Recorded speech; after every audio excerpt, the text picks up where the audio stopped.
The following is brought to you in part by a grant from the Foundation for White Wellbeing.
Trying to tear us apart.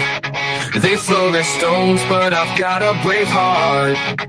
I'm proud of my roots, I won't be ashamed. With fire in my soul, I'll never be tamed. They want us silent, but I'll raise my voice. With every ounce of strength, I'll make my choice. No more shadow, I'll step into the light. With pride in my blood, I'll stand and fight. No white guilt, I'll carry the flame. In this fight for our honor, I'll stake my claim. With every heartbeat, I'll stand my ground. In a world of chaos, my voice will resound. They try to erase us, rewrite the past, but the sake of our heritage is built to last. I'll shout it from the rooftops, let the truth be known. With every step I take, I'm never alone. They can't take my spirit, they can't take my pride.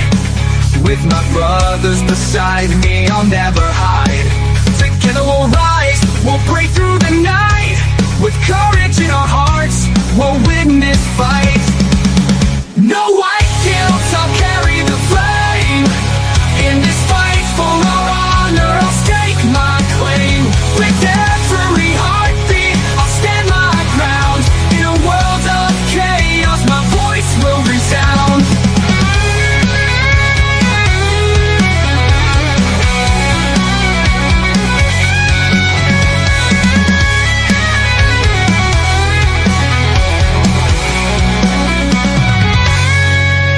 So here I stand, unyielding and proud.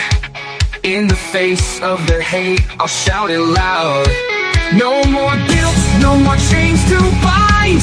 With pride in my heritage, I'll never unwind. We'll carry the torch, we'll light up the night. In this battle for truth, we'll stand and fight. With strength in our hearts and pride in our soul, we'll rise together.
There's nothing left but the fire in my chest and the air that fills my lungs.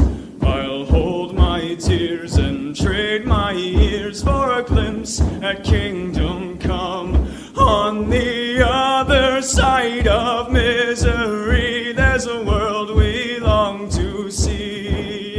The strife we share will take us there to relief and sovereignty.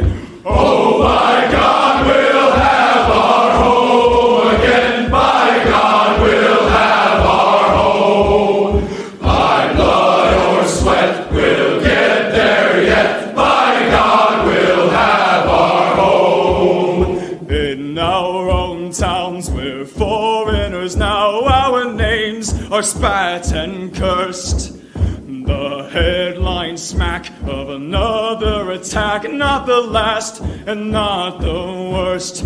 Oh, my fathers, they look down on me. I wonder what they feel to see their noble sons driven down beneath a coward's heel. Oh, my God, we'll have our home again. By God, we'll have our home. By blood or sweat, we'll get there yet. By God, we'll have our home. The road is dark, the way is lost. My eyes, they strain to see.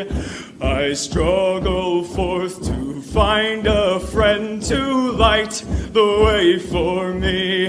Oh, brothers, can you hear my voice, or am I all alone? If there's no fire to guide my way, then I will start my own. Oh, my God, we'll have our home again. By God, we'll have our home. By blood or sweat, we'll get there yet. By God, we'll have our home. Oh, by God, we'll have our home again. By God, we'll have our home. By blood or sweat, we'll get there yet. By God, we'll have our home. Hell yes, we will, ladies and gentlemen. This is the day, and we are rolling, going free in service to white well-being. Big featured stories today. We got 7 candidates dead in 13 days, roughly. Fatal North Carolina stabbing tragedy. We'll be talking about it. Right-wing Shilling influencers caught again. Wouldn't you know it? And dogs? The dogs are voting. We got some Go Free lesson of the day. Keep it Promethean, very important, as it relates to a subject that we mentioned briefly in a previous week. Shame extorting, it's back again. And wouldn't you know it? Your comments and questions, and then there is this. The second sentence sounded like I was beating a baby seal to death. The first sentence, you haven't heard weird until you make love to a deaf chick.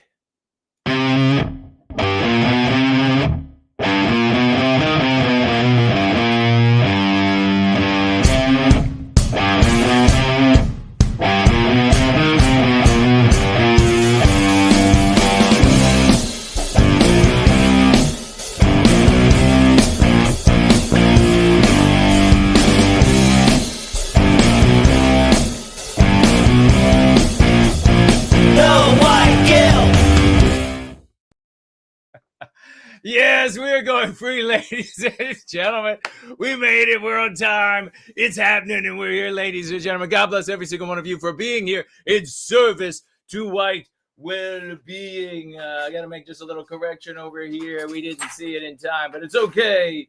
Everything will be fine. What a wonderful day it is here in service to white well-being. How are you all doing? It is 5 p.m. in the once great state of Virginia, across from Mordor on the Potomac, 7 in Sydney, 10 in London, midnight in Moscow. Wow, we have victories this week. So many victories.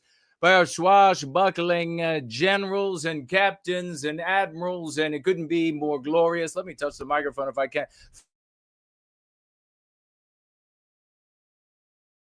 It looks like, yes. Tell me if the audio is back. Of course, I'm throwing the electricity, as is always the case. That is the power that resides in yours truly. Let me know that the mic and the audio is back and it's on the right microphone. Please, I would appreciate it. What a glorious day to be here. Let me say hello on these platforms so that people can tag me, as I will give them instruction to do here in just a moment. Big hello across the many platforms. Hello, hello, hello. Welcome, welcome, welcome. Even Entropy is up running today. What is this banging drip stud skibbity? That's right, brother. Bang. How do you know all these weird words from the youth of today? How do you know? Great to see the Tree Godfather in the house. Sounding awesome. Thank you. Blue Spirit of the West. Dennis Faders here. So wonderful. Thank you so very much. It is, as I say, 5 p.m. What time is it where you are? We are on the East Coast of these United States, across from Mordor on the Potomac. I want you to engage with me over the course of this gathering. I want you to reach out and say hello. And you got to do that. You have to tag me as @ no white guilt, @ no white guilt, irrespective of what platform you are on, and you will get my attention. It will change the name to a specific color, and I will see it. Otherwise, it is unlikely. I thank you, the great Dallas over here on Premium Rumble, saying, yes, we hear you. God bless you for that. Thank you for the input. I want to engage. I want to see what you have to say. This is about the Going Free Gatherings, Church of the West. I am your hierarch.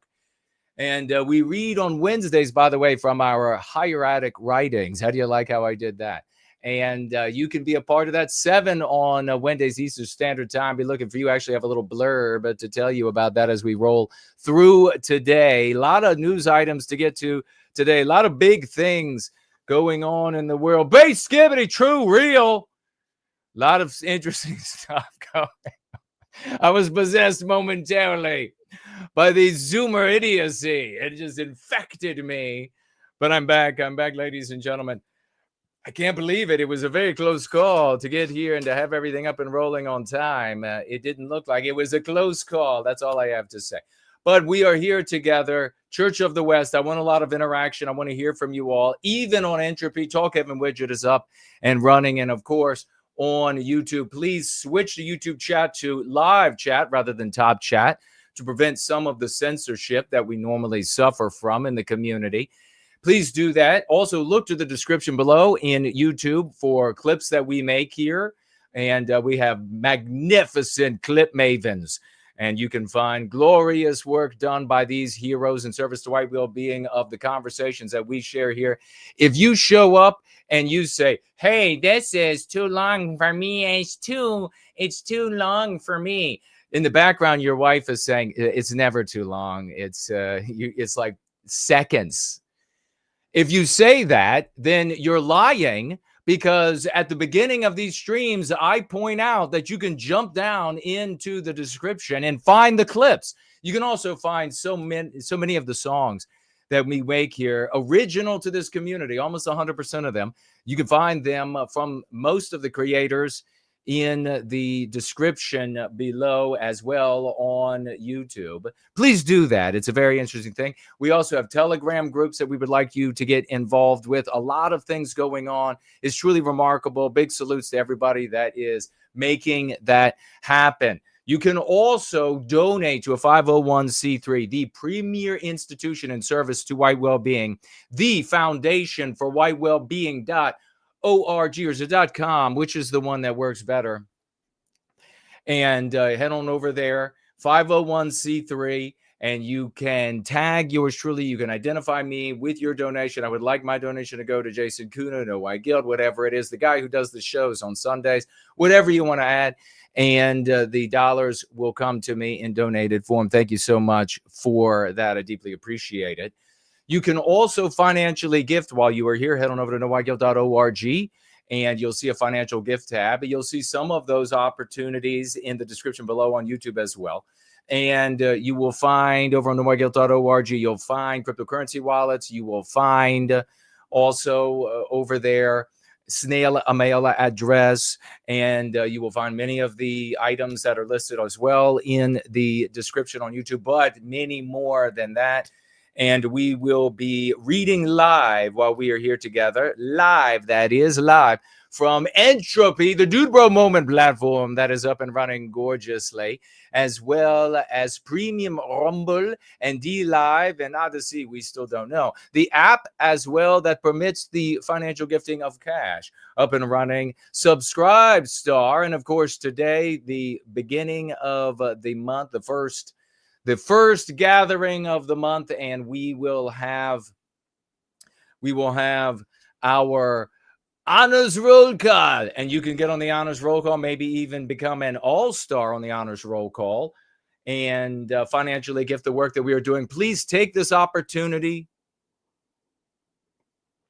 to have a drink of coffee as you're getting rolling. Please take this opportunity to tweet, live tweet, quote tweet, dead tweet. Head on over to Gab and post it there. Head on over to Facebook and post it there that we are live and we are taking on the world here with glorious victories in service to white well-being. Let me pull up our first item on the screen now, as we have so many victories. We've got so many things to share. What is this nonsense?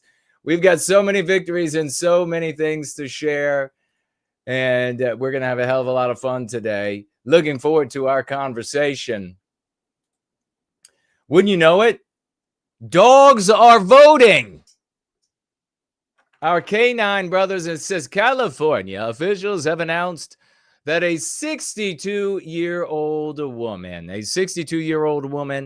has been charged with 6 felonies after registering her dog to vote and casting multiple mail-in ballots. I guess you can't teach an old dog new tricks, but if you're a Democrat, you can teach them how to vote. To vote and cast multiple ballots in the animal's name. While the fraudulent ballots were accepted, during the election of Governor Gavin Newsom, they ended up being flagged, and they tracked the woman down, and they're like, what is going on? Your dog is voting. How often is this happening? We're so worried about, and it's happening, of course, it's the disenfranchisement of the white race in the United States. Indeed, the same is happening across the West, where non-white, anti-white people come in the country and they end up voting illegally. That is your disenfranchisement. That is them taking your right to vote away, because your vote, if it is in contradiction to the anti-white, non-white, which is coming, who will be voting their interest, which will be for things like no borders and welfare, and it's all obvious. That is your disenfranchisement. But you even have to deal with anti-whites allowing their dogs to vote. I guess this is where all of the extra votes are coming from. How many of these dogs? I guess probably a lot of them are Chihuahuas. Probably a lot. I got nothing against Chihuahuas. You know, they're like regular dogs, just like the rest of us.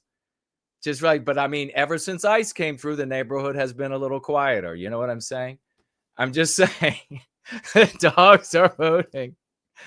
The dogs are voting, ladies and gentlemen.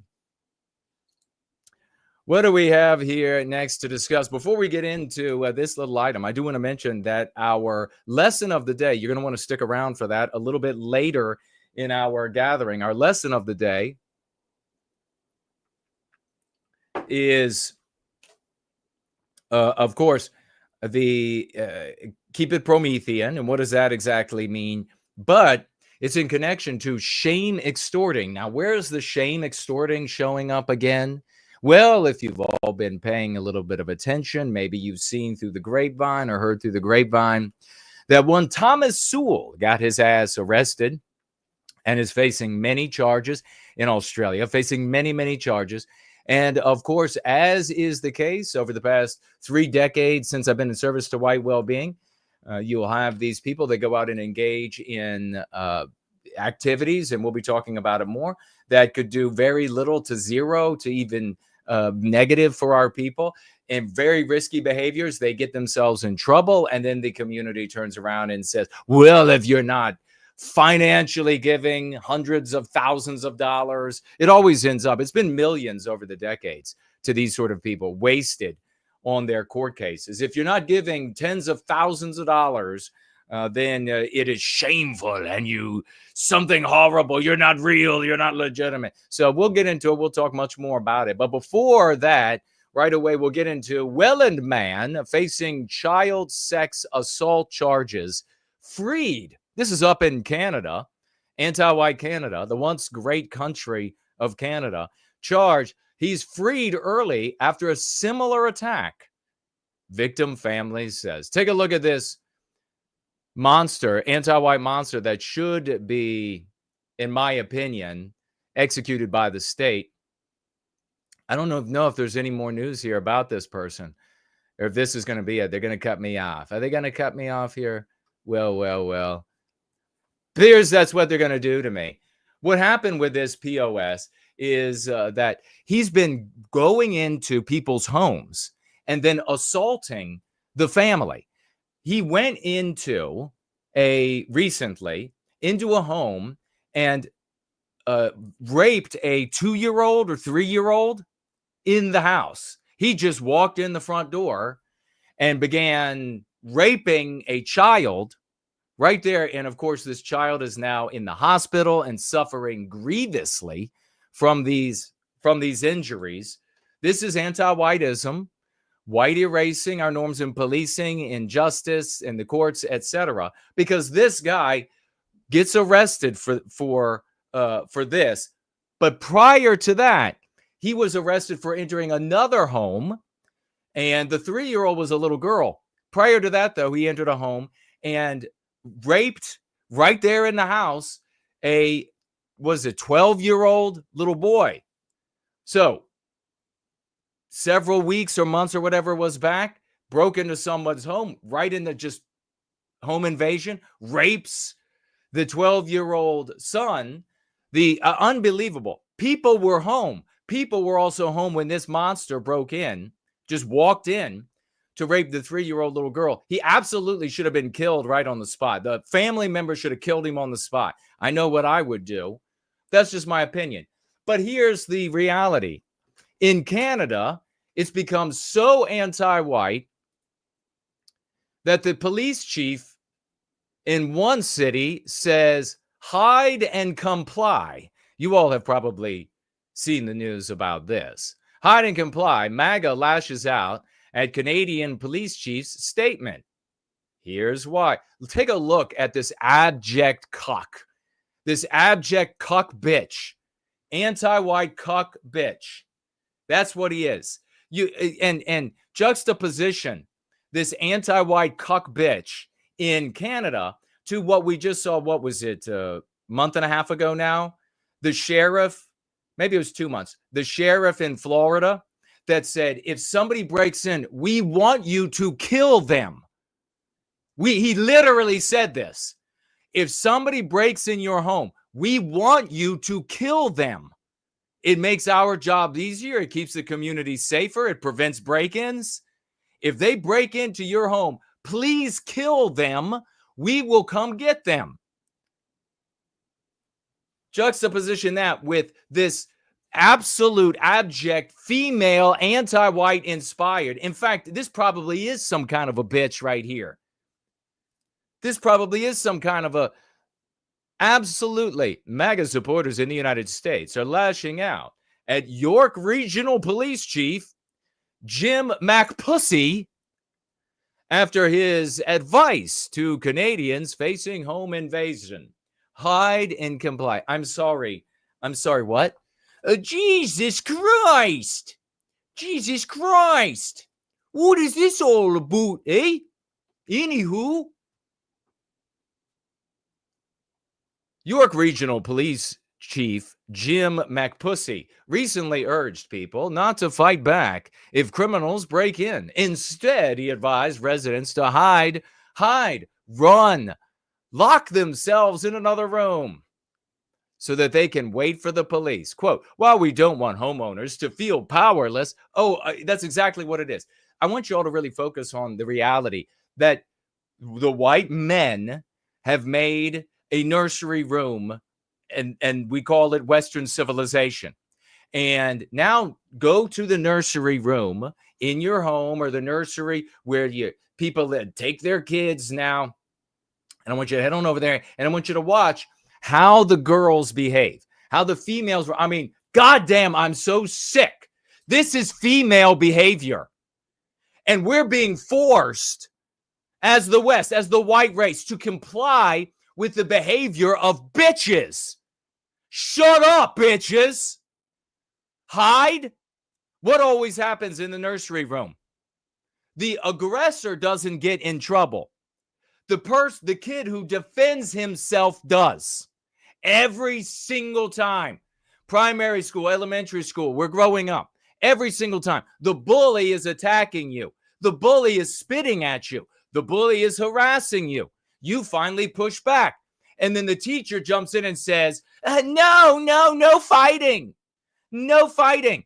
This McPussy here is saying, I mean, maybe this is going to be like a new sandwich at McDonald's up there in Canada. Have the McPussy. And it's going to put this loser's face right on the bun. You know what to do with yourself. Kill your speed, of course. Kill it.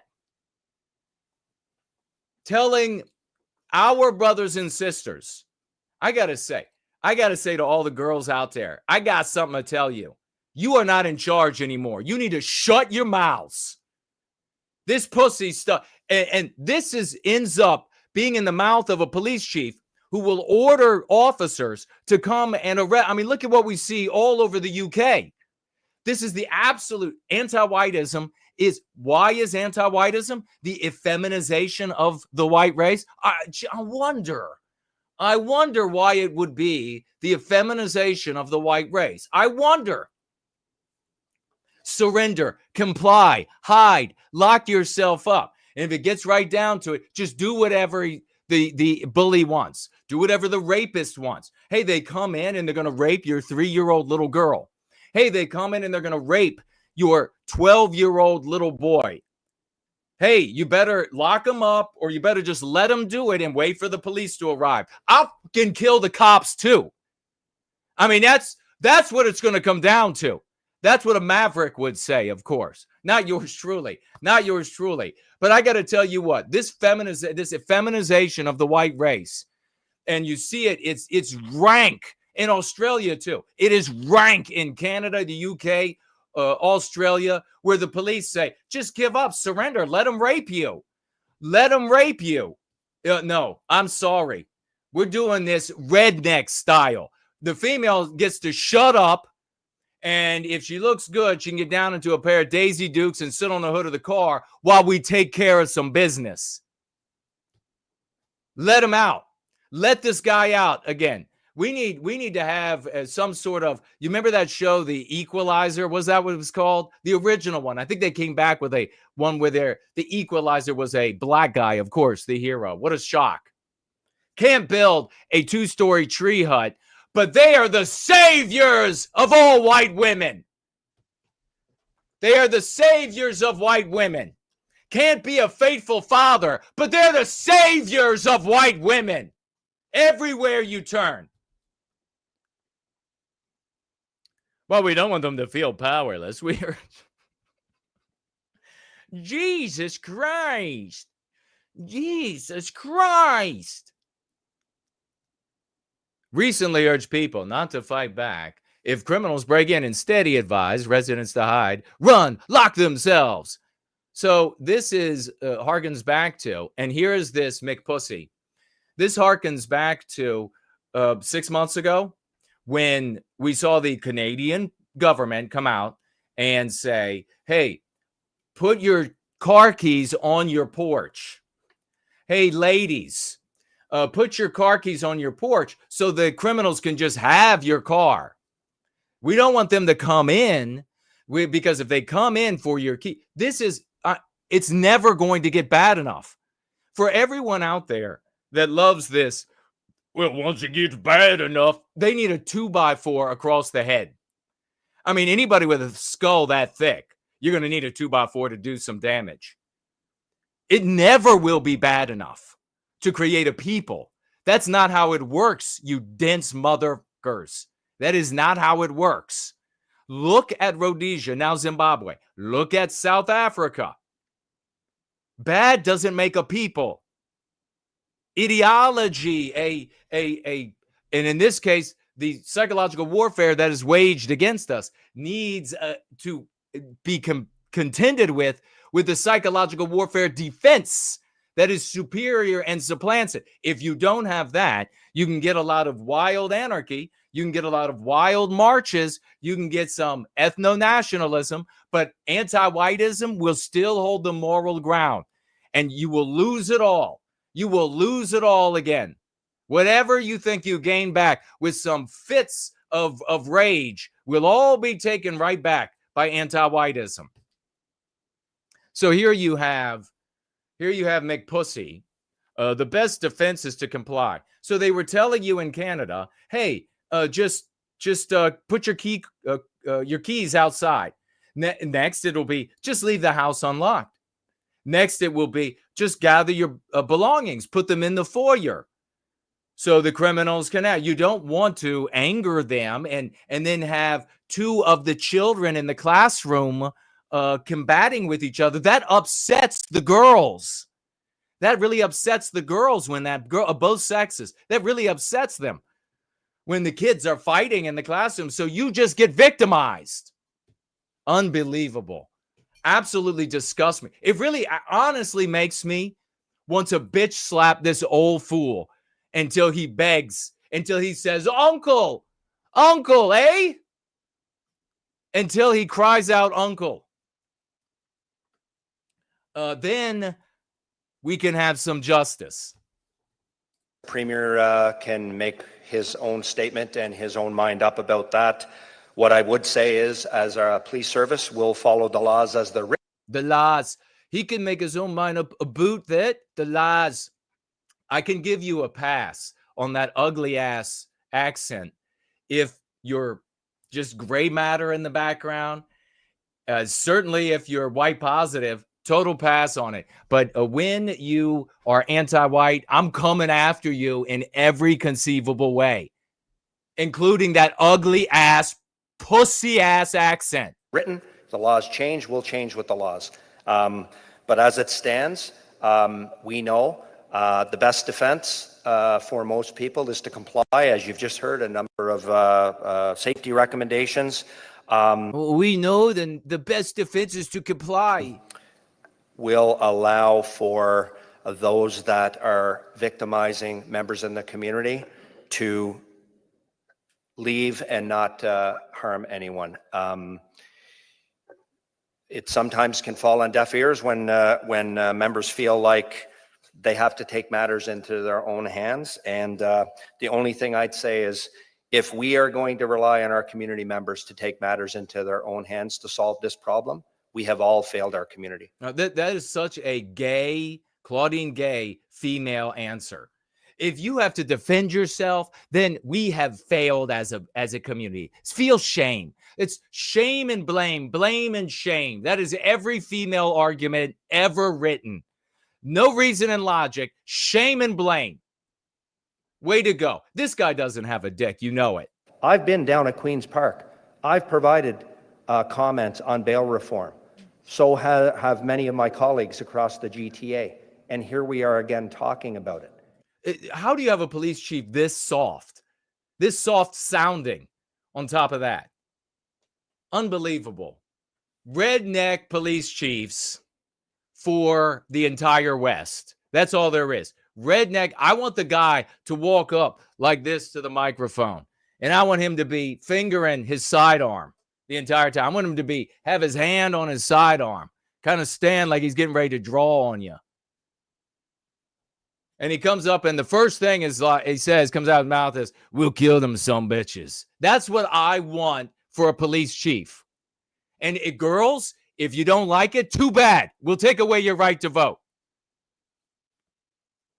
And it seems like in some cases, right, we have not moved the needle collectively, because it's a as a community, as a family, we have to come together and collectively just allow these. Why are they being misbehaving? Why are they raping? And but why are they raping the 3-year-old little girl? What, Canada?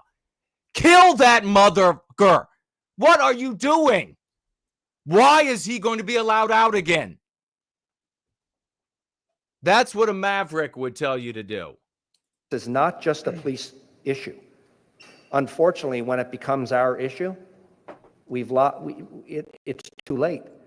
So we need to do something about this issue About Jesus Christ. around bail and about keeping those people off the streets that shouldn't be on the streets.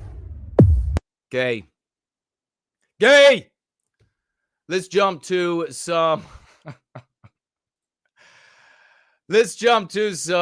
quick news and comedy, ladies and gentlemen, because, you know, we all like the quick news and laughs.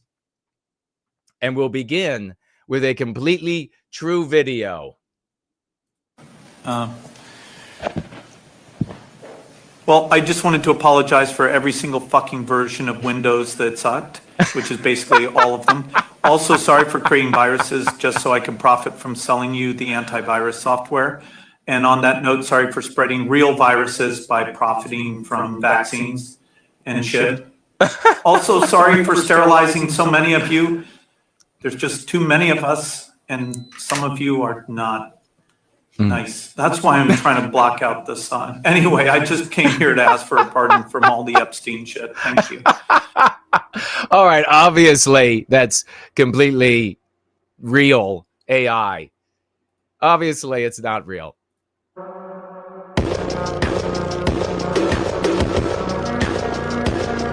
Stop anti-whiteism.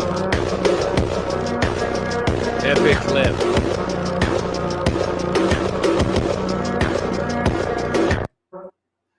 An Arabic police patch is now an option for Michigan police officers, and it's sparking national debate. For the first time ever, officers in Dearborn Heights can voluntarily wear a patch featuring both English and Arabic text, a move the department says is meant to honor the city's large and growing Arab American population. Designed by Officer Emily Murdoch, the patch reads Dearborn Heights Police in both languages, and according to the department, symbolizes unity and respect and shared commitment to. So all the kids are being able to feel good about themselves. You see how this is the nursery room?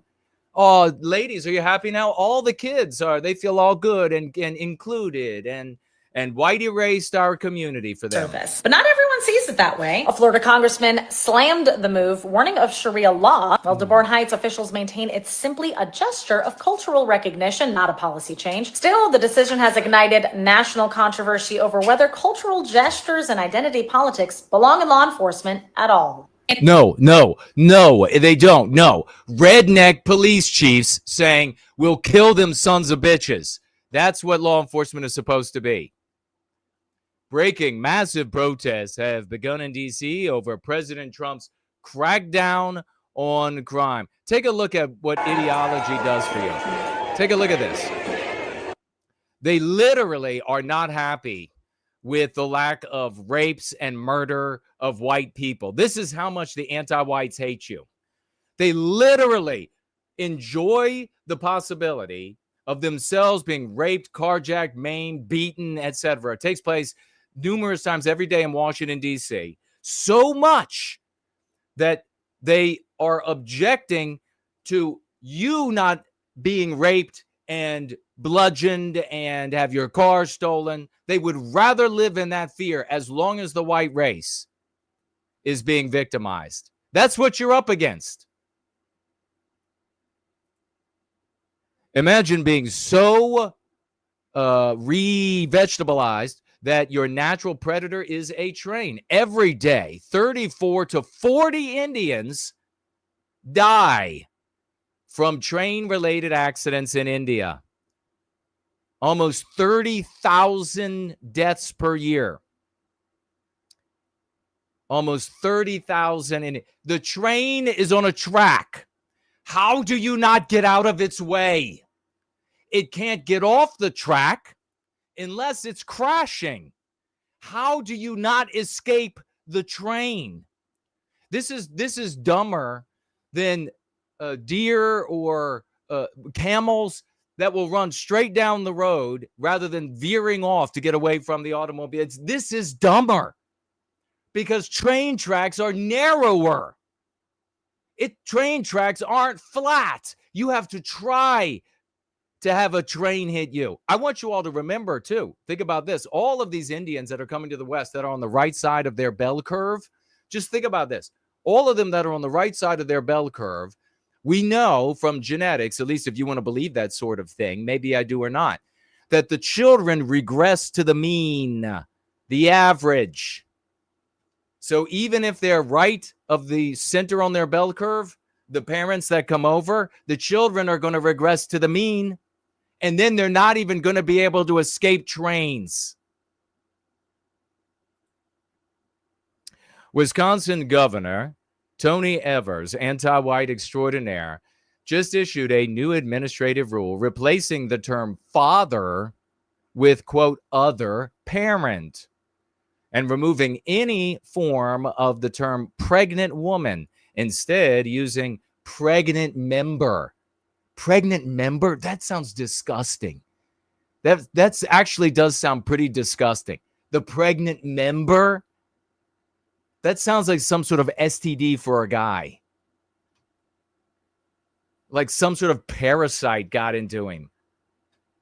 I'm sorry, sir, you have a pregnant member. Oh my God! Oh no, what are you doing with the hammer? A whole island where men aren't allowed. Super She Island in Finland is a women-only retreat founded in 2018, sold for over $1 million in 2023, and still enforcing a strict no men policy. That is, of course, unless guys have to come and fix things, but then they are immediately thrown out, and it's all back to 100% women.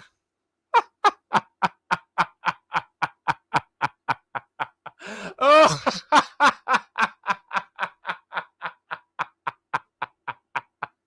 Come fix it. Come fix things. Girl power. Come on. But then we throw them right out. The electricity doesn't work. The thermostat is broken. The water's not pumping. The road is cracked. All right. You know what I think we should do? I think we should bring a bunch of these immigrants. Let's drop off a bunch of immigrants on this Super She Island. I bet things will change there real fast. American has been saving a McDonald's double cheeseburger and created an entire account dedicated to documenting it. Guess what? You all have known, you've seen this before. It's been there 162 days, not a change. It still looks like a cheeseburger. Wow, they're feeding us hardcore poison.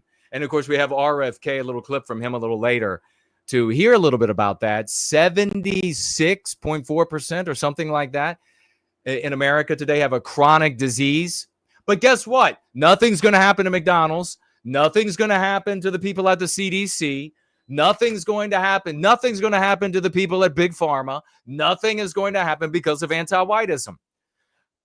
And by the way, this is what happens when you, instead of having a people, you're a selfish individualist and you worship money.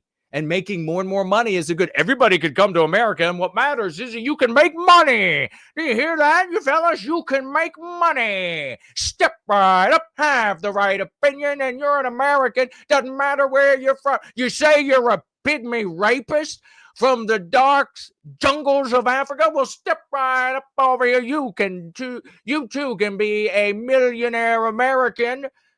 Just have the right opinion. Democrats in New Jersey are trying to force homeschooling parents to include anti-whiteism, libs of vegetables, and gender ideology.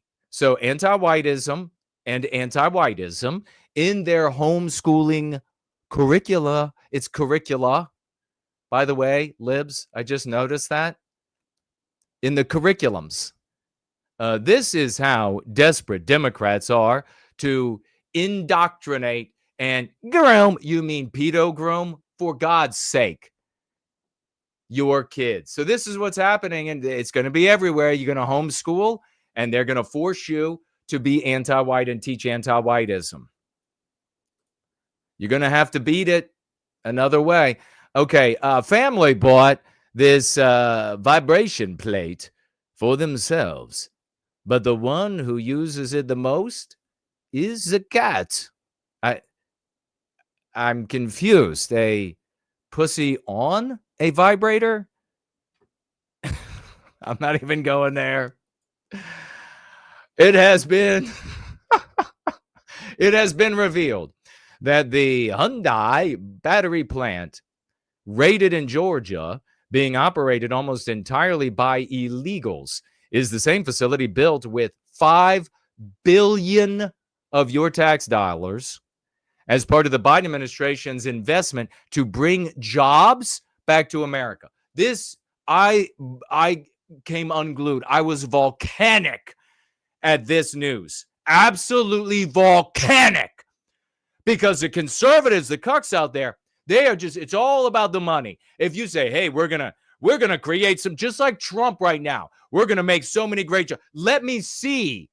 Let's see how many white men are getting hired and promoted and getting business grants and forgiven loans and government assistance in their business and etc. Let's see how much that's happening, because this is what actually happens. They steal from white men who pay the lion's share of taxation, and they say, hey, we're going to bring jobs back to the United States. And then the factory owners, this is capitalism for you. It is this publicly, everybody has to pay for the improvements, and then you have the private earnings. That's so the business owners roll up in here, a bunch of non-whites, anti-white non-whites, and who do they hire? The jobs in America, all non-whites, illegals, most of them from South Korea. Most of them and that's bringing the jobs back to America. They bring in these people from other places, and in this case, South Korea, in various forms. Did you know that they came into this country in various ways? Some of them came like under a visa that said, okay, you've got to get out, you can't work, you can only stay here this number of days. They just disappeared. Others smuggled in shipping containers. Others came across the southern border. And then Hyundai, what's going to happen to Hyundai? Nothing. I tell you what, you execute some CEOs at Hyundai and shit would change. You charge them with treason against the United States, and then you execute them, and then shit will change. Hyundai will say, I'm sorry, the next CEO, no problem. Everybody's going to be a white male hired to work in this factory that white males getting paid for. Absolutely infuriating. Never hiking near Sedona again. What do you think this hiker found in Sedona? Oh boy.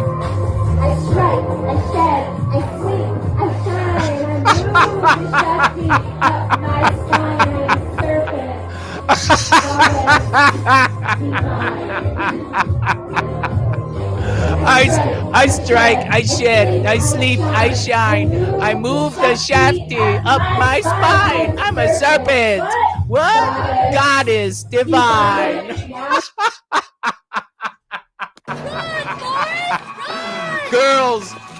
Girls, run, Forrest. Girls, this is what you get. And you see a lot of this in some of these European religion circles as well. If they come out and they're like the goddess, this or that, get ready for this shit. I'm a serpent. Divine.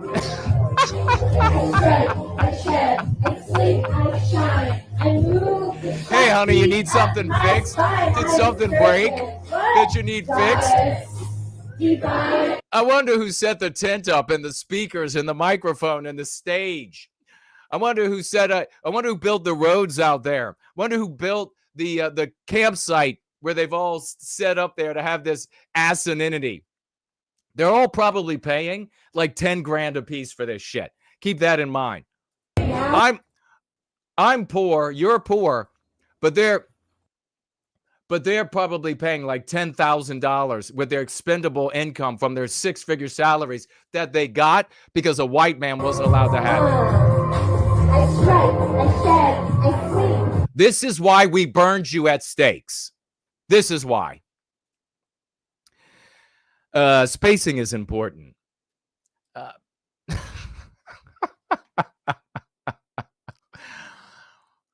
Here you have Speaker Johnson revealed that President Donald Trump was an FBI informant in an effort to take Epstein down. Boy, that was dropped late on Friday.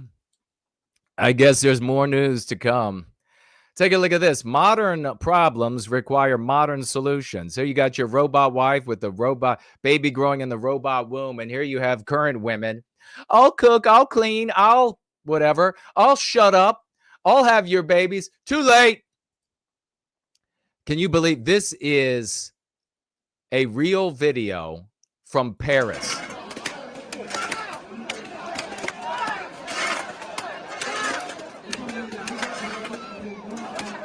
Look, I mean, I've never wanted to say skin so hard in my life as right now. This is despicable. Paris. All of us grew up learning about this romantic city, this mythical city, so romantic that it barely came into contact with reality. And this is what anti-whiteism has made of it. Unbelievable. Absolutely. If this doesn't inspire you to use the tools that work, if you see this and you're just going to go cuss your ass off and yell at your family members, then you know what to do with yourself. Kill your speed. You know what to do with yourself. I'm sick of you people. Paris has been destroyed. It's time to do what works. It's time to go free. What more do you need to see? Them shitting on the Mona Lisa? What more do you need to see, losers?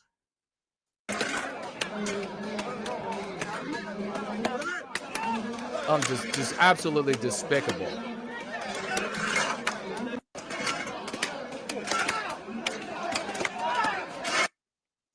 I'm 100% convinced that chair had something to do with the fire.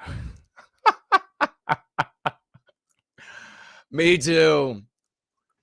New Yorkers are calling for these two anti-white New York Police Department. We could call them white erase hires or anti-white hires. Two black female police officers to be fired after they refused to assist a man who had just been assaulted, telling him, quote, "It's not our area." You know, it's not our area. Call 911. How many times have our people heard this in South Africa, in Zimbabwe? How many times? And increasingly in cities across the totality of the West. It's not our problem, white race. It's your problem. This is white erasure of our norms, standards, the roles of white men in Western civilization. To whoever keeps destroying this toilet, go see a doctor. If not, maybe an exorcist. Or poop in a field with the other buffalo, please. I swear, I'm guessing this is like a bathroom at a gas station. Leave that guy alone.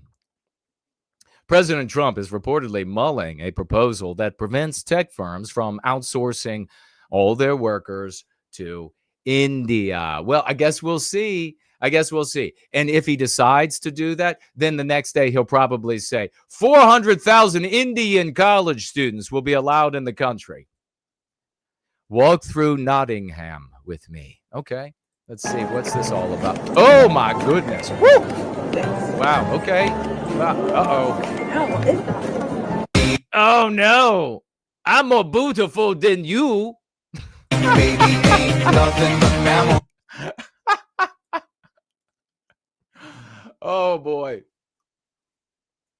That woman gave this white female a hard look. Look at her right here. Look at her looking at her. Doesn't like all that beauty. Look at that architecture in the background. Got all kind of architecture in this clip here. All kind of architecture. Is there any wonder that we produce stunning human beings, that we also produce stunning architecture, stunning literature, stunning societies? Any wonder? Breaking update. The DOJ has now sent a letter to Buncombe County threatening to investigate and take enforcement against the county if it approves reparation policy, which discriminates against white people. I guess we can thank libs of TikTok for at least for capitalizing white. But I wonder, is she only capitalizing white because she's of the opinion that Jews are white? Because you're not.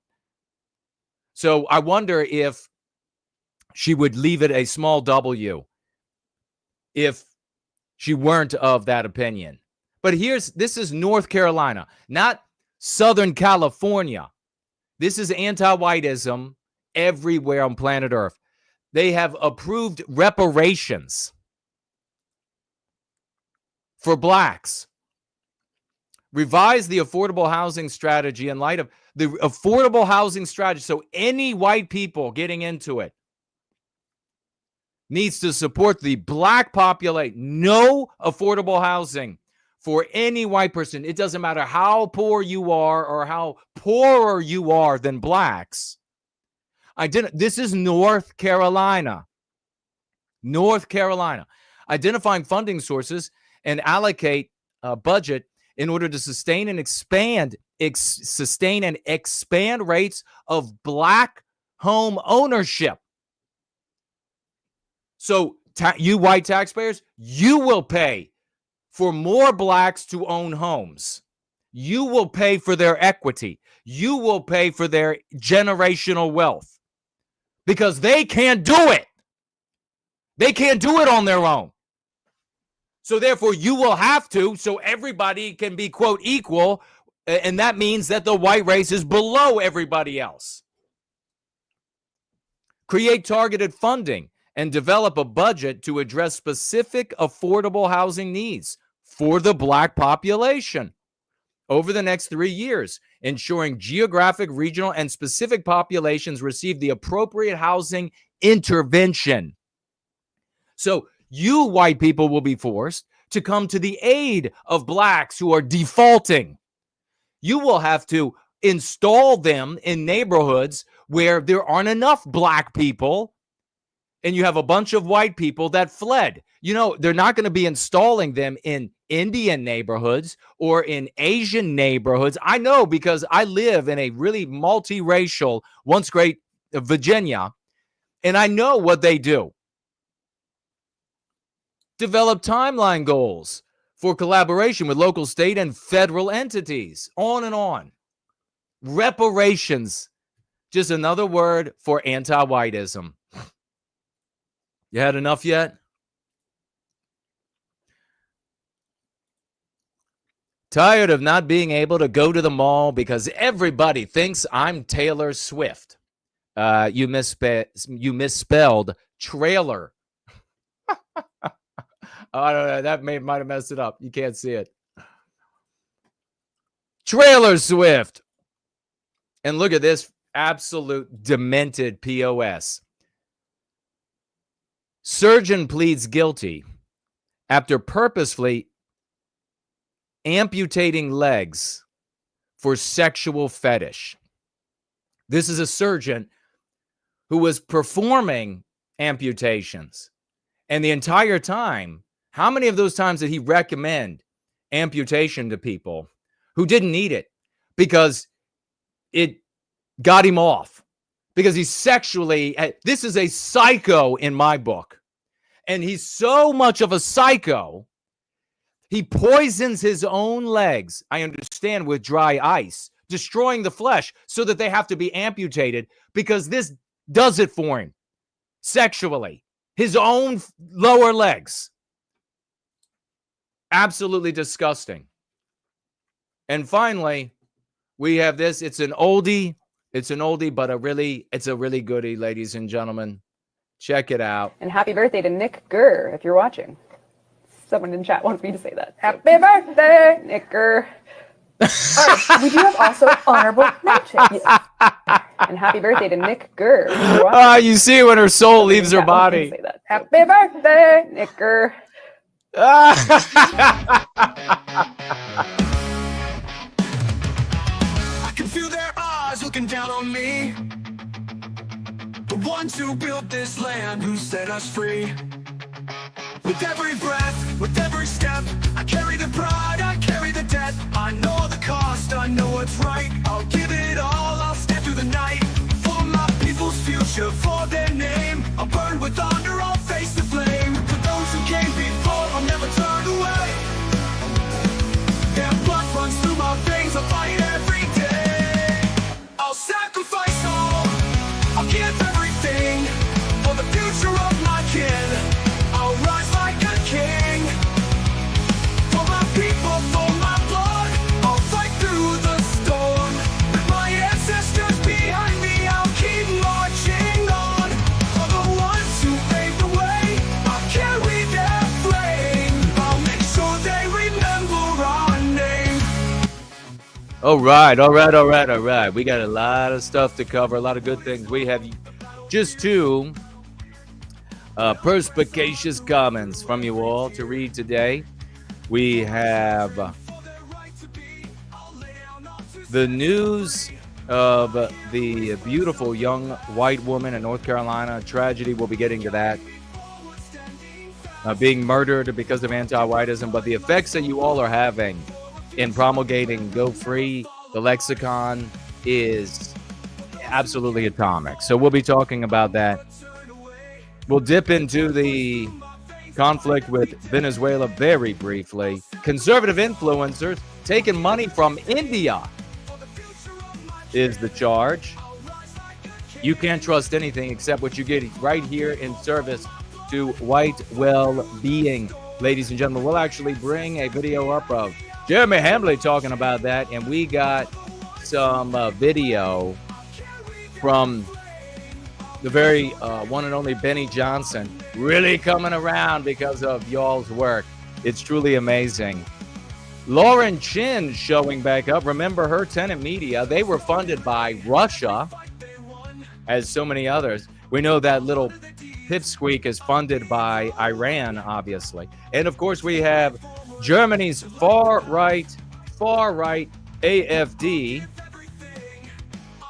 losing 7 candidates being killed in 13 days. I saw reported. We'll take a look at that. And finally, of course, our lesson of the day. We'll be covering Keep It Promethean and more about Thomas Sewell being arrested. I'll sacrifice all, I'll give everything for the future of my kin. I'll rise like a king.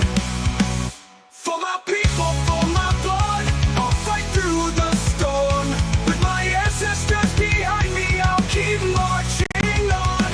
For the ones who paved the way, I'll give my last breath. For their freedom, I'll stand against death.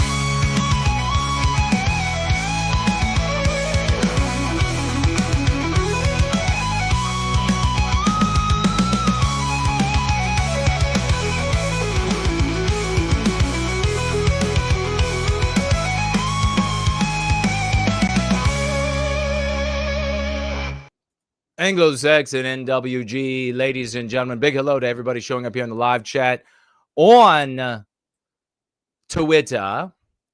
Let's see, I've heard it, different topic here, Arizona, level down, just want to stream. Sandy is with us, hello to you. Janitor of White Noir in the house, Christopher Ardent party. The great Schlotz is there.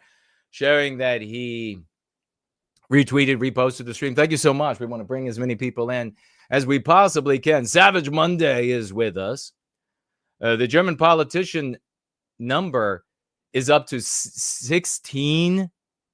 Did you mistype? Is that accurate? 16 are dead?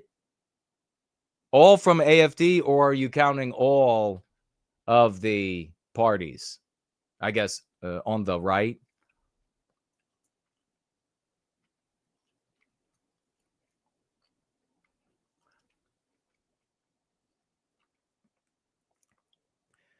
Katie is over there on Premium Rumble. Ivan's there. Haugabull. Just the misses. Great to see you all. Misery Lover. The Gates clip was absolutely hilarious. Yeah, that was funny as hell. Windows has sucked. It's always sucked. Dallas Malloy is over here. Good to see you.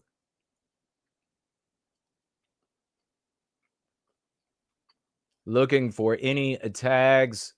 Great to see everybody showing up on Premium Rumble. I did not mistype. All from AfD. Is that being, Savage Monday says this, is that being reported now that there are 16 dead? Or is that like inside knowledge that you've gotten from conversations? Hello to everybody on D Live and Odyssey as well. Let me turn around this way. Let's listen to the reality of the poisoning of America. It's not as bad in other Western countries, but in America, the disease, the white racist disease of selfish individualism and the worship of money above all things has resulted in expected outcomes. And that is that producers of medicine want to make more money off the medicine. So the medicine is not to cure, it's to treat, then it's lifelong. Then you have scenarios where the medicines cause other problems. You have the companies behind the medicine, also behind the food, and then they put stuff in the food. And check it out for yourself. Maybe I'm completely wrong. They put stuff in the food that can give you this, that, or the other thing that they then have medicines for. And it's all meant to enrich. It's all meant in America. I mean, this is what it's all about. It's all about making the money. It's all about, so conservatives can never complain about this. You don't have conservatives, you don't have a people. You're going to have to become white positive if you want to have a people. If you want to put an end to the medical industry, you need a morality that operates within the human beings that are employed, that are the family members of the people that are employed, the CEOs, or all the way down to the janitors. You need a white positive morality. RFK is going to be able to make a dent and a scratch, not even that. And then he's going to be out of office. Then he's going to be gone. He'll be moved on. And the next person will be paid off and blackmailed and etc. And the revolving door will continue. Your poisoning will continue. The poisons will come back. Anything that they take out of the food now will come back. People turn and they look at each other and they're like, why are they doing? I mean, how does this even happen? This is great. It's all 100% predictable. It is basic arithmetic. If you worship money over people, then for God's sake, when they then weigh our race versus money, well, money is the most important thing. We don't have a people. We don't have a race. And there is no such thing as multiracial. Talk about the tragedy of the commons. It's like the ultimate of abstractions. Multiracialism, a group of human beings that is composed of all of these different non-white groups, plus all of these selfish, individualistic white people mixed in, filling in the empty spaces. And then you have people and companies that have been motivated to conclude that what matters most is profit. Of course they were going to poison you. I mean, for God's sake, open your eyes. The only way, as is the case with everything that we talk about, the only way that this is going to get any better is if a white positive morality supplants the anti-white immoral imperative in Western civilization. There is zero other ways to fix this. Zero. Let's take a quick look at your comments. We got two of them here today. Your perspicacious comments, ladies and gentlemen. The first one is from John Garrison. He writes, I started doing a thing where I go to stores that have a documented history of corporate anti-whiteism and target certain employees, ideally younger, definitely white, to feed them lexicon and make sure they know what is happening. Epic swashing, brother. I needed a tool today, so I stopped by Home Depot, asked a middle-aged white guy who wasn't busy if he knew whether Home Depot was still doing anti-whiteism. He was confused. I explained about their supplier diversity program and how it was straight up anti-white discrimination. He agreed. So the Home Depot employee, I wonder if you had gone to the Home Depot employee. You could go to him as a cuck, couldn't you? Couldn't John have been a cuck? John could have gone in there and said, abstraction and abstraction. Make some money. And the guy might have agreed with that. Would it do any good? No. They literally put poison in the food and medicine, in my opinion. What if he had gone in there as a schmuck? And he'd gone in there and said, it ain't a dues. It's a do. What would the guy have been like? The guy would not have agreed. The guy would not have repeat any of it. Right? It'd be ruin his life. Probably has some nice Jewish friends. Probably works with a black guy that came and picked him up one day when his car broke down, couldn't make it to work, right? Instead, John goes in there with the tools that work, White Wellbeing, Go Free. So the guy working at Home Depot says, I agree, but he didn't believe that it was happening. Like that nobody could be that anti. Folks, let me tell you, you are really doing something. If you get a white person to say 100% agree with you, anything anti-white like that would be horrible. So it's so horrible, I can't believe it could happen. That is an enormous victory. What is that telling you? That policies that are perceived as anti-white, programs that are perceived as anti-whiteism are rejected by the average white person.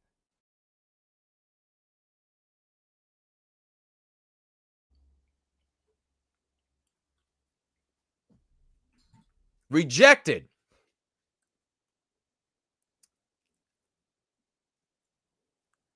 I explained about their supplier diversity program. I could tell he was uncomfortable and didn't know what to say. So he walked me across the store to his store manager to talk about it. Tell the store manager that there's an anti-white policy. The manager was in his early 30s, very professional, actually, believe it or not, a white guy. He was very receptive, but he was very receptive to the anger, the complaint of anti-whiteism. God bless John here. But he too was unaware of the anti-white program. I laid it all out for him, and he thanked me for bringing it to his attention and gave me one of the best handshakes I've ever had. My brothers and sisters, that is gratitude. If this guy was like, God, thank you for that. That is gratitude. There were 3 white people that came together that day and objected to any anti-white policy or program. None of the other strategies work like this. The other day, I did the same thing, John goes on, to the older white gentleman who was checking receipts at the Walmart exit. He also wasn't aware, but said that he intends to look into it. Seeds planted, John Garrison says, let's get this man some big salute. Swashbuckling ranger parachuting into these places and engaging And finally, we have Gladiator that wrote this about Prometheus Rising. She said, it's authentically bold, all caps. A fine example of strength in a pristine form. Of course, they attack you, your brilliance and passion. And those are our perspicacious comments this week, ladies and gentlemen. Let's get into RFK and the poisoning of our food. This morning, I got the latest numbers from CDC that 76.4% of Americans now have a chronic disease. This is. Do you hear that? 76.4% of Americans have a chronic disease. Well, you're going to be really shocked to find out in a moment that when his uncle was in office, it was next to zero. Stunning. When my uncle was president, it was 11%. 1950, it was 3%. Today, it's 76.4%. 1950. This is another thing I want you. 3% in America had a chronic disease. 3. We had people walking around doing chewing tobacco and smoking and drinking, and 3% had chronic disease. We talk here often about these failed strategies because we juxtaposition what doesn't work with what does. And that's the best way to show people a path. If they don't want to take the path, that's on them. We juxtaposition that. We often talk about the fact that the white race in the United States, you go back, not even a long time, just before the 1960s, and you have 90+% white population. And we say it was a better population. It was a healthier. And what we normally are talking about is that more of the population thought about us as America. More of the white population had not disavowed all that we create, our norms, our customs, etc.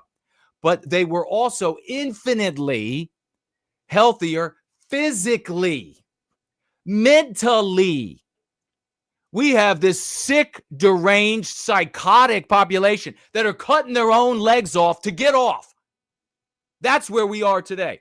Cutting their own limbs off, getting into a profession so that you can indulge your sexuality, hacking limbs off of people's bodies. Unreal.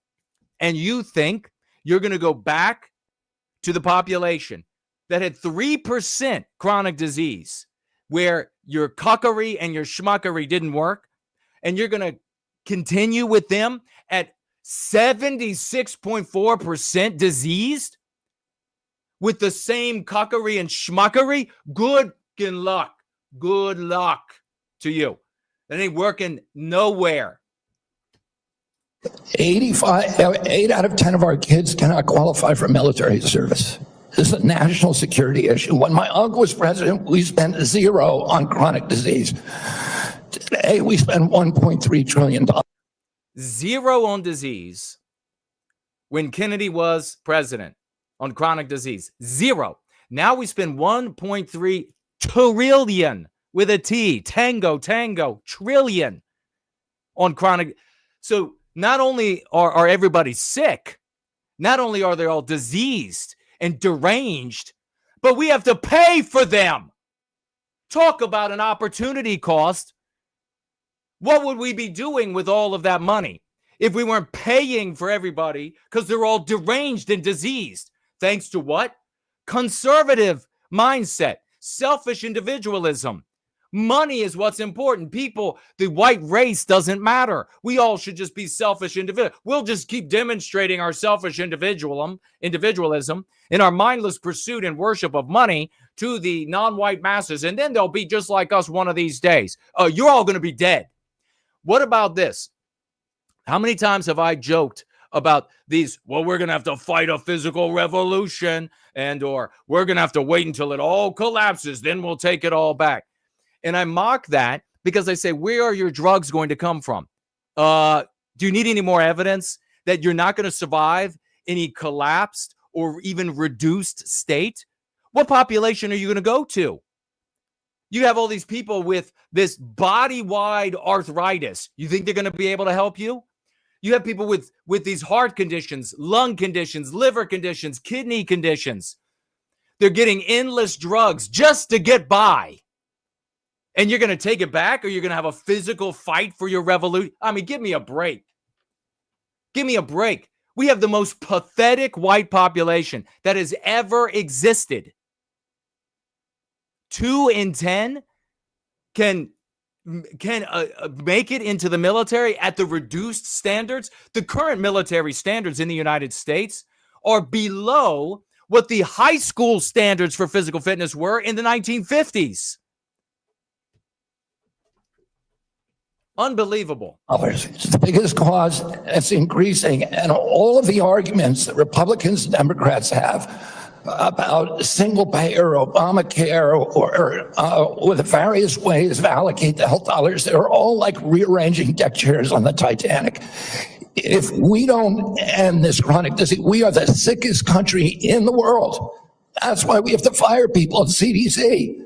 No, execute. This is where I swear to you, fire, that's not enough. They have been poisoning an entire nation of people.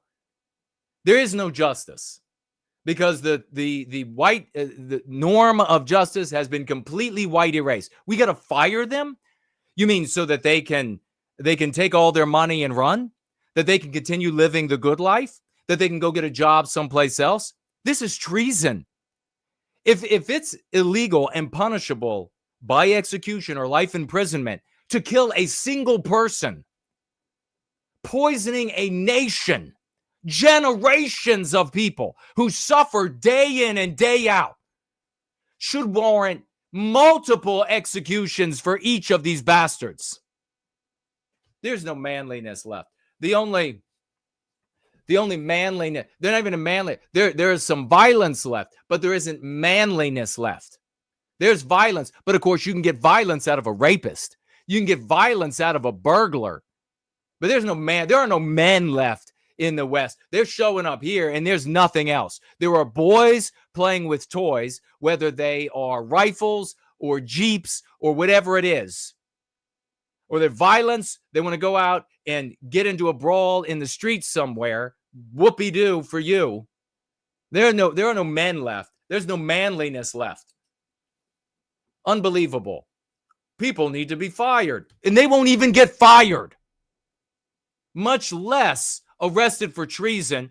Arrested. Why isn't there a law for poisoning an entire nation with the food supply and the water supply and the medicine supply? Why isn't there a law that says if you do this, you get killed? Well, I'll tell you why. Because in the government, and especially in the United States, and you see it across the West, but especially in the United States, you have hardcore anti-whites who are socialist, economically minded, and anti-whites, generally anti-whites on the other side, that are laissez-faire, crony capitalist minded. So they're not going to be punishing people for worshiping the God of GDP, worshiping the God of enriching the shareholders. Why would they kill anybody for that? Why would they arrest anybody for that? Hey, just because your little boy, just because your beautiful little son of the West, with his high forehead and his genius, and he's growing up and he's a baby and everything is coming to him and he's got a whole lifetime in front of him, goes and gets a couple of shots and comes back and drools for the rest of his fucking life. Oh well, because the God of money needs to be served. Oh well. They all get to keep they get to have their money. They get to keep their jobs. They're fired. Forget about it. No, you need Valentine's Day massacre level of response, but on a much larger scale, on a much larger scale. Absolutely sickening. Let me see what you all are saying. Heather is here. Heather says, quote, "You have to try to have a train hit you." Did I say that? Because she's quoting. Thank you. Nasty Butler is in the house. APK is here. Reynold White Wolf is among us. Good to see you. Cockatoo, Nameless One, Samuski. Make sure you tag me, as Heather did. She got the message. She knows how to do this. Whitebot is here. CKO is in now. CKO, after knocking them down over there on X this past week beautifully. Bass is here. My copy of It's a Comedy, Damn It, just arrived today. I can't wait to dive into it. Let us know what you think. My guess is you're going to be laughing your ass off. It's a beautiful thing. Sergeant Steele is here. Hey, take an opportunity to reach out to as many of your friends as possible, whatever chat groups you're on. Don't worry about them saying, oh, what do you mean that guy? Oh, that Jew? What do you mean that Jew? Can I touch this?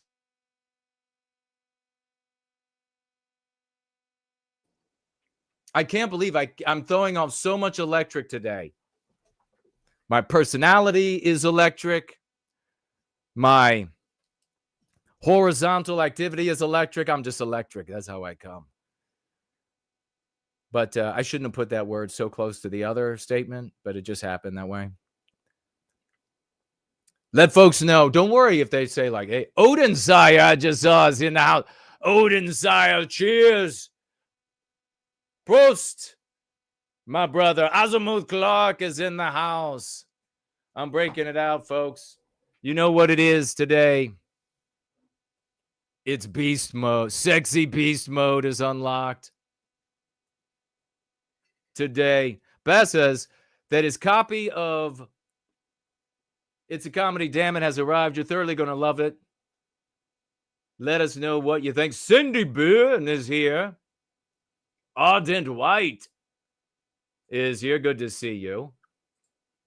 For White Wellbeing, the tree godfather. All here. Sergeant Steele says, I understand your frustration, NWG, but you do know everything. Every time you yell, it causes your mic to clip, right? Well, it shouldn't. Can Mike? Let me unplug it and we will plug it back in.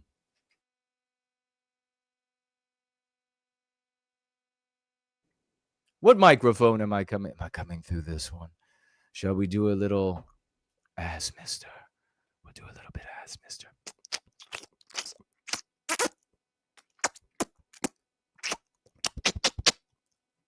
How do people make so much money and audience off of that? It actually makes me a little nauseous. It's like hearing somebody eat with their mouth open.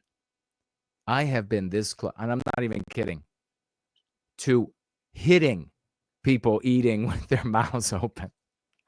I'm just like,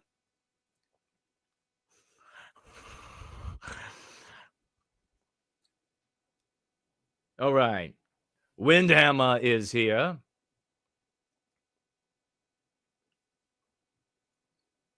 Robert is here.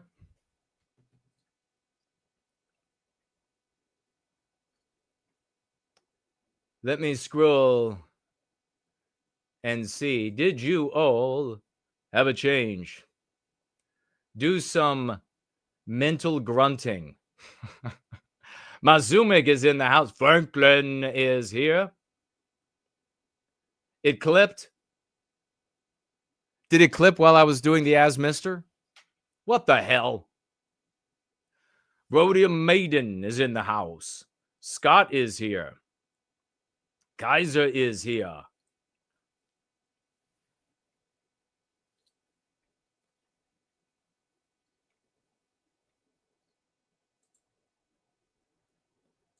Fornol is in the house. Ivan Zahabable is here.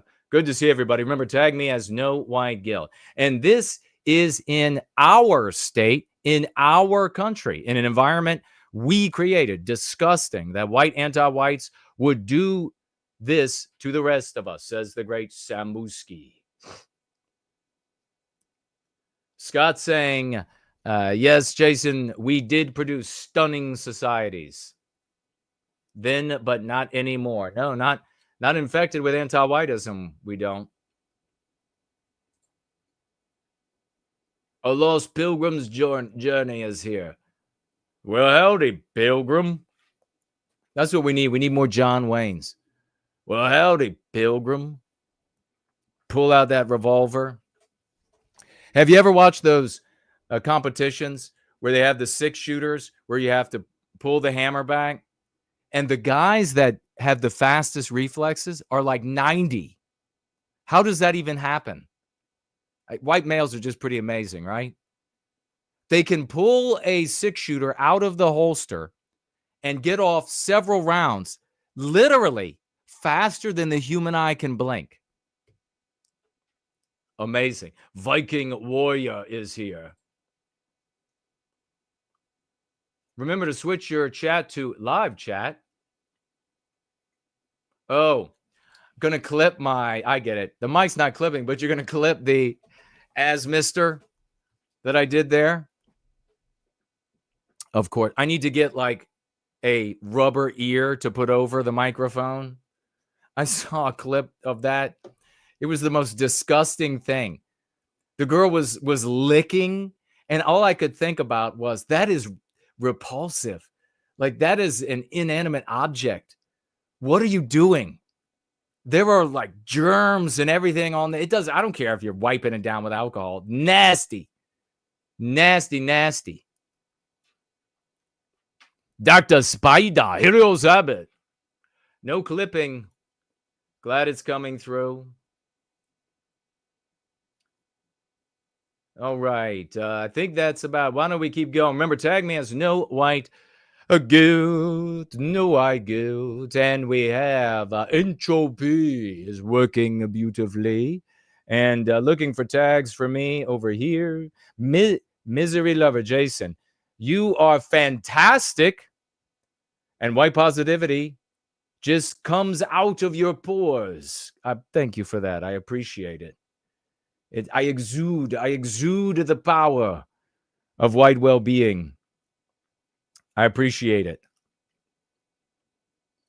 All right. Don't see any others tagging me. Make sure you tag me. And I want to be in, the rubber ear on the thing. God, who knows what else? They probably have paywalls where it's really like, what kind of rubber things are they having made? And then you get to listen to them make mouth noises. That's as weird as the guy cutting his legs off. Or I guess he probably didn't cut them off himself, right?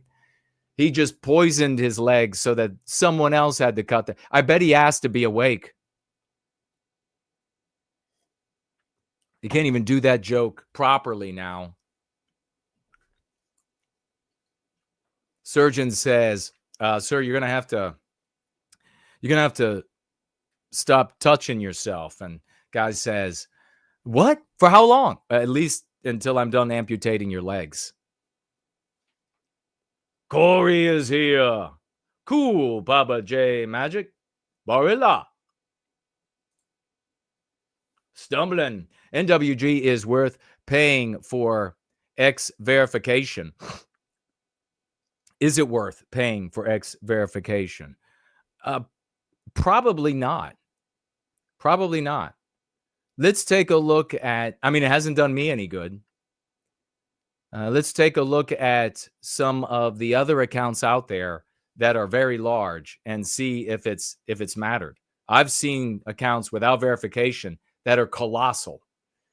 They probably aren't even American, probably not even white, but they're like white presenting, and all the white people, or everybody else they're following.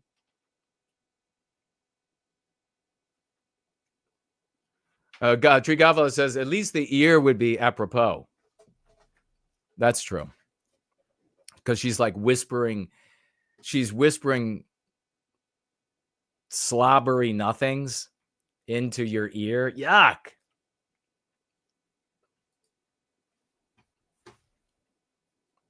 All right.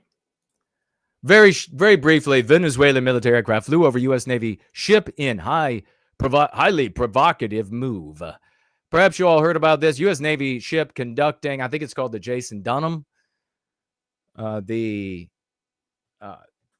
flew two F-16s, Venezuelan military, And apparently the United States sold them like 10 or so, or 12 back in the 80s. Now, the F-16 is a completely epic aircraft. It is awesome. And there are content creators and authors out there saying they flew these junky F-16s. No, they're totally kick-ass. It is, many pilots rate the F-16 as like number 1 or number 2 of the most badass jets. Top 3 for sure. But here's the thing.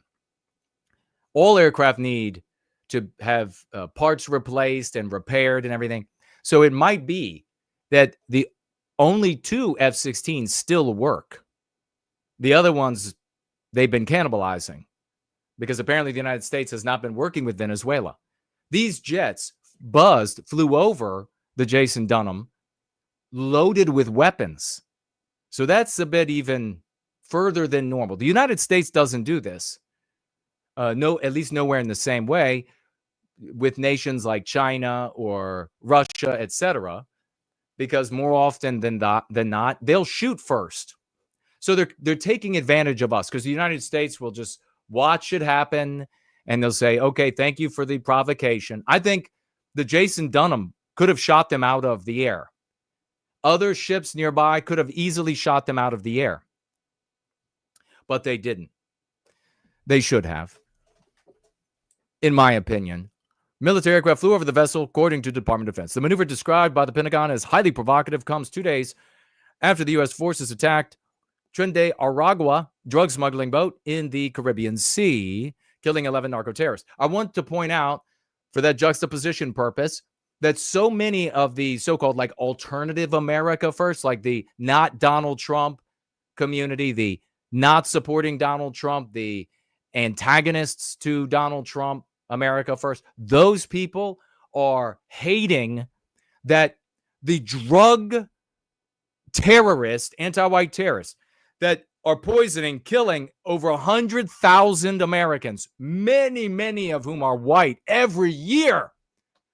They are upset that the United States is doing this. Literally, that little exiguous bitch was said in a clip that I saw. It's like, they didn't even board the vessel and board the vessel. There ain't no better boarding than to vaporize, making these anti-white terrorists into fish food. That just demonstrates once again that their opinion, the schmuck's opinion, is that the dudes control America, and therefore America needs to be attacked, injured, should never defend itself, on and on. America first. Yeah, right. Today, 2 Maduro regime military aircraft flew. So this was just the other day. And they flew right over. This ship could have shot them right out of the air. The only other thing they could have done when they flew these F-16s over the Jason Dunham would have been to lock on, would have been to use their weapon systems to lock on to the Jason Dunham. The ship would have been able to read that there was a lock on the ship. That was the only other thing they could do to increase the provocation without actually firing. But here's the thing. They flew close enough that if they wanted to flip on that system and fire, the Dunham could not have defended itself.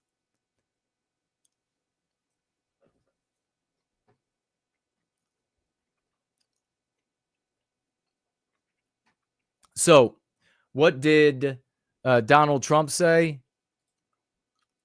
He said, Hey, General, if they do that, you have a choice of doing anything you want, okay?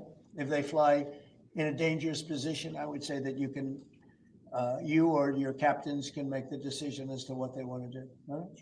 Now, I think this is a mealy-mouthed statement by the president. You could do what you want to do, so that's just like pass off the responsibility. I think that was just for show. He's a showman more than anything else. I wish they would shoot them down. In response, the United States moved, I think it was 10 F-35s to Puerto Rico, very close to Venezuela. The F-35 could kill the F-16s over the horizon. Wouldn't even have to see them because of the tech on, by the way, the F-16s that the Venezuelans are flying are not the same F-16s that the United States still fly. Those F-16s have been updated. By the way, I saw way back in the day, the very first flight of an F-16 for the brass. And it was at an ROTC event. It was one of the old school projectors. And it was amazing. The pilot, a white man, he took off, and to demonstrate the maneuverability of an F-16, he did a barrel roll right over the runway. As soon as he lifted off, the wheels weren't even up yet on the F-16. He barrel rolled that bitch. White man's tech. Why, we are awesome. Face it, we are awesome. The rest of you are half-wits. Barrel rolled it. Here's the thing. Flew up, was doing all of this sort of, I don't know if he did Pukachev's Cobra. I don't know what all the moves he did. He was certainly doing loop-de-loops, but here's the thing. He was doing all of this even though one of the landing gear had not closed. The landing gear that was working against the G-force created by the barrel roll on the runway broke. It was halfway open. So he was doing all of these tricks in that F-16 with that turbulence. And there was no radio in the cockpit. They had no way to tell him that the aircraft was broken and that if he tried to land, he would die. So they did the next best thing. They drove the fire engines out onto the runway to give this signal that something's wrong with the aircraft. So he flew by a couple times looking down, seeing the fire engines come out, and realized something was wrong, and then ascertained it must have something to do with the landing gear. Didn't have all of the bells and whistles yet in the aircraft to tell him, hey, this landing gear didn't close. So this total ace of a white guy flew in over a field right beside the runway, came down slow enough to rip that wheel off of the aircraft, and then put it on its belly and slid it to a halt. Big salutes to that champ. The room was crazy. We went crazy. It was awesome. White men. But here he is. He's kind of passing the buck. He's like, well, meanwhile, in Puerto Rico, these Marine expeditionary forces are practicing amphibious landings every single day with tons of Marines.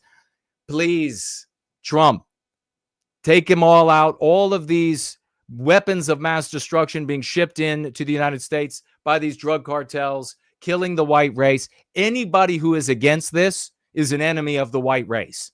Anybody who is against killing all of the narco leaders under any excuse is an enemy of the white race, and therefore an enemy of yours if you're white or care about the white race.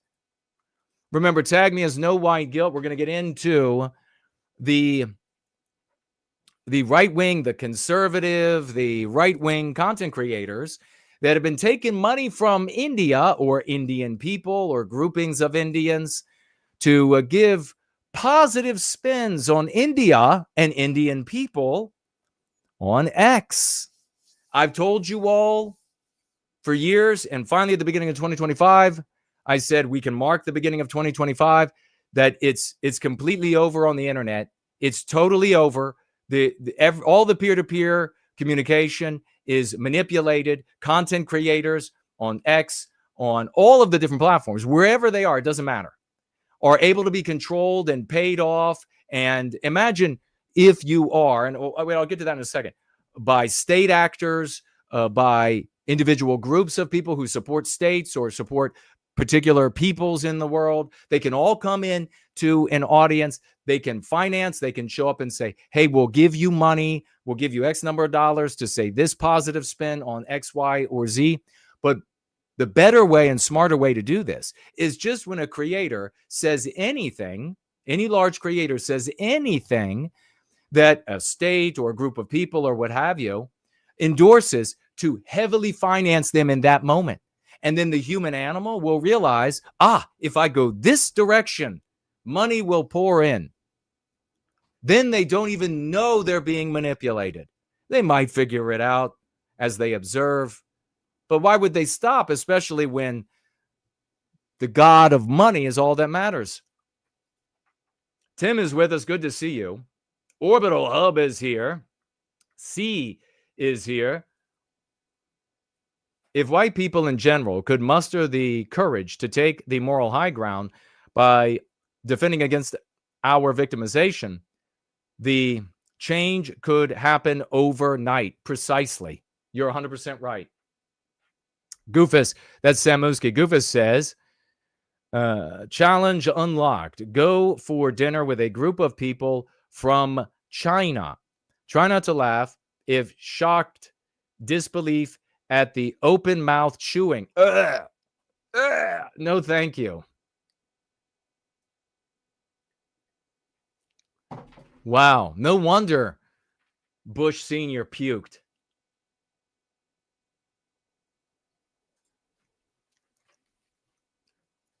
Going to be getting to, unfortunately, the death of that beautiful white woman from Ukraine, one of our sisters, murdered by anti-whiteism. But before we get to that and the AFD, let's stop in for a moment with Hambly. List of propaganda accounts who took money to shill for India. Do you recognize any of them? Gunther Engelman. Who is some other? Ryan Fournier. DC Drano. Matt Wallace. Defiant Els. Huge accounts on X. On this list of people who took money to sell you out, Gunther Engelman, who famously was a part of Pam Bondi's Bindergate, who has blocked me after I called him out. Community notes violations. Defiant Els. Matt Wallace. DC Drano. Ryan Fournier.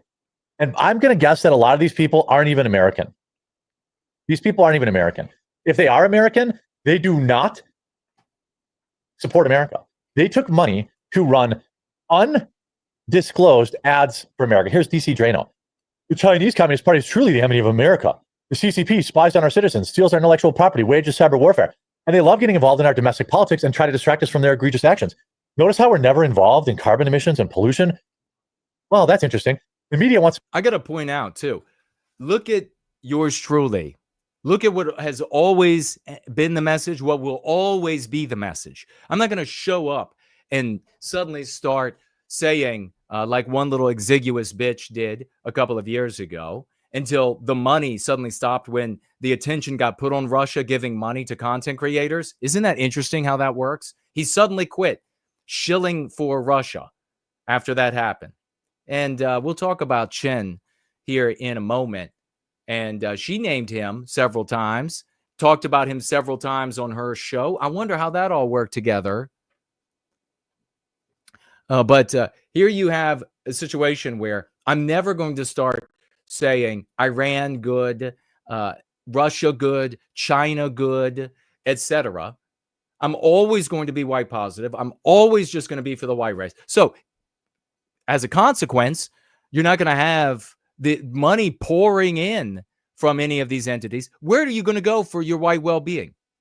Where are you going to get your information? To paint El Salvador, Argentina, and India, etc. as the problems, but the CCP is a true threat. How about Ryan Fournier? India has always had Trump's back. If India makes a fortune off Russian oil, their margins would show it. They don't. Refining margins dropped after 2022, even as important ones rose. How about election wars? The fake news is trying to paint India as an enemy. India is an enemy. India is an enemy of the American working class, period. Exactly. End of story. Community notes. By the way, all of these people say they're... I mean, can you believe these so-called conservative content creators defending a country and a group of people that are like the enemy of the white working class? Can you believe that? They'll do anything for money. They're mega, defiant Els. India has always welcomed Trump with open arms. Hitting India with tariffs over oil won't punish Moscow. It'll raise prices and destabilize markets and help China fill the gap. By the way, all these people admitted to selling out America. All of them admitted to it, taking the money. After they did it and it was revealed, they all ended up admitting it, is what he's saying. All these people did. Some of the most hilarious apologies. Look at this. Here's Defiant Els. Els on me this time. I made an honest mistake, and I should have made a better choice before posting. I take full responsibility. What was the mistake? Defiant Elves, who's probably not even American. What was your honest mistake? I want to know.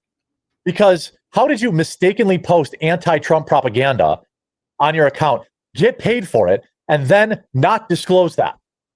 What part of that was a mistake? Getting caught? Was getting caught the mistake? Here's Nick Sordo. Oops, I accidentally took money from a foreign lobby and attempted to undermine the United States of America. My bad, guys. Give me. These are a bunch of creators that we see regularly, pushed regularly.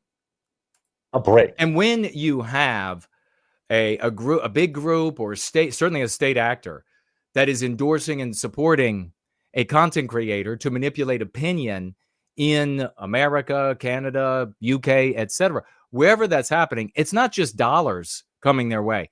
They're working in the background to magnify the presence, to magnify, the fame or notoriety, etc., of said content creator. So you have all of this at play now on the internet. I mean, we practically have to just view the information, and like I said at the beginning of 25, just view all of the information on the internet as suspect, because there are so many entities out there that can be using their wealth, their state powers, Iran. You'd have to really be insane to not think that Iran, who funds anything and everything to trouble, etc., Jews and Israel in the most ineffective way imaginable, that they do this, that they would not be involved in the West, in the background, financing and facilitating the fame or notoriety, the growth, the etc. of any content creator that's just going to badmouth Jews. It's completely ineffective for us, also ineffective for the Iranians, but they're such idiots. That's what they do.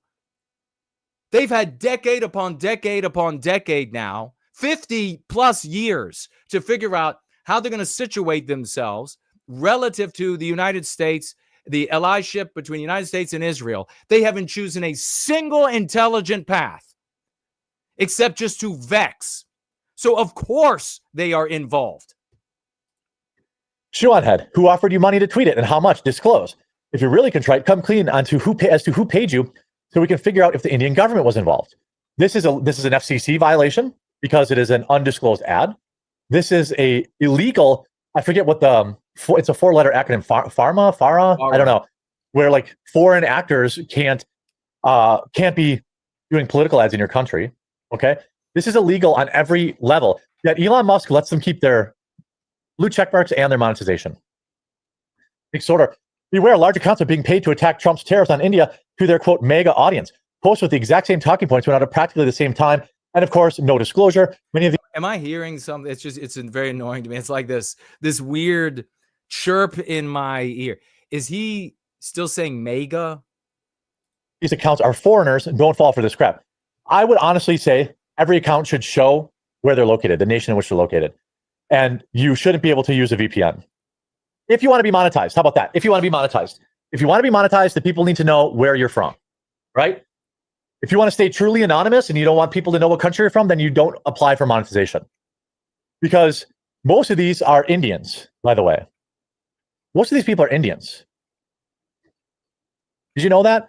Remember when everyone's like, haha, the Artard finder is so based and red-pilled. And then he sold a crypto scam to his followers. And I'm pretty sure he's Indian too. Indian bot farms and monetization have ruined X. By the way, this isn't the first time these losers have done this.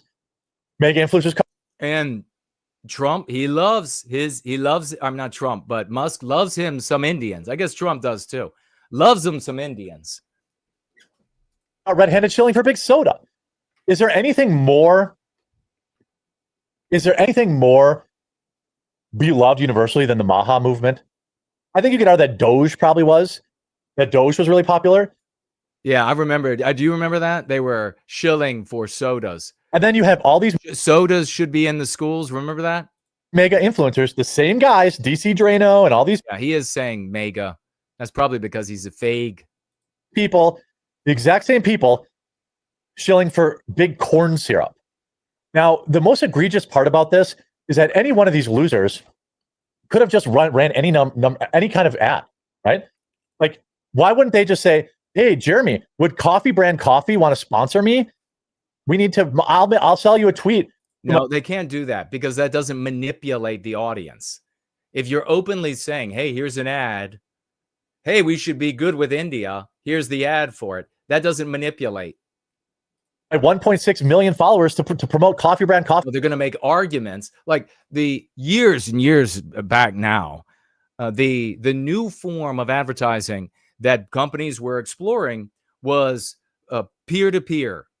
And I remember when this got started and they were doing testing by going out onto the streets, and they were having people go up at bus stops and crosswalks, and they would hold up their watch real big, and then they would say to this watch, I love this watch, I just got the other day, and just start a conversation. And the people were sold on whatever it was, the watch, whatever it was, the phone, because they thought they were getting an unbiased opinion, some real information finally. So they're obviously, these content creators are lying to you. They're making arguments that they try to fit into what they normally give their audience. So this is what the right wing is imbibing. Rife with propaganda, serving the interests of other entities. There is no entity in the background paying these people to serve the interests of the white race. If we had millions of dollars, you better believe that we would be using some of that money to get the biggest content creators to use some of the 6 key concepts, or all of them, instead of just using the tactics that we use now to get the concepts into the mouths of the most moral ones. And it's an endless struggle with them. You see how quick it can happen when you have money. But instead, you're going to have Iran, you're going to have China, China, obviously, when I was back on that show with the guy in the UK, I could not criticize China. Every time I criticized China, there would be multiple attacks. The host that I was a co-host for got upset, would tell me, well, this guy or that guy really likes China and they're giving me money. Oh, okay. And still to this day, I'm told he still will say China is this great place. China is this, would rather have my children grow up in China. Coffee.com, I would have said yes. They could have shilled for a VPN. They could have shilled for anything. But no, they shilled for foreign governments. Sir, do not redeem it. These same losers did it before. I think he needs to work on the accent. Clown World, Eric Daughtry, Ian Miles Chungus, not Jerome Powell, all of them shilled for Big Soda in direct opposition to the make. Okay, so you have a bunch of content creators on the right wing. These are your conservative types, and they're coming out and they're saying, hey, India, not so bad. India loves Trump. You want to make sure to support India. And you find out where all that is coming from. Do you remember this? How Russian operatives covertly hire U.S. influencers to create viral videos. Federal officials have accused Russia of using unwitting right-wing American influencers in its quest to spread Kremlin propaganda back in 2024. On Wednesday, the Justice Department charged 2 employees of RT, Russian state media broadcaster, in a scheme to secretly fund and direct production of social media videos that racked up millions of views. Stop taking positions on global affairs. Concern yourself with white well-being, white positivity. That's what you need to do. Your conversations, unless you're going to be making a decision on whether or not the United States is an ally or an enemy or adversarial with India or Russia or etc., getting embroiled in that type of conversation is a waste of your time and your life. You only have so many minutes alive. Use them wisely. And we're running out of minutes to recapture our destiny. So you can see what so many of these conversations amount to. financing in the background. Oh, wouldn't you know it? Lauren Chin has shown up again. You remember Tenant Media, her and her husband owned Tenant Media, and it was discovered that they did not sign up for FARA, the Foreign Agents Registration Act.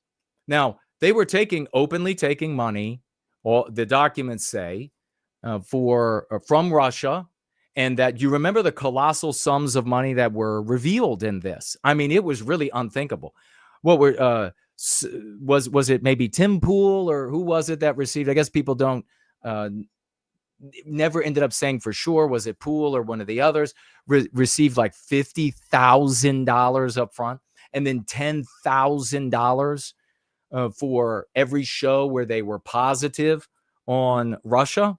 You think you're getting information valuable to you? You're getting information relative to the interests of Russians or those who are interested in the Russian state or expats or whatever it is. And that's what you're occupying yourself. And then what do they say in the white sympathetic sphere? Well, if you're not a supporter of Putin, then you're some kind of a Jew. And I came out hard against Putin. Do you remember? And that was the claim. Well, if you don't like Putin, then you're some kind of Jew. And then you had all of these propaganda-addled morons attacking me for pointing out that Putin has been in office for decades. He's been in government for many decades, and he hasn't said a single thing about the victimization of white people, which means he's anti-white, which means that government in Russia is anti-white. It's the biggest club in the galaxy is anti-whiteism. That Putin, that China, if they cared about white, anybody could use to beat the West over the head with is anti-whiteism. Look at your hypocrisy. Look at the hypocrisy of you're doing right by everybody. All you do is victimize the white race. That would seriously, potentially even destabilize, but trouble Western countries. That would be initially, for those who are mid-witted, seem like the kind of thing that Russia or China might want to do, or Iran might want to do, except for the fact that multiracialism, anti-whiteism, is embraced by the adversaries of the West because it destroys the West. The last thing that they would ever want to have happen is the white race in the West to become an identifiable people and serve white well-being, because that would make Western countries powerful beyond their comprehension. So Lauren Chin has shown back up. By the way, just a by the by. Now, Lauren, I guess, is Asian, and she has a white husband, I understand. And here you have Lauren Chin coming in. Lauren Witzke coming in to tell Lauren Chin how beautiful her children are. Now, Witzke shows memes of Hitler. Witzke talks about like Aryan on her Telegram. Witzke is ever at odds with Jews, with blacks, with Arabs, etc. It's all supposed to be about like this. Oh, they're just doing some Sig Heiling. And then she comes and celebrates the half-white babies or baby of Lauren Chin. What does that tell you about Witzke? But why is Lauren Chin showing up? You remember, wildly popular, enormous channels, colossal conservative, because white people can't get enough, and that's our problem. They can't get enough of turning to non-white people that validate our views, which demonstrates that there is an anti-white morality, which states that white people are illegitimate. Our concerns are illegitimate. Our opinions are illegitimate. Our victimization doesn't matter. And so what do? Instead of turning to our brothers and sisters, we turn to non-whites that agree with us. We think we're validated. So millions and millions of followers for yet another non-white face shows up. And I'm going to share some conservative opinions with you, white people. And then instead of turning to the natural leaders of our race, they turn outward to people like this. And she was beguiling them the entire time. for the employment and the money of Russia claimed in these investigations. Well, of course, the investigation and everything that followed troubled the work that she was doing. They took her passport away, or whatever, the visa that allowed her to work in the States away. She had to move back to Canada. And on top of that, this is supposed to be like America first. And she was actually a Canadian. So another little wrinkle there when it comes to turning your allegiance in the wrong direction. I mean, it's like you're not even looking to white men. You're like, oh, I've got this wonderful, I'll send more of her. She's a pretty Asian woman saying that we shouldn't transgender our babies. She's a pretty Asian woman saying that we should keep our guns. She's a pretty Asian woman saying, and then what else did she also say as she was receiving dollars claimed by Russia? Well, she brought up Nick Fuentes often, just like those CIA publications. Interesting, isn't it? How that all works together. So why is she showing up again? Well, she's showing up again to beg for money. She's got legal bills, all that money that I don't know what they did with all of that money that poured in.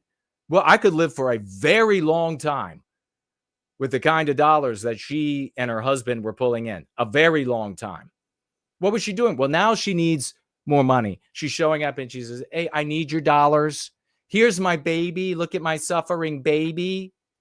Send your dollars. So white people will be sending their dollars for her legal defense rather than the foundation for whitewellbeing.com. Rather than to the work that is achieving success for white people and everybody, therefore, who lives in the West. Sending it to Lauren Chin so she can get back up on her feet and then they can have a non-white person to validate their views again. Sickening. You don't have a chance unless you address the social morality of the West. So there it was. She was a darling for years and years, raking in tons of your dollars. A darling of a conservative content creation. And all along, according to the documentation, she was getting them bucks from Russia. AFD, coming up next. What are you all saying? Thank you so much, Unparty, for giving me the link to that story over here on Twitter. Let me take a look over here. Let's see. Land of the Fake is with us. Good to see you. It's not just a cliche that the power of a suggestion is immensely powerful. So very true. Well said.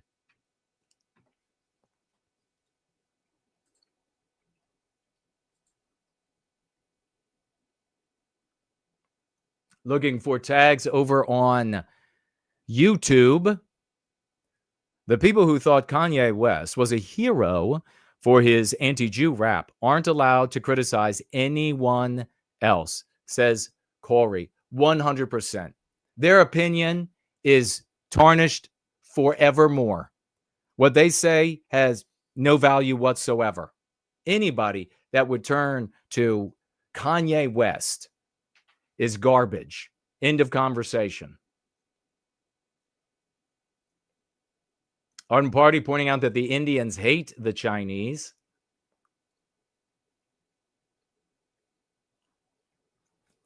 Let's keep it rolling.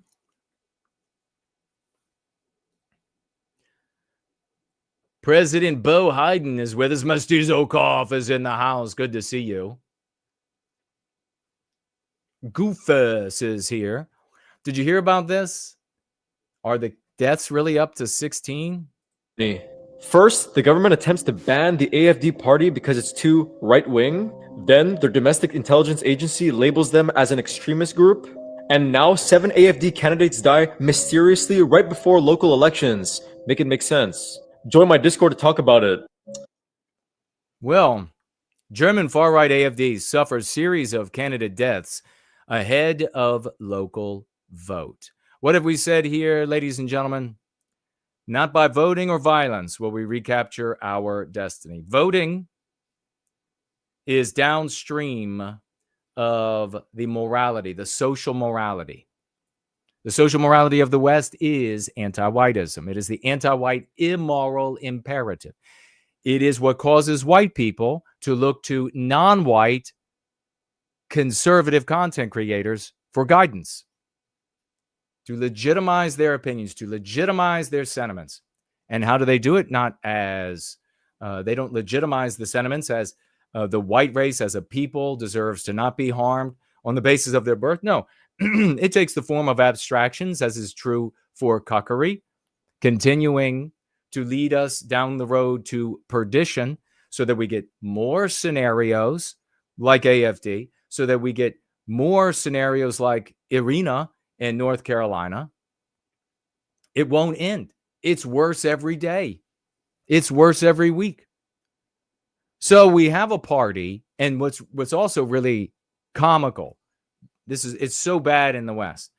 What's also comical is the great right-wing party is led by a homosexual woman married to another woman, and they have children together. And that's the great right-wing resistance in Germany.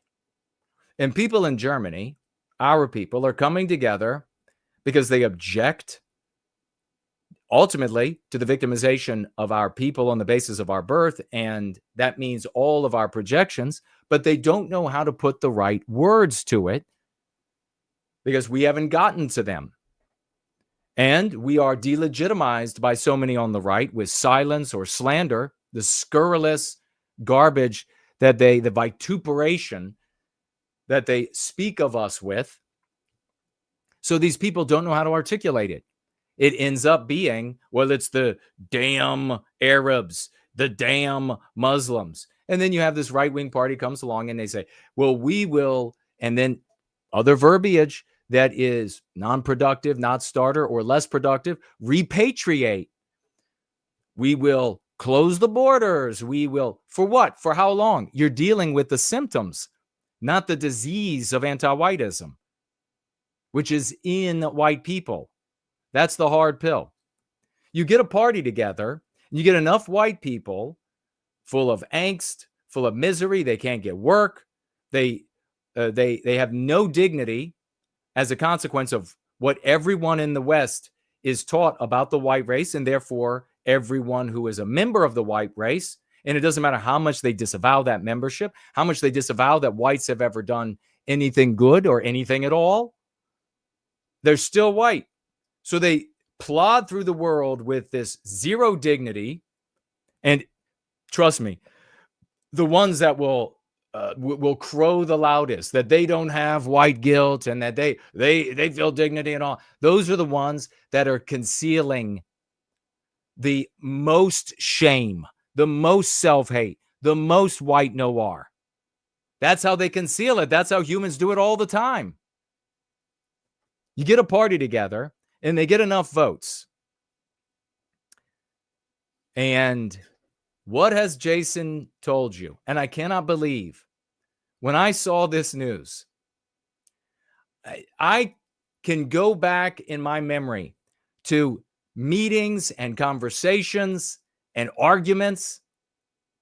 There is a group, and I'm not going to tell you who they are, but there's a group that is going to be getting together in America, and they have people that can finance. They've financed endeavors over the years. Let me just tell you my argument. I said, you're not going to have a political party ever until we take care of the social morality issue that can succeed. And what do I mean by succeed? Be able to implement strategies and policies that will be able to stand the test of time, the lifetimes of those people who vote for those parties, that arrest our victimization at every level and every imaginable way. You're not going to be able to do it until you address the social morality. And if I made other arguments along the way, building up to it, about you're going to be competing on a monetary plane in politics. And how much money do the anti-whites have? How much can they wield? How much can they bring to the table? How about their media and what they can say about your candidates? I despise so many of these jealous little fuckers. You know that? Because I said to them, it's been years, and I said to them, even if you have a situation where some kind of party in some even sort of ephemeral, meaningless little way can do some good for the white race, well, they'll just kill their candidates. 0 phone calls, 0 text messages to me. All of these fucking losers, some of whom have pretty large followings, some of whom are pretty well known, they keep their distance instead of apologizing to me. You motherfuckers. They just keep further and further distance. Oh, it's like if I make enough distance over time between all those conversations or those conversations that I had with Jason, then it's like it never happened. I practically forgot about it already. It's like I never disagreed with Jason on that. These people, they know who they are. Some of those conversations were quite heated. Said, oh, they could never do that. They could never do that. It would be so obvious. They're killing them. Well, in my opinion. Of course, they're calling it a little coincidence. They're killing them. Far-right AFDs suffer series of candidate deaths ahead of the local vote. As many as 6, and of course it was 7 after this article was written by the BBC, for Germany's far-right AFD have died in recent weeks ahead of the local elections in the big western state of North Rhine-Westphalia. So, tell me again, I'm listening, tell me again about political party. There is a group that's getting together that have financed, semi-secret, definitely private group, that have financed over the years different endeavors, several political party endeavors, several of these bureaucratic looking and talking and acting little bitches that show up and they look like they could be a good candidate to run for office, have financed a number of other ways. They've had people in there that cut checks. And yes, they have their own, the organization has its own dollars. They cut checks from that from the organization for different endeavors. They're having a conference coming up.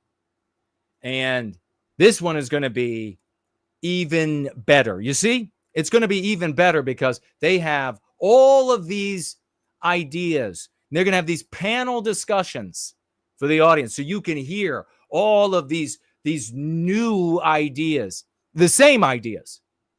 Every year, it's new ideas. It's think tanks. It's political parties. It's cravening into the hills. It's all done, been done over and over. They're going to have them all of these great new ideas, except for White Wellbeing and Jason Kuna.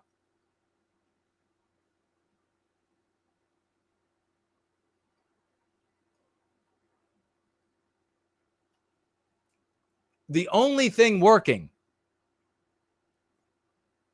Now, I'm sorry that their efforts have not produced these fruits. Oh well. It fucking disgusts me because you claim to be for the well-being of white people. You claim to want to arrest our injuries. And yet here you have something that is succeeding in the lives of white people. And they want to talk about the new, you know, one of the new groups, one of the new ideas that they had come to several of their events. And it was all by way of a wealthy guy who said, I'll cut this much money if you allow the NJP. You remember the NJP fell apart exactly like I said they would. Yeah, they were one of the new and exciting new groups that showed up to tell these financiers about their great new idea and how much they're going to accomplish. And their speakers got up there one after the other, and it was the same spiel I've heard for decades. The same garbage. Fuck every one of you for this. They're going to have all of this brilliant new stuff, all of these great new ideas. They even had Fuentes show up there one year. All of these great ideas. And they're going to have a lot of back and forth over these great ideas on these panel discussions. Give me a fucking break. I was right. If any of these parties become a big enough problem and they haven't co-opted them, they're not anti-white enough, they'll just kill them. Police have made clear there is no evidence of foul play or the death. Really? Wow. Jeez. Really? No, the police have made, really? My God. Thank God the police came in and told us there's no foul play. That's totally believable.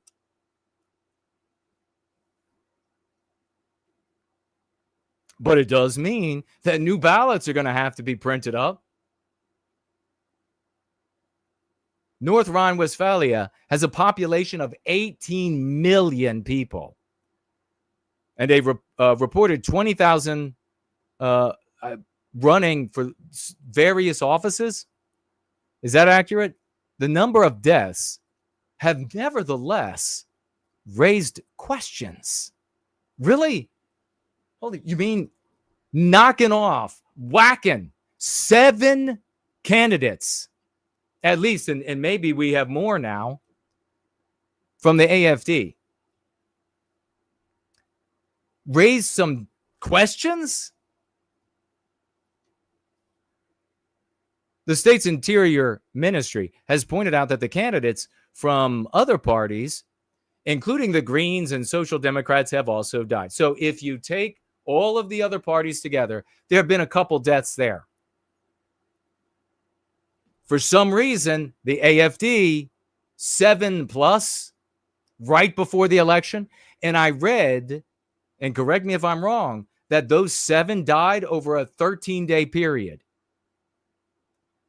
The AfD became Germany's second biggest party in February's elections, spreading from its eastern heartland to areas of the West. And by the way, that semi-secret group has asked, if I want to be in the audience.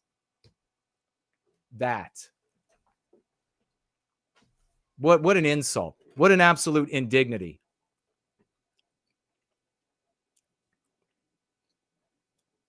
The domestic spy agency classified the AfD in May as a extremist organization, but that's on pause because the AfD has appealed. Initial reports centered on news that 4 of its candidates had died, and then the deaths of 2, and then another one, obviously, prompting a flurry of conspiracy theories.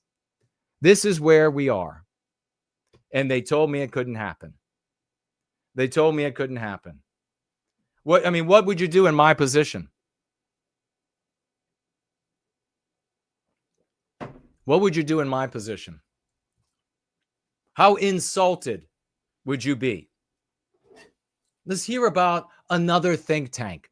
Let's hear about another webzine. Let's hear about another, and let's talk more about, let's have some more speeches about World War II and the war for Southern independence. Let's have some more speeches about things you can't do anything about. Let's have some more speeches about the Fed. Let's have some more speeches. The Jews don't operate this way. NAACP doesn't operate this way. What in the fuck is wrong with white people? Unbelievable. First Last is with us. Good to see you. Windhammer is here. Well, they might be. But ultimately, this comes down to anti-whiteism and being able to play the white population because of their infection with anti-whiteism, which forms the social morality in Germany, as it does across the West. So if you want to prevent things like your candidates from just being offed. By the way, it doesn't even matter, because if they're not killed, they still can't win. They still can't win. Until you address the social morality, they still can't win. Slow maybe this aspect of anti-whiteism down temporarily or very briefly. Cause some violence in the streets over here, and maybe slow something down of very briefly before the anti-whites just go ahead and move right through it again. And I have made this geniusly as simple as possible so that everybody can do it. AFD co-leader Alice Weidel made no effort to quash the speculation, reposting a claim by retired economist Stephen Homburg that the number of candidate deaths was statistically impossible. However, asked about the rumors in the party, the AFD's number 2 figure in North Rhine-Westphalia acknowledged on Tuesday that what I have in front of me, but that's just partial information, that doesn't back up these suspicions at the moment. Doesn't back up the suspicions at the moment. Politico's Berlin Playbook podcast, that as a party wanted the cases to be investigated, quote, without immediately getting conspiracy theory territory, without getting into conspiracy. So investigate you're going to turn to the anti-whites to investigate. Just accept the reality. Stop being such a gullible white booby. This is where we live. You were born to anti-whiteism. You are infected with it. We have to address that infection in each and every one of us. And then we touch the circles around us. We have done that spectacularly. Heather says white people have suicidal empathy. But yes, but the empathy would be directed at us if it weren't for anti-whiteism. Because you have to pose the question. I mean, I even posed this. Dr. Kevin McDonald is a great friend. Known him for many, many, many years. This guy. We have had some disagreement. You talk about the suicidal empathy. Actually, what is the way that he terms it exactly? And you have to ask the question, why only for non-whites? Or why only, better, more accurately put, why only for that which victimizes whites? So it might be the transgender phenomenon, it might be the obesity phenomenon, it might be whatever it is that victimizes white people. Why is it white people have empathy for that, but not for the white people being victimized? Aha. Now you have a problem with the formula. If you address that problem, then you don't have the suicidal empathy for all of these things that victimize the white race. So very true, Heather. But at the same time, address the anti-white problem, anti-whiteism, and suicidal empathy evaporates.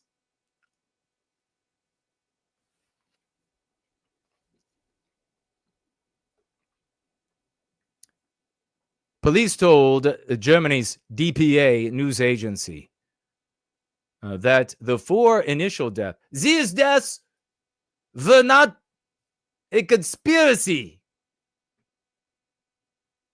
Natural causes, as they finger their holster. They're not being divulged because the family members have said they don't want people knowing how their family member died. Wasn't that something? Isn't that special? In the late state elections in May, the AFD polled at 5.4% in a region that was home of Germany's industrial heartland. So there you have it, Germany being vitiated by anti-whiteism. And you have these economic concerns. You think economic concerns are going to fix our anti-white problem? No. Tech billionaire Elon Musk, who endorsed the far-right party's migration policies earlier this year, has repeated his support for the AfD in recent days. He said either Germany votes AfD or it is the end of Germany. Well, it's not going to be the end unless he honestly means the white race, because Germany is the white race. Germany is in every white person. And I doubt he means that, unfortunately, or at least he's, not saying. Heather says exactly. Nameless one is here. Let's see if there are any other tags.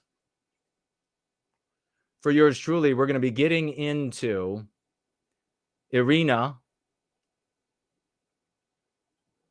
and how anti-whiteism kills. All right, I don't see any other tags at the moment. So let's jump into this. We got a big lesson of the day, though, because the other part of the voting, that statement, not by voting or by violence, is in this 1 week here is being demonstrated robustly. You cause a problem for anti-whiteism and anti-whites, even in one minor area, just the economic area. Even in that little area, and you get enough attention, and they're not pushing you back in other ways, they're not being successful, they kill you. Again, it's a speculation for the anti-whites that are listening. They kill you. Well, what's the other side to this idiotic coin that we keep hearing in the white sympathetic sphere? Well, violence. Go out there and punch it up with anti-whites in the street. Just go out there and punch it up. Well, that's happening too right now, isn't it? You're having punch it up in Australia. You're having punch it up in Ireland. You're having punch it up in these different places. Well, what's going to be the end result of that? A place where the white race is safe, where the white race is a people, where the white race can not only connect with each other, their neighbors, on the basis of race, but with white people across imaginary lines? Of course not. Absolutely not. Might it prevent a rape here or a lost job there? Well, I'm for that. Not opposed to that at all. But I am too intelligent to get behind what I know will fail. I'm too intelligent to tell my brothers and sisters, just because there are a lot of idiots out there that are saying, this will work, this is working, just wait and see. I've been waiting 3 decades. I've seen punch-ems up far bigger over those 3 decades. I've looked at our history, punch it up in the streets far bigger than what's going on today. I'm just too bright for the stupidity. So we're going to be talking a little bit more about that as we get to our lesson of the day, which is a little bit later in our gathering. Make sure you don't miss that.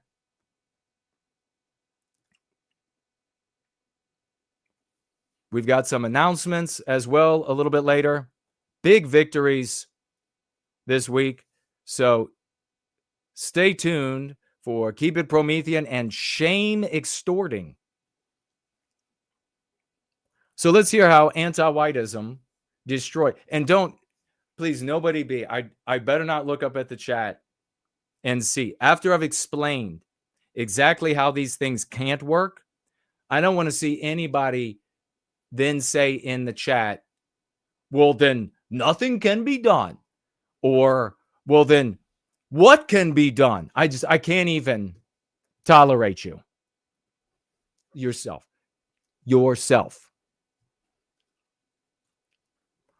Suspect behind. Now, this is so sickening. Here you have this white female, Iryna Zarutska, from Ukraine. She flees the war in Ukraine to come to the United States, a war zone, to come to the United States and is murdered in the most bestial, monstrous, anti-white way while working for a living. The suspect behind a fatal stab. And yeah, let's look at this for a second. This is all about race, her race. If you got that question wrong, then it's all right. You can go right. If you went wrong in the past, you can go right now. It's all about race, her race, our race, our daughters being butchered, stabbed in the fucking chest and throat.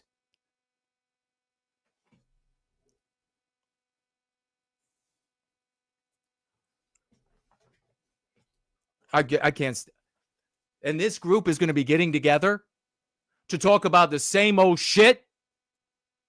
How many more? How many more have to clutch at their throat and the geyser of blood? How many more? I can't even,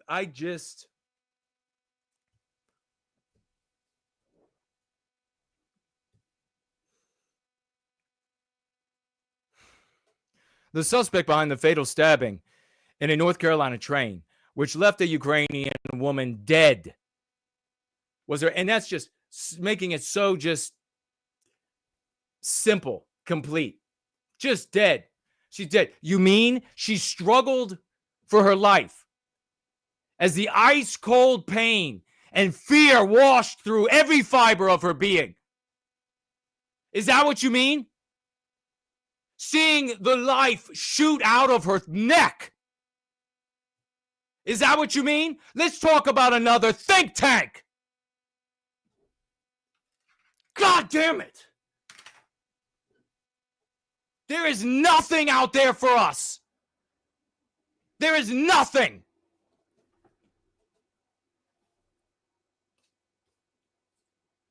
One person talk about blacks in front of me, and I will rearrange your fucking mouth. I am so sick of this shit. I am so sick of watching our people, our daughters, our sons,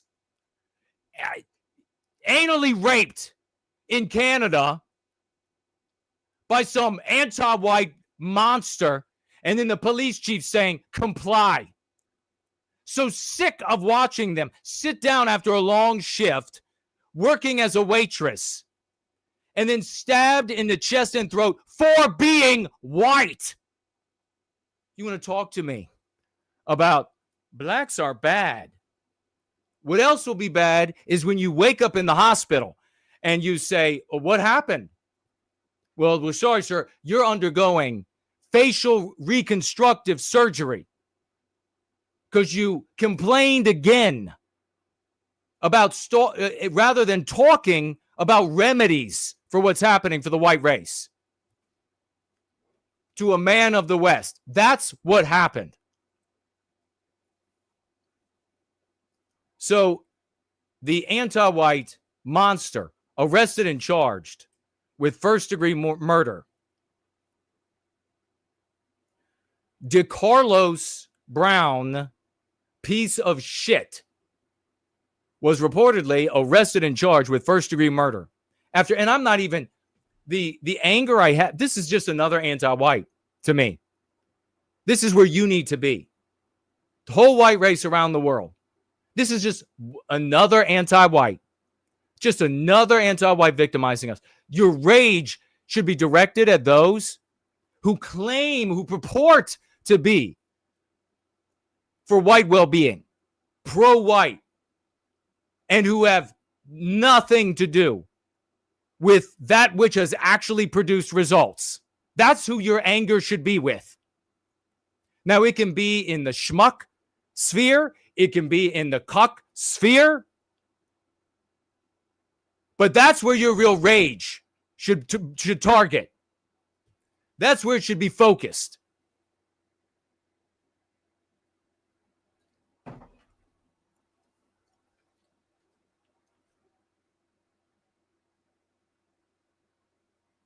Iryna Zarutska, just 23 years old. Stabbed in the throat while riding the Charlotte light rail. So Charlotte,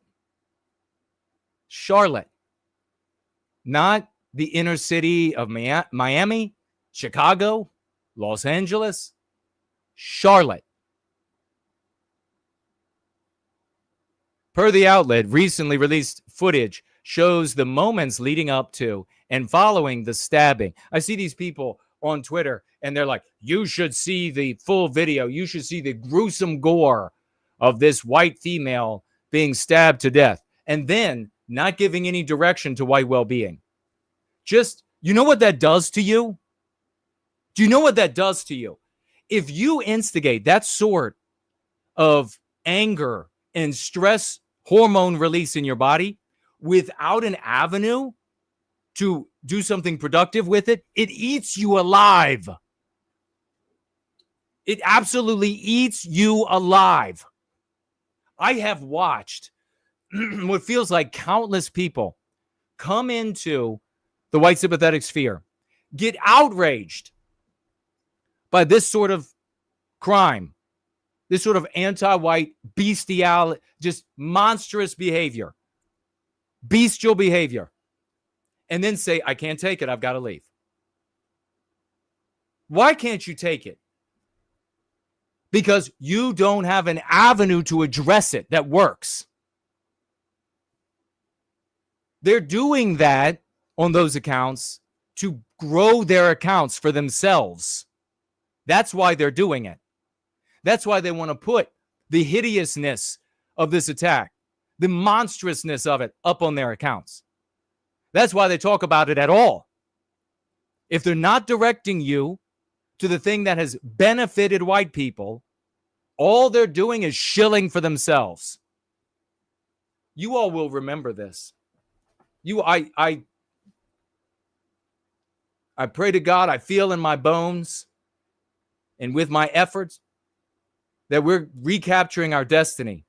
But I'm going to tell you what, this is going to be a painful memory if this anti-whiteism finds you and your loved ones when you were indulging, just getting angry, hating, just walking around and hating some group of people. That's going to be one painful ass memory. Should have listened to the No White Guilt guy.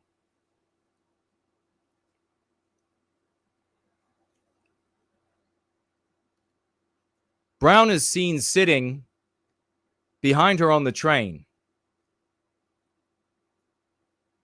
She enters and sits down in front of him, which our women should know. Our girls should know. Our guys should know. Do not turn your backs to any non-white people. You are hated. You are despised. Why didn't your parents tell you? Because they're not being taught to love themselves. They're not being taught to love our people. They're not being taught that we are preyed upon by anti-whites. That's why. If anything, their fathers, maybe their mothers, are saying, well, you got to watch out for the inners. Then they go out in the world and they think, well, that's been the problem all along. I'll demonstrate that I'm not one of those awful people that think that way. And I'll intentionally put my back to them.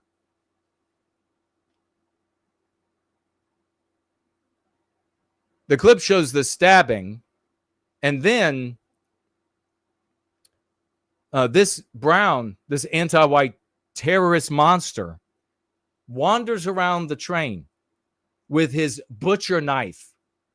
And it's ungodly how much of her life is spilling from the blade as he walks the train.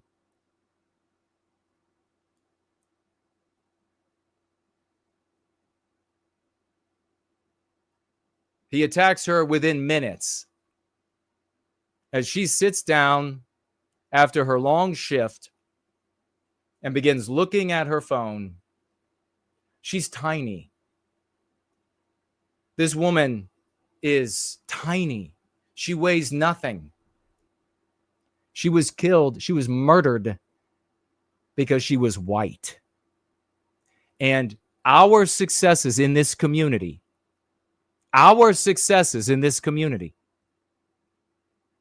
reaching out in love, hope, and redemption to our brothers and sisters, influencing the people who should not have been among the schmucks and drawing them out and bringing them over here and influencing the cucks and what they think. Your work is why Benny Johnson called this out as a racial attack on the most persecuted race.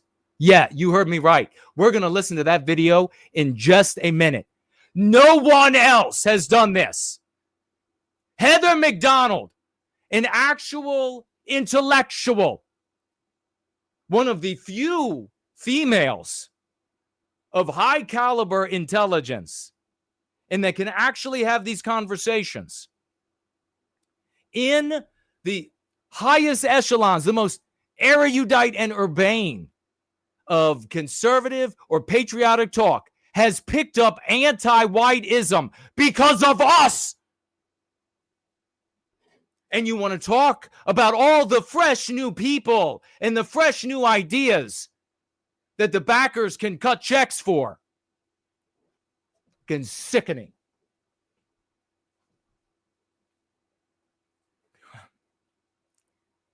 What a joke.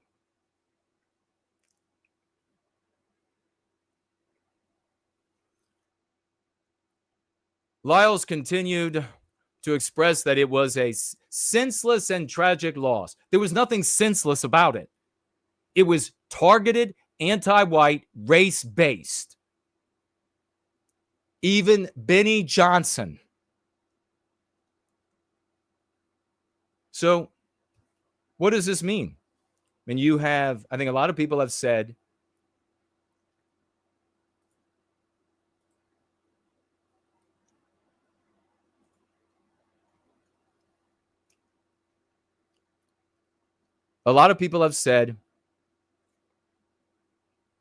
that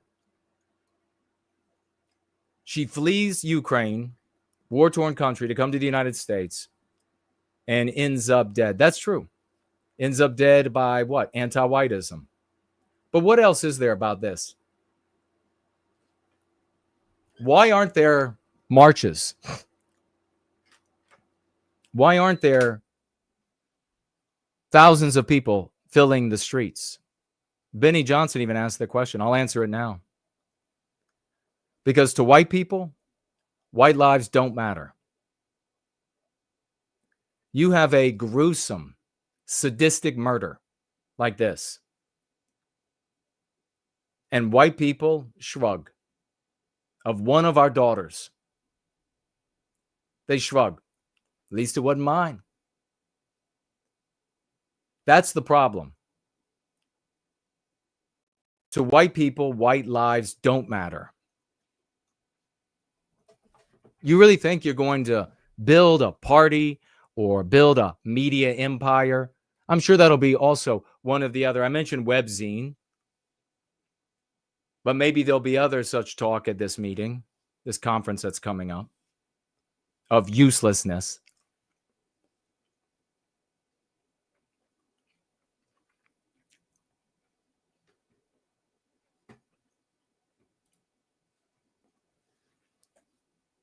But the problem is that to white people, white lives don't matter. The only way that you can engender this in them is the tools that we use here. That's it. So that they see their individual well-being by way of our people's well-being. That's it. And we've demonstrated that it works for years and years and years. As a white person today, you can't go to your shitty blue-collar job or even low-paying white-collar job and get on a train to go home and not get butchered. What does this do to all of us living this life? What does it do to every moment of our existence? The only one we get. We've got to go work these miserable jobs that we're overqualified for. We've paid our dues for better jobs, but we're going to be kept out because of anti-whiteism. We got to trudge through the early morning traffic to get to these miserable shit jobs. We have to worry the entire time that as at work, walking on eggshells, that we don't get seen as not being anti-white enough, that we don't have a coworker overhear something that isn't anti-white enough or can't be reinterpreted to be something. Every fucking breath of our lives. You're at work, you got to make a doctor's appointment, you get on the phone, and you get some sort of pre-recorded garbage that used to be able 10 years ago understand everything you said. But now, since it incorporates the multiplicity of accents speaking English, and poor English speakers from all around the non-white world, it can't understand shit you say. More detriment to our existence, more unhappiness.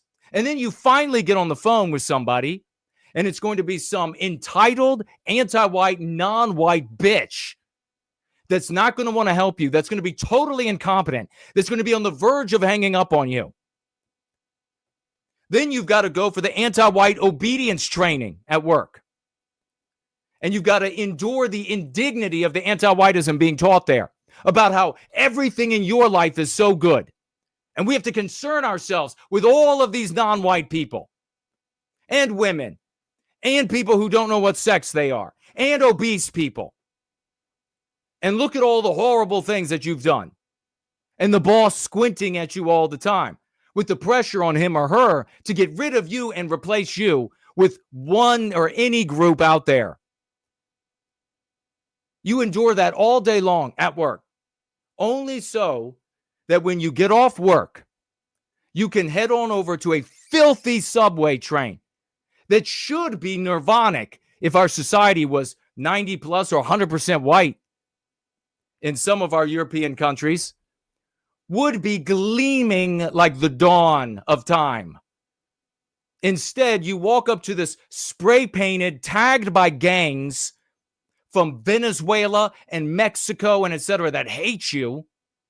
You climb aboard this filthy thing that barely runs on time, not by way of the anti-white, incompetent non-whites that they put out there, but they've had white men come in after the fact because the trains couldn't run on time anymore and make it all digital so that you had a white guys running it on time.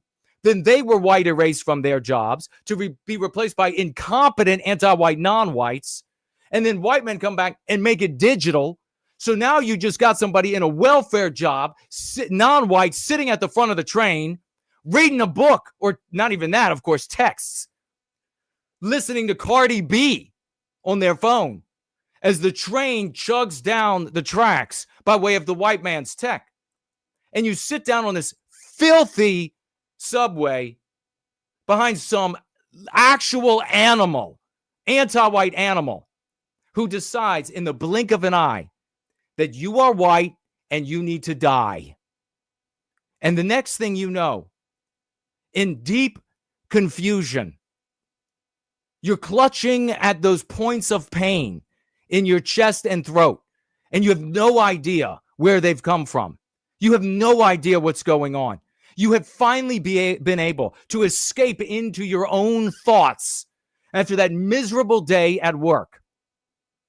And then you see the geyser of that deep red, crimson, frothing blood shooting from your neck. And you have seconds left of life. Every day for the white race, this is what we live like. This can't go on. White people will suffer this miserably. They will live in this kind of misery. They will develop systems. Hell, it's been decades since those electrified jackets were invented for women. You remember those? The jackets that could deliver a significant jolt of electricity to an attacker. The scarves that were made out of Kevlar so that a knife couldn't just stab or slash right easily through it. In South Africa, the new device invented by white people that goes inside of a woman and has spikes to stop the rapes. Oh, white people will put up with it. We'll live with it all the way to the bitter end. A little creative this, a little creative that. 2 decades since white people invented those flamethrowers that shoot fire out the side of a car for attackers in South Africa. White people will live with it. There's no amount of suffering. There's no amount of your life being made miserable. Your towns are white erased. Your police departments are white erased. They're wearing Islamic patches in Michigan. Islamic entire communities being built. Beautiful communities. Gigantic upper end of middle class. Beautiful McMansion homes, all owned by Indians in Texas, in Virginia, in California, in Washington State. Everywhere you turn. Wealthy, anti-white, non-whites at one end, violent, poor, anti-white, non-whites at the other end, and white people just keep coming up with excuses. They keep inventing little knickknacks.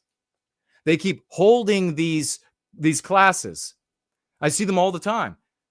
Classes in self-defense. They're trying to teach these. Do you really think that Zarutska could have defended herself? Even if she saw him coming. She could not have defended. No amount of training could have protected her. It happened far too fast and from behind for a sidearm or mace or any of that to have been of use.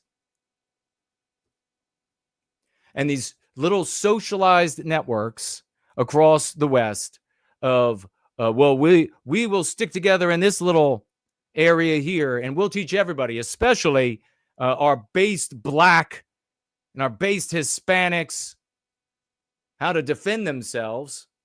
And we'll get you all interested in guns, because that's all the white race, that's all America needs. Get you interested in some guns. Put up an American flag with an eagle on it. The only remedy is go free.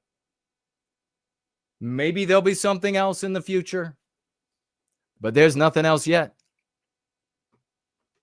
But let's see the success that this community is having, the influence, and big salute on everybody swashing on Benny Johnson, everybody that has swashed on Benny Johnson over the years. Epic success, and the overall pressure that we have put on conservative content creators to talk about the white race, that we're being victimized as a people on the basis of our birth. Look at all these arrests. Like after this arrest right here, then that means like 30 years in a hard labor camp. That's what our ancestors used to do. That's exactly right. Walsh is exactly right. 14 times arrested and let go. I beg them to let him out just one more time. So 14. So here you have somebody, a LARPing bitch. He's not going free. He said, I beg him to let him out, because you will do what? Nothing, right? Nothing. You'll do nothing. Now, why is this guy arrested that many times and released? White erasure of our norms in policing and justice. If you don't own them, it's tragedy of the commons. There's some good old boys in South Carolina that want to talk to him. Yeah, well, unfortunately, there's not a Daniel Penny on every train. This is 1,000 times worse than what happened to George Floyd. That's exactly right. You're just sitting there minding her own business. She had no interaction with him whatsoever. The two didn't know each other. What compelled him to murder her? Well, we all know. We all know exactly what it was. We all know exactly what it was. She's a member of a group of people who are the most systematically oppressed and the single most systematically targeted and attacked group of people in the world.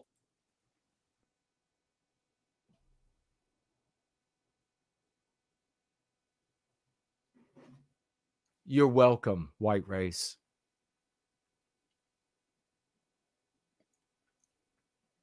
You're welcome to everybody who will be attending that conference. You were welcome.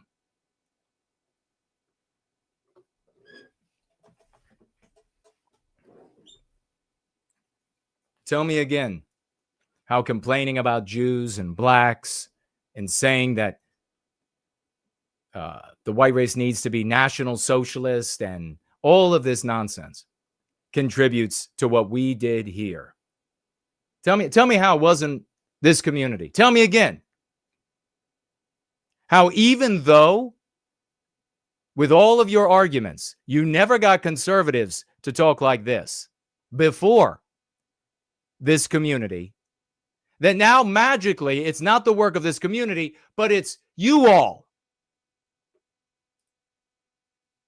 It is totally and completely permissible for this to happen. There won't be any outrage. There won't be any marches. There'll be nothing. And I just told you why. Because white lives don't matter to white people. The Ukrainian refugee flees the U.S., boards a train in Charlotte, North Carolina, sits down and is killed from behind for no apparent reason. And he's allowed to wander around with blood dripping from him. White supremacy is the number one threat. Not no apparent reason. It's obvious. And Pam Bondi should be filing charges against this anti-white bastard. If the white race were worth a shit, there would be enough income here, there would be enough support of the work we're doing here, that we could make lots of noise at Pam Bondi over this and then get some charges, some federal charges for this animal. Facing America, says Joe Biden. Yeah, okay. Then we get videos like this like once a week. Ukrainian refugees in the West, stabbed to death, raped in Libya by a Libyan asylum seeker in Paris, 16-year-old Ukrainian girl, pushed in front of a train by an Iraqi asylum seeker in Germany, died from her wounds. There's a reason why so many Ukrainian women decided to remain in Poland, Czechoslovakia, and Lithuania. That's exactly right. Career criminal, bouncing in and out of jail like a revolving door. Why would we let low-life scumbags like this on our street? Homelessness. We would have executed him a long time ago if our norms would have been white erased. Here, Benny says that homelessness should be made illegal, but let's talk, Benny. Homelessness is not the problem. Must be illegal. Homelessness must be illegal. That's the only recourse. They just did this in Washington, D.C. You're not allowed to be homeless in D.C. You're not allowed to live in a tent. Guess what? They're now living in tents in Virginia and Maryland. On the street. This is what it creates. Documented history of multiple arrests dating back. Roaming the streets is infuriating. Why was he allowed to roam the streets? Why was he allowed to roam the streets? Why? Again, there's the breakdown, like Ukrainian refugees being attacked and stabbed, like almost by something that is more dangerous than the war in Ukraine, for sure. Goodness, it's raging. Zero riots, zero looting, zero outrage, zero protest, and maybe that's a bad thing. So you see that content creator, Benny's saying maybe that's a bad thing. This, I mean, therefore I am. Raging. This is just to, is he telling people about the remedy? Is he telling people what's working? Is he saying, hey, the go free, because just to do this just gets him more views, gets him more shares, gets him more likes.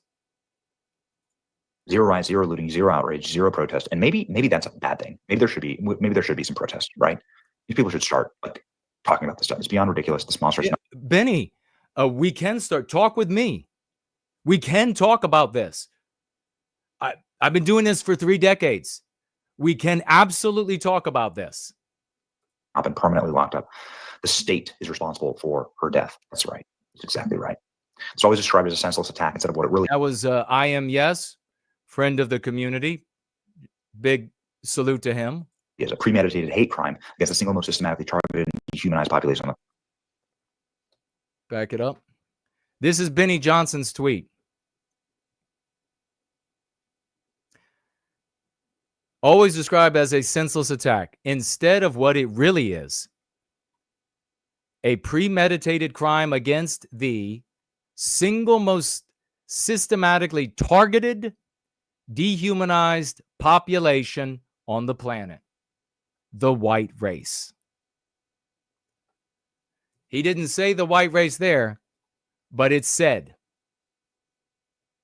It was described as a senseless attack instead of what it really is, a premeditated hate crime against the single most systematically targeted and dehumanized population on the planet. It's racial barbarism. Weak men created this hell. And racial barbarism, he said. He is this close. Strong men must fix it. Yeah, this wasn't random. This was preventable. It's a war on white people. Her blood is on the hands of them. You're not going to find stronger men than the men in the West, the men of the West in this community. This is it. Violent does not mean strong. The system that lets violent criminals roam while innocent people pay the price. All of society is terrorized. Jesse Smollett's fake hate crime drew more media outrage than this. That's exactly correct. All of these comparisons are just to get attention for the content creators. I mean, those who swash in the community here, I mean, you could take note. You just draw a comparison like this to get white people to say, well, look at the double standard. And then you chalk it full of the lexicon. It's so enraging that the leaders of Charlotte now, the mayors of Charlotte, the feckless mayors of Charlotte are just like saying, oh, well, nothing to see here. This is the banger right here. Our society is held hostage by a teeny minority of violent antisocial degenerates. They're anti-white, Matt Walsh. Makes it all the more infuriating is that it doesn't have to be like this. We could have all of those criminals off the street permanently in the span of a few weeks if we just added the will. Time for the will. Time for the will. We have the tools to do it. Time to talk with us, Benny. Big difference between what you see here and what you see elsewhere. We just talked about Iryna Zarutska's horrific murder by an anti-white monster. And there are other people talking about it too. I mean, I even saw Daniel Concannon get 1.5 million views and growing on one of his comments. Look at the double standard type tweets. The difference here is that we have the way out. We have the remedy. So when I talk about Iryna's murder, it is so that her life won't be in vain. I talk about her murder to put an end to the victimization of Western kind with the tools that have demonstrated they work. That's why I talk about it. That's why you talk about it. There's a big difference. It's night and day. Otherwise, we'll be right back.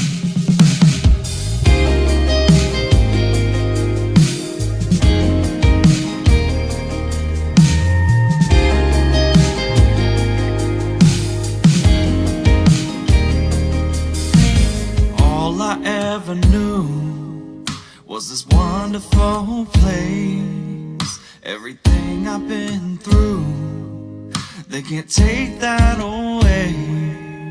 I'm not talking destination, but it's all where you're at. So no matter where I go to, my mind is intact.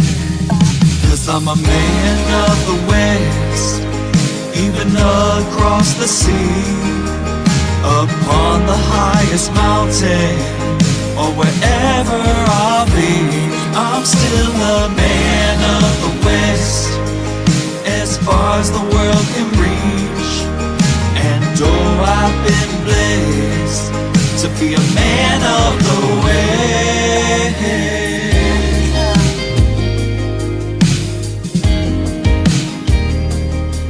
Sweet enough to make you cry, thinking of the sacrifices, the men who laid down their lives to give us endless chances. Regardless what you say, my people left them all, and there's so much more to create. So onward we march, 'cause I'm a man of the West, even across the sea, upon the highest mountain, or wherever I'll be. I'm still a man of the West, as far as the world can reach. And oh, I've been blessed to be a man of the West.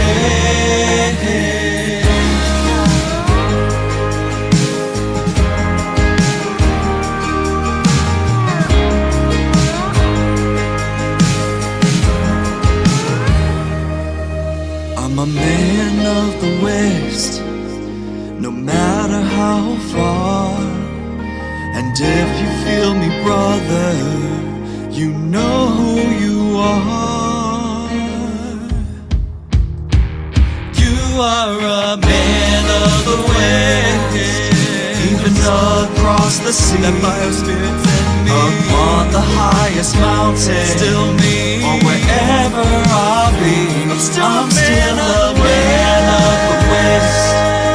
As far as the world can reach. And oh, I've been blessed to be a man of the west. I'm a man.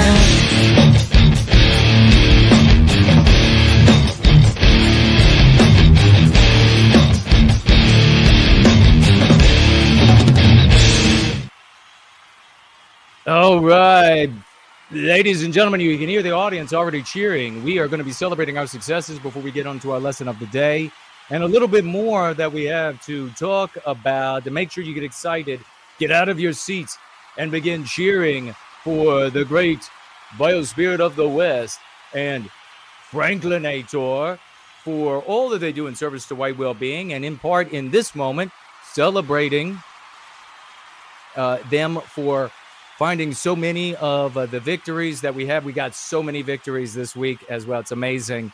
But to celebrate these two champions, ladies and gentlemen, they have a different set of criteria for aggregating their victories that they bring to us. Big salutes to both of these heroes. Let's keep it going. It's the beginning of the month. And we're going to be celebrating our honors roll call. And we start off the honors roll call with the All-Stars. So we'll start with the ultimate of All-Stars, and that is Promethean Healing. Big salutes. All-Stars of the honors roll call. These are the people who automatically financially gift over the course of the month that just happens. You could do so as well. Check in the description for how you can do that. Promethean Healing. We also have here in the All-Stars, Marie Curie. Give it up for Marie Curie. Give it up for, in the All-Stars, All-Star Western Sunrise. Keep it going for, let's see, I think we got at least one more All-Star here. And it is Joseph. Oh, we got two. We got All-Star Joseph and All-Star Greg. Big salutes to both of those All-Stars in the honors roll call. Thank you so much. I deeply, deeply appreciate your financial gifts. Heading out to the rest of the All-Stars. Big salutes to every one of these people. 007s. We have King Petras, Save Western Civilization Now, Zanazak, Maverant, Southern Bloom, Earth Mother, as well as the Wanderer, Velden. Velden, thank you so much. Keep It White is there as well. Tiniest Squeeze is there. Wilhelm is there. Mark, thank you so much. Honors roll call. June, your LG, Defeat, Deceit. Over there, Promethean Reckoning as well. God bless you all. Again, Promethean Healing, the All-Star of the All-Stars. And we wrap it up with Dallas, the great Dallas Malloy, on the All-Stars list as well. If your name was not read, please reach out to me. If you are financially gifting monthly, let me know. And we will correct the error. We've got much more news, and especially the lesson of the day. Much interesting things to come. Much interesting. Let us celebrate, ladies and gentlemen. Ye old European. Get out your big salutes. Ye old European. Translated, go free, into Dutch. It is now available in Dutch in the Netherlands, and it should be in Belgium. We will make sure it is. It's gone up. It's in the processing. I'm going to be adding Ye Old European as the translator in the description. Let's really give it up for this guy. Huge support and love for ye old European Dutch language Go Free up over there in the Netherlands and Belgium. Beautifully done. God bless you. What epic swashing that is. We have also, and there will be, this is the print edition. We'll see about turning it into a ebook as well. We'll see. But God bless. What a champion that is. We got a ton of videos to take a look at. But before we get there, we have our images from our swashbucklers. And the Go Free in over there in the Netherlands and Belgium has a little bit of a different color to it, a little bit of a different design, because the book was formatted a little differently. I had to make a new cover on the spot. We made it happen, though. As my voice tries to disappear on me. You know what this is. Here we go. Ivan Zagaba. And this was Ivan's week, ladies and gentlemen. Just start celebrating for Ivan. We've got so many victories. We're going to have to step it up to a run. So don't stop applauding. Don't stop the raucous emojis, the crepitant and crepitating emojis. This is a post by Ivan. Want to help us in anti-whiteism? Here are the best resources for white well-being. How many people saw Ivan's post? 20,000 people. Wow, give it up for Ivan Zahabable. And we got more coming from him a little bit later. Eric is here, and this is in Pauline Hanson's audience. He said, the Greens are so anti-white. This is down in Australia. Sick of them. Good on you, Pauline. 212 members of that party giving a thumbs up to that statement. Give it up for Eric. Anglo-Saxon and WG. Making clips, making just amazing over here swashing in Raging Europeans audience. 826 people. Now, this is over on Instagram. Who else is sick and tired of anti-whiteism and white erasure?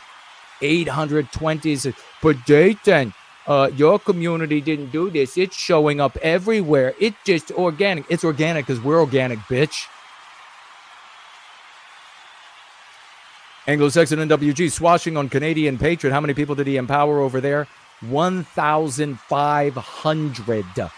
Anti-whites are driven by jealousy and envy. Keep it going for Anglo-Saxon and WG. Swashing over here on Leonardo Joni. Nearly 400 people in her audience giving a like to Anglo-Saxon's statement. Who else is sick and tired of anti-whiteism? Genius level application. Keep it going. This time he's in Lotus Eaters. Who else is sick and tired of systemic anti-whiteism? 1,000 people in the Lotus Eaters audience are being empowered by the great Anglo-Saxon and WG. Keep rocking it. Anglo-Saxon and WG again. Who else is sick and tired of systemic anti-whiteism? In Matt Walsh's audience, 1,000 more people. But Jason, it's coming from everywhere. I wonder why. Every week we're celebrating our heroes. Anglo-Saxon and WG. Again on Matt Walsh. This time growing up to 1,000 likes. Who else is sick of systemic anti-whiteism? Empowering that audience. Where Matt Walsh was ordered not to use the concept anti-whiteism anymore by Benny Shapiro. Here we have Anti-Vilification League getting another like. He got 2 likes on his comments from one and only Conor McGregor. Brother, you are a legend. Their agenda is anti-white. The same thing happening in almost every white country. We are in Australia, but we see Ireland as our home. Also, as we are all brothers as Western kind. Conor McGregor giving a like to this. Give it up for Anti-Vilification League's swashing adroitness, ladies and gentlemen. But Conor McGregor said it. You guys didn't do it. Here he is again. Anti-Vilification League getting another like from Conor McGregor. When the government ceases to represent the will of the people. It's no longer the government, it's totalitarian state. Anti-whiteism has swept through most Western governments. They believe it's their, quote, moral duty to white erase our nations. We need to clearly communicate that. Brilliantly articulated by Anti-Vilification League, one of our greatest swashbucklers down under. And here you have the world-renowned Conor McGregor being exposed to these concepts. When he uses them, it will be because of us. It'll be because of Anti-Vilification League. It'll be because of the others who have swashed on Conor McGregor. Here we have a like from Jared Taylor. And I got to tell you, this one really, and maybe First Last could say why if he wants to in the live chat. Anti-Vilification League, brilliantly swashing here, says, together we will end anti-whiteism. Remind me to come back to this comment. Jared Taylor giving a like to the concept anti-whiteism. Give it up for Anti-Vilification League. Remind me to come back to that. Wow. There's some history there. Anti-Vilification League again, this time getting a like from William, is that Hannah? And of course, he is the spouse of that woman who has a very large audience, gets a lot of attention. The anti-whites have a strange obsession with smashing eggs, like something they do with their extremely low-level fertility. Anti-whites.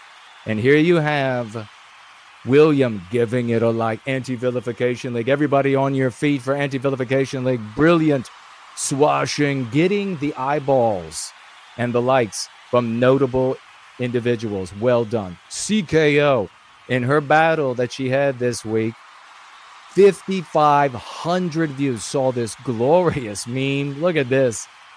She wrote, that's exactly what it is. Both are attacks on white norms, values, nations, and people. It's never been about left or right. Our enemy is anti-whiteism. Well done. Give it up for CKO. Ladies and gentlemen,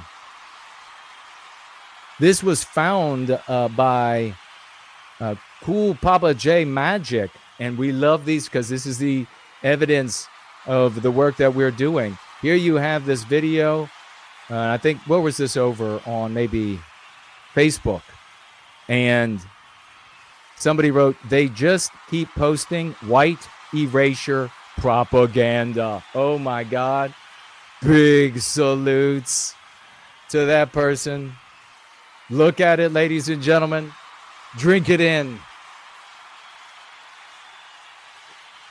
Give up the big salutes and the celebration. Ye old European. This video coming up again, but there's a twist. Hans the Skipper over here on Elon Musk empowers 21,000 people. The great Hans the Skipper, ladies and gentlemen, with this beautiful meme. Go be anti-white in a non-white country. And the web address here, 21,000 people seeing this. Give it up for Hans the Skipper. Here he is again on End Wokeness, empowering 17,000 people, writing, unraveling the anti-white narrative, one police-involved shooting at a time. Brilliantly written. Hans the Skipper, we're keeping it going. Hans, this time on Ian Miles Chung, empowering almost 8,000 people. Another horrific hush crime that contradicts the anti-white narrative. Again, just our swashbucklers are unstoppably brilliant. Perfect articulation. Neo Berg is the audience that was empowered by Hans the Skipper. Here's the audience as our audience takes a breath. Hush crimes contradict the anti-white narrative. Over 18,000 people in her audience empowered by the great Hans the Skipper. Keep it going. Hans the Skipper this time on, is that Sean Strickland's audience. Nearly 7,000 more people empowered. The only victimization by society is anti-whiteism. No exceptions. It's to the point where it's an alternative definition for being white. If it's legal to victimize you, you must be white. Genius articulation, quadruple 07s, keep the crowns and gems and the glory coming. And here is Ivan. We're back again. 2,600 more people empowered in Conor McGregor's audience. Talk about our swashbucklers working on Conor McGregor. Awesome, writes Ivan. I hope you end anti-whiteism and white erasure in Ireland. Speaking directly to him, large portions of the country aren't Irish anymore, and this is unacceptable. Look at the beautiful meme. I love it. Conor's going to find his way to the truth.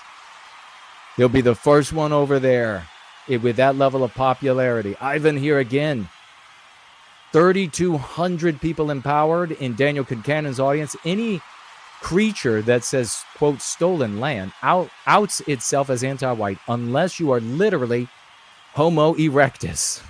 You are descended from conquerors who acquired land through military force. Quote, stolen land is a pretext for white erasure. And he shares this epic meme along with his brilliant articulated sword play. God, show him some love. Big love for Ivan. Here he is again. 7,500 more human beings empowered in the audience of David Vance with this eye-catching, powerful meme, ladies and gentlemen. Look at that. You got to love it. Ivan writes, quote, wild conspiracy theories as if governments haven't carried out assassinations throughout all history. Are we supposed to think they stopped? AFD politicians are being targeted for violence because they're not anti-white enough, and it's blatantly obvious. You don't have, even Ivan here is saying as well, 16 random deaths. Maybe the number is indeed up to 16. Give it up for the great Ivan. Zihababa, swashing like a madman without another minute to live.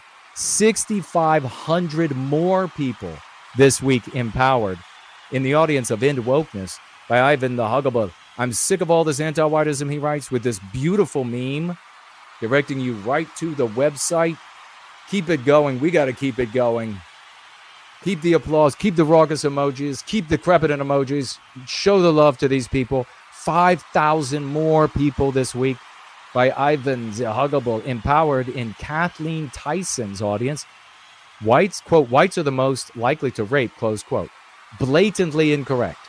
White labeling is extremely common in police departments, and statistics are drawn from mangled data. Genius level, using the meme curative white labeling. Brilliant, Ivan. The only person, quote, stoking race hate here is you. Please refrain from spreading anti-white propaganda in the future. Oh my God, you laid the moral hammer down on that anti-white pig.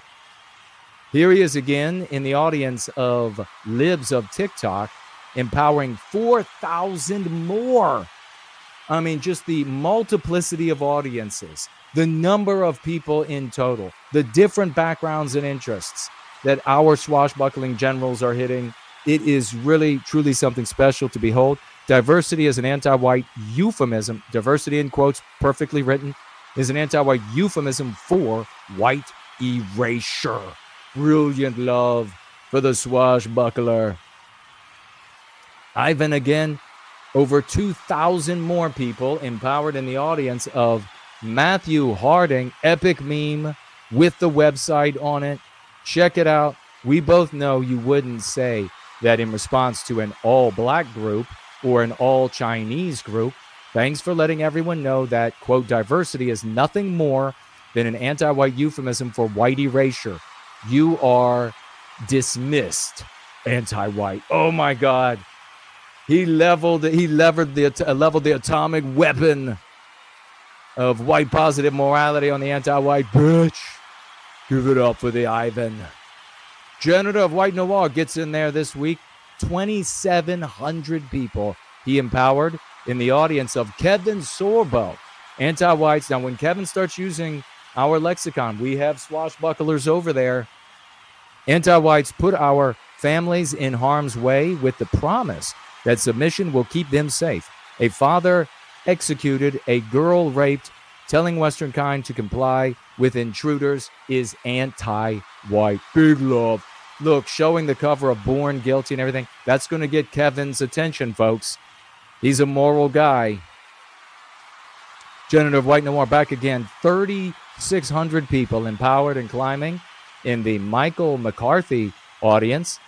Epic meme usage and anti-white monster is handled with kid gloves, while a white male who enforces our norms of civility gets the book thrown at him. Anti-whites are nothing if not consistent. Brilliantly written there. They are perfectly consistent with anti-whiteism.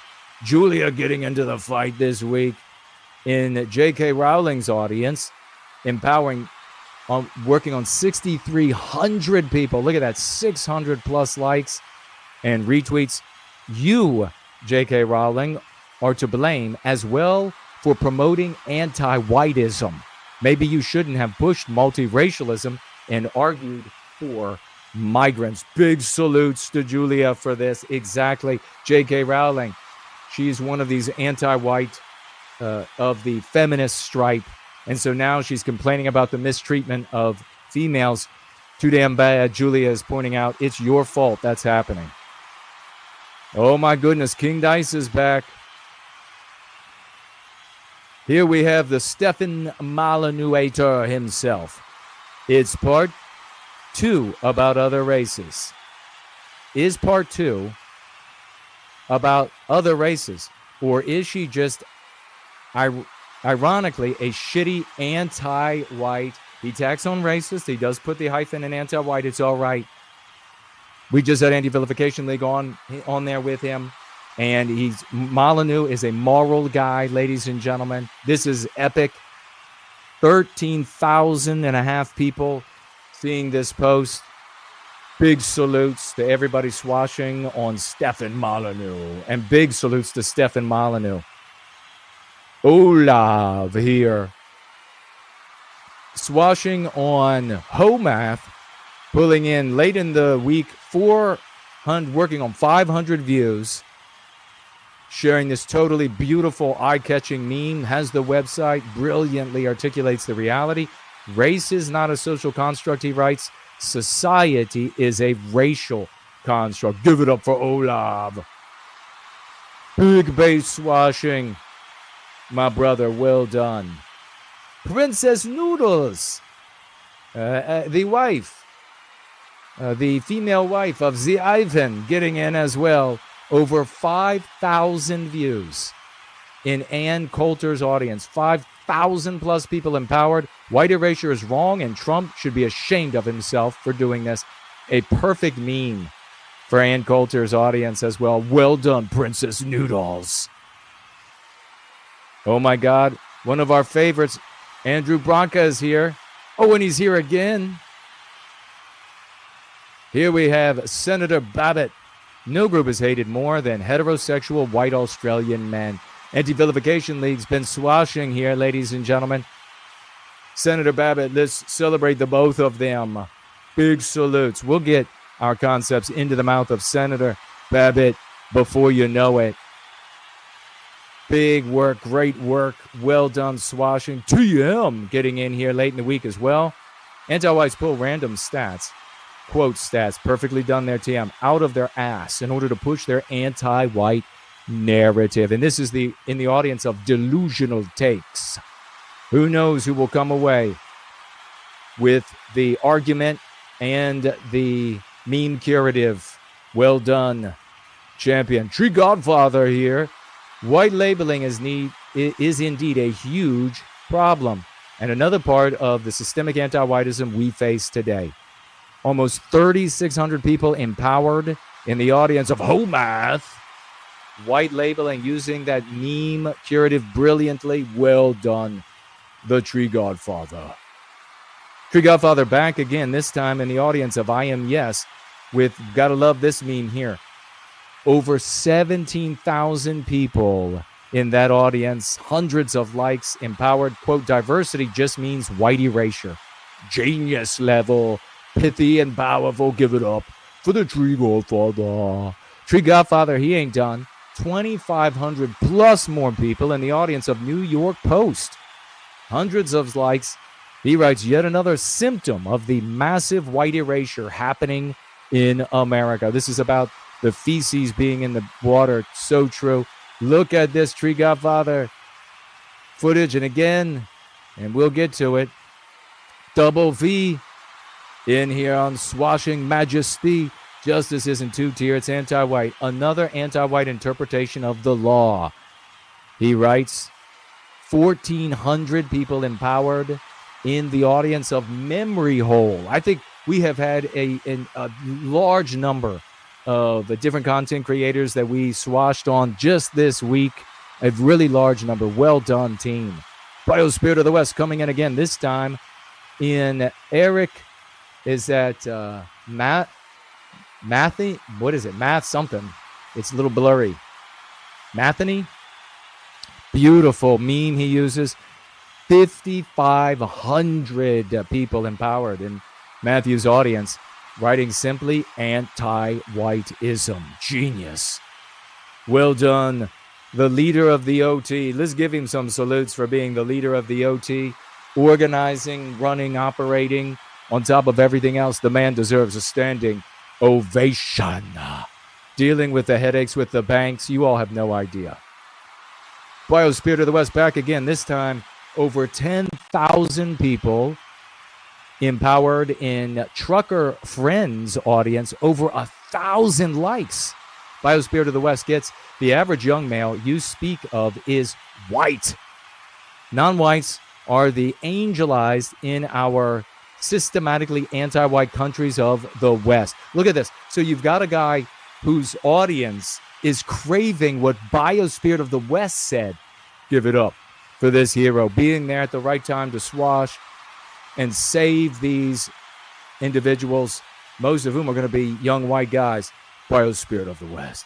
We did that, ladies and gentlemen. Never forget it. It was the work that we did. Let's take a look at some of these victories, beginning with our very own favorite lawyer, Andrew Barranco. Celebrate him and the Tree Godfather, who has been masterfully swashing his direction. Just glorious. Glorious. Now, this is a members-only show, so all of you here are members of the Andrew Branca Show on YouTube. Thank you so much. Haven't we all felt it, ladies and gentlemen, especially the gentlemen? Haven't we all lived with the anti-white hate, especially the anti-white male hate, all our lives? All our lives. And it's only gotten worse since. Oh my God, give it up. Andrew Branca, let's keep it going. Of this brief before the U.S. Supreme Court, arguing for the end of race-based, and when I say race-based, what I really mean, of course, is anti-white congressional districting. For decades, the left wing of the federal...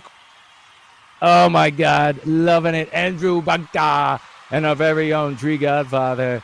Let's keep it going for Tree Godfather. He made some videos where he swashed on the videos for everyone to see. There's no Western civilization without Western kind. Protect what you love. You can find these videos over on his channel. We don't have the time to watch them all. Here's the next one. It's not our similarities that make us the same, but our differences that make us different. Big salutes to this champion. The Tree Godfather has come in like an absolute godfather. Well done, the hero. Now we have Biospirit of the West bringing back his video promo for Go Free in español. ¿Dando cambios preocupantes en nuestro país? ¿Te sientes inseguro y sin saber cómo remediar estos cambios fundamentales? Give up the big salutes for this. Well done, champion. Our heroes, boy, everybody's names are going on statues. And let's hear, ladies and gentlemen, the final, and then we'll keep moving. The great King Dice. Most white people will say no. I couldn't care less what you think. Again, that's my answer. To how have I been shaped by the forces of racism I was born into? Actually, many of us are shaped by the forces of racism, but not in the ways that she thinks.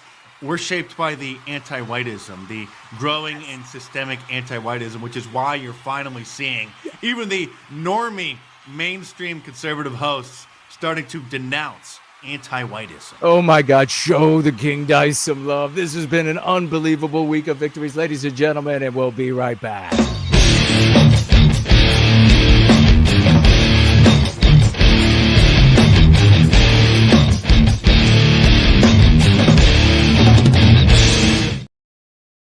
Wow. Keep the applause going for Anonymous financially gifting this week $25 glorious dollars. Anonymous gifting 25 glorious white well-being dollars. And we're going to check out those other opportunities for financial gifting right now. $25 from Anonymous. Show the love. Keep it going for Dude Bro Moment. The Dude Bro Moment platform over there at Entropy, up and working. Ladies and gentlemen, this week, financially gifting $50 to White Wellbeing. But guess what? He got in before or after we were done on Wednesday. $50 there as well. $100 celebration for Dude Bro Moment this week in service to White Wellbeing. The single formula that works for the recapture of our destiny. Give it up for Dude Bro Moment. He writes with these 100 beautiful white baby dollars for White Wellbeing. Give it up also for, and we'll come back if you have longer comments, we'll come back and read them. UFC fan. UFC fan, the first time I've seen you, brother. Good to see you. 75 White Wellbeing dollars. $75 from UFC fan. God bless you. Everybody celebrate. UFC fan. Getting in here beautifully. Big salutes, champ. Thank you so very much. Keep it going for TJ. TJ coming in over here on Entropy. $20 for White Wellbeing. Big salutes, TJ.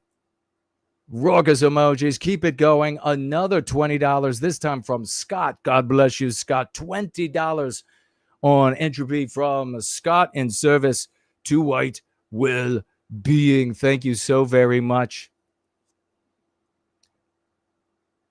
And let's see, did I miss anybody that reached Sandwich King? $25 for White Wellbeing to the Sandwich King.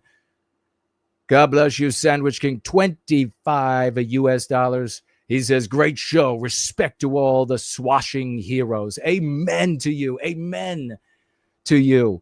What a glorious thing. Totally pristine thing to say. God bless the Sandwich King. 25 White Wellbeing dollars. And I will keep my eyes out. We will celebrate anybody that we missed. Keep it going. I don't know how many weeks in a row the great First Last is going to show up here with $100. $100. Again, how many weeks in a row? This is unheard of for the $100 financial gift. He says, sticking in there. God bless you, brother. $100. First Last. Get this man a musical instrument. You could probably pick just about any musical instrument and he'll know how to play it. Trust me. I've hung out with this guy. Big salutes. Keep it going. The great Corey, unstoppable champion for White Wellbeing. He said, thanks again, brother, with $50. $50 for White Wellbeing. A guy that one time said he was listening to the gathering while sleeping in the car between shifts. That's the kind of people that dedicate their lives to White Wellbeing. True heroes. God bless you. Let me see if we've missed anybody over here. Okay, I do not see any miss. We'll come back and get all of the other financial gifts. And we will celebrate anybody, like I said, who deserves celebration that we may have missed. Let me just check here, make sure I did not miss. Okay. Not on the, just want to make sure on the background, on the dashboard, I should say. Let's swivel around to here. We'll come back to the remainder on Premium Rumble. Remember to tag me as No White Guilt, No White Guilt, @ No White Guilt. If you have a question or comment, I want to see what you have to say. A lot of conversation going on on over Premium Rumble, Land of the Fake. Financially gifting $5. Thank you so much for those $5. He says, thank you, Jason, for providing the tools necessary to fight against our victimization proudly and valiantly in the eyes of all of humanity. Thank you. So that is a beautiful testimonial right there. Thank you so much for saying that. Land of the Fake, home of the gay. $5. Thank you. And we will continue. You know, Go Free is an ever-evolving practice to deal with the reality of anti-whiteism. It's always evolving and changing and moving for the circumstance. And so we will always continue to move and evolve to defeat it. All right. If anybody else financially gifted me over there, please tag me at No White Guilt and say there is a financial gift somewhere. I did not see it at the moment, but it doesn't mean it's not there. I'll check D Live to see if there's anything. We got stickers over there. Thank you for the stickers. We'll see if there are any comments on Odyssey as well when we swing back around. But for now, we're going to get back to entropy, and we're going to see what some of these comments were. Dare I touch the mic? I'm losing my voice. I'm losing my voice. Mystical Stab Artist is here. Cool. Papa J Magic is in the house. All right. Stumbling, financially gifting $5. Thank you so much, Stumbling. Big champion for White Wellbeing. He says here, wait, first maybe that's a follow-up? Okay, so he financially gifts 15 in total. Well, no, maybe there's more. I don't know, we'll see. We'll see. Okay, so his earliest is $10 financial gift. Thank you so much, Stumbling. He says, hey, Jason, do you see Go Free and the White Wellbeing community as a catalyst to reinvigorate Western civilization and reverse our decline, or as the seed of a new West? Well, kind of like we were just saying, it's a great question. Both. We are both, and maybe more, maybe one, maybe entirely one more. Circumstance will afford us various opportunities. It will be different at different times, in different countries, in different parts of each country.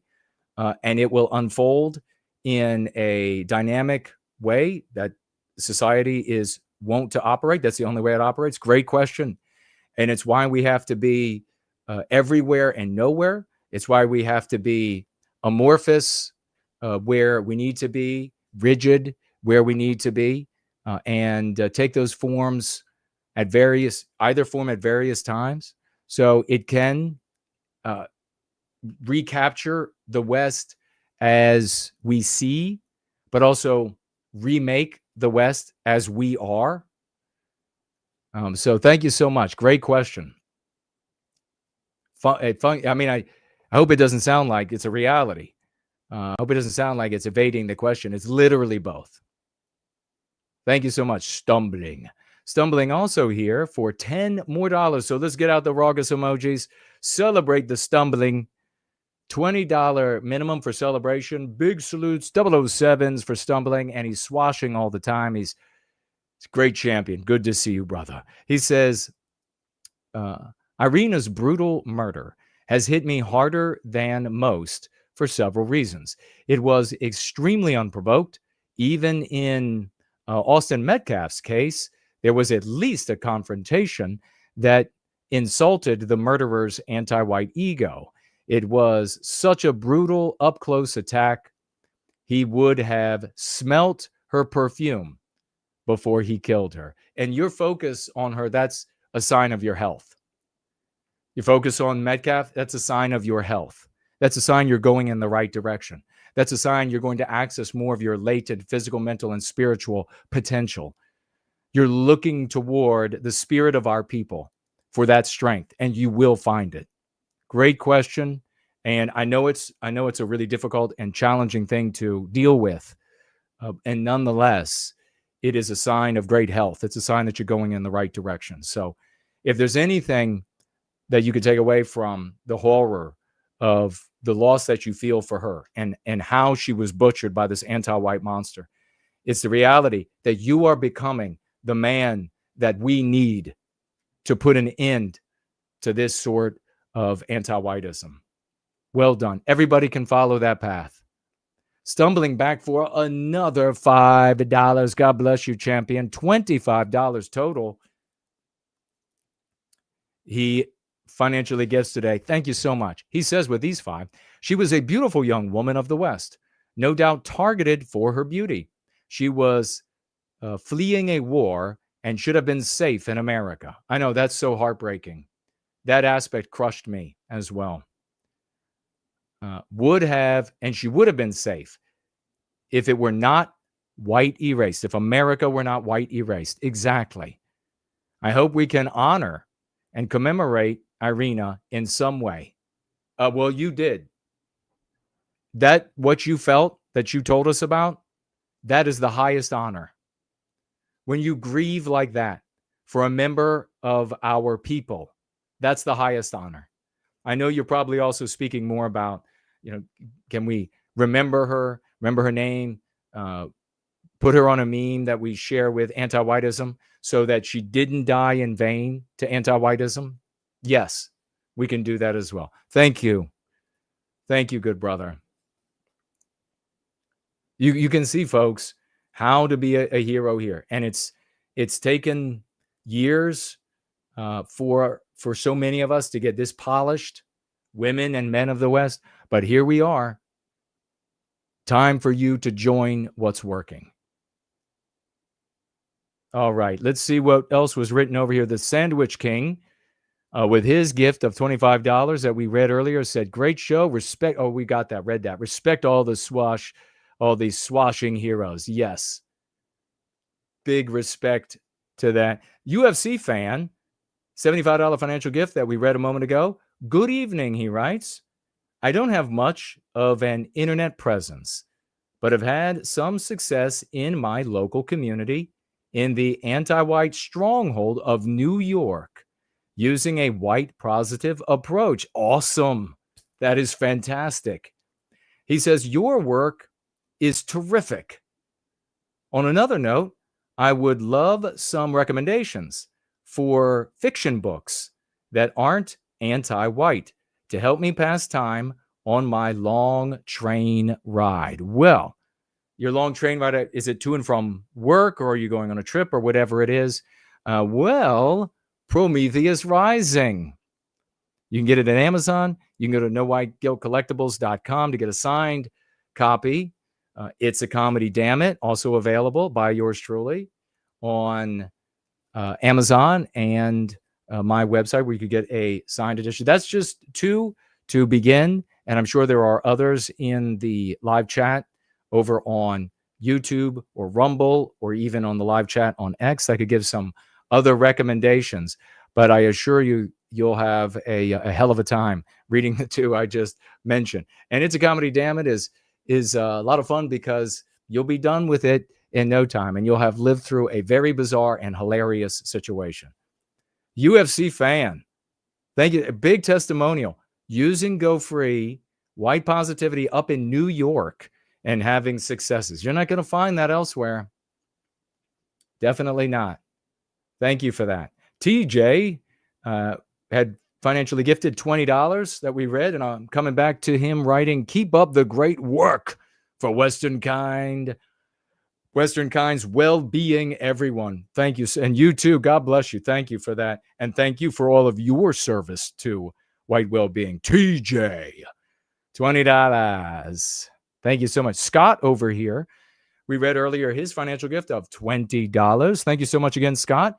And he says this with that $20 financial gift: a contribution to the hero's roll call. Whoa, what a totally pristine thing to do. Saluting those on the honors roll call. Thank you, brother, he says, for your heroic commitment to white well-being and leadership. of Western kind. Very pristine, very Slotzian. I love it. Big salutes. What were those? For a while there were people saying this statement. They would say, very something, very something. You saw it in memes. I immediately clicked off of it because it annoyed the shit out of me. But what was that? Tag me as no one count. Because we could say very pristine, very Slotzian. That looks to be everybody over here right now. Oh, I think it was because it was a malaprop. They were misusing a word. Demure was it. It was something very demure. And they were misusing. They had turned it into a malaprop. Somebody knows. Wow, what an epic. Can you believe all of these heroes? Holy God. I mean, my desktop is full. If you are interested in learning about Prometheus Rising, we teach from Prometheus Rising on Wednesdays. Our gatherings on Wednesdays, they're a roll-in gathering. They're shorter than this one, and it's a little bit more laid back. We do address some news and teach you how to view the news and how to talk about it through a white positive lens. That's how we change the world. Toward the end of the gathering, we have a lesson out of Prometheus Rising, which is fiction that I wrote to teach us about ourselves, our strengths, our weaknesses, how we interact with the world, and in many ways is obviously allegorical, serves as a heuristic and a spirituality to bolster, if you practice religion, whatever that religion might be. It has already served to do that for many who have given testimonials to that effect. And of course, it is no harm or no insult to those who do not believe in a creator. They too can be empowered about the story. I rewrite the character of Prometheus, and you will now have a 20-second example of what that sounds like. A little portion, a little bit of a read from Prometheus Rising on the screen right now.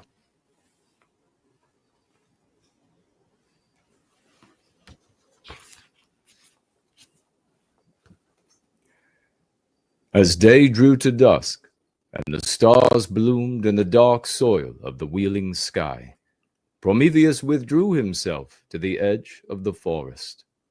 There, he proudly beheld his children lying upon the green sward in their lifeless sleep. The night deepened. The waters raised their arias to a prancing breeze. The fires of heaven scintillated upon the cloudless vault, and Prometheus sent forth the flame of life, and his children awoke. Yet not to the world did their minds first gaze, but to a dark slumber stirring with the wing strokes of a marvelous dream. For in the darkness fluttered a form like to a butterfly, and it had a light of its own, and its wing strokes were as a music that hailed from distant lands, a melody born on a warm wind that thawed the frosts of doubt. Though they were yet to take their first breath, or to rise from the deeps of slumber, they lived a boundless enchantment. For Prometheus began a song as beautiful and as terrible as the world to which they would awaken, of good, of evil, of mastery, of defeat, of a struggle and a fight, of a destiny and a light. And though their ears understood the verses not, the lithe and magical words formed pictures in their minds, so that each, according to his or her talents, perceived the threats and promises beyond the darkness of the dream. And that was a portion of Prometheus Rising, when Prometheus, as I say, I rewrite the character of Prometheus, and that was a portion out of during the creation of the Promethean people, which you could understand to be us. Let's listen to a little bit of music as we look to the final financial gifts. Mail and our lesson of the day.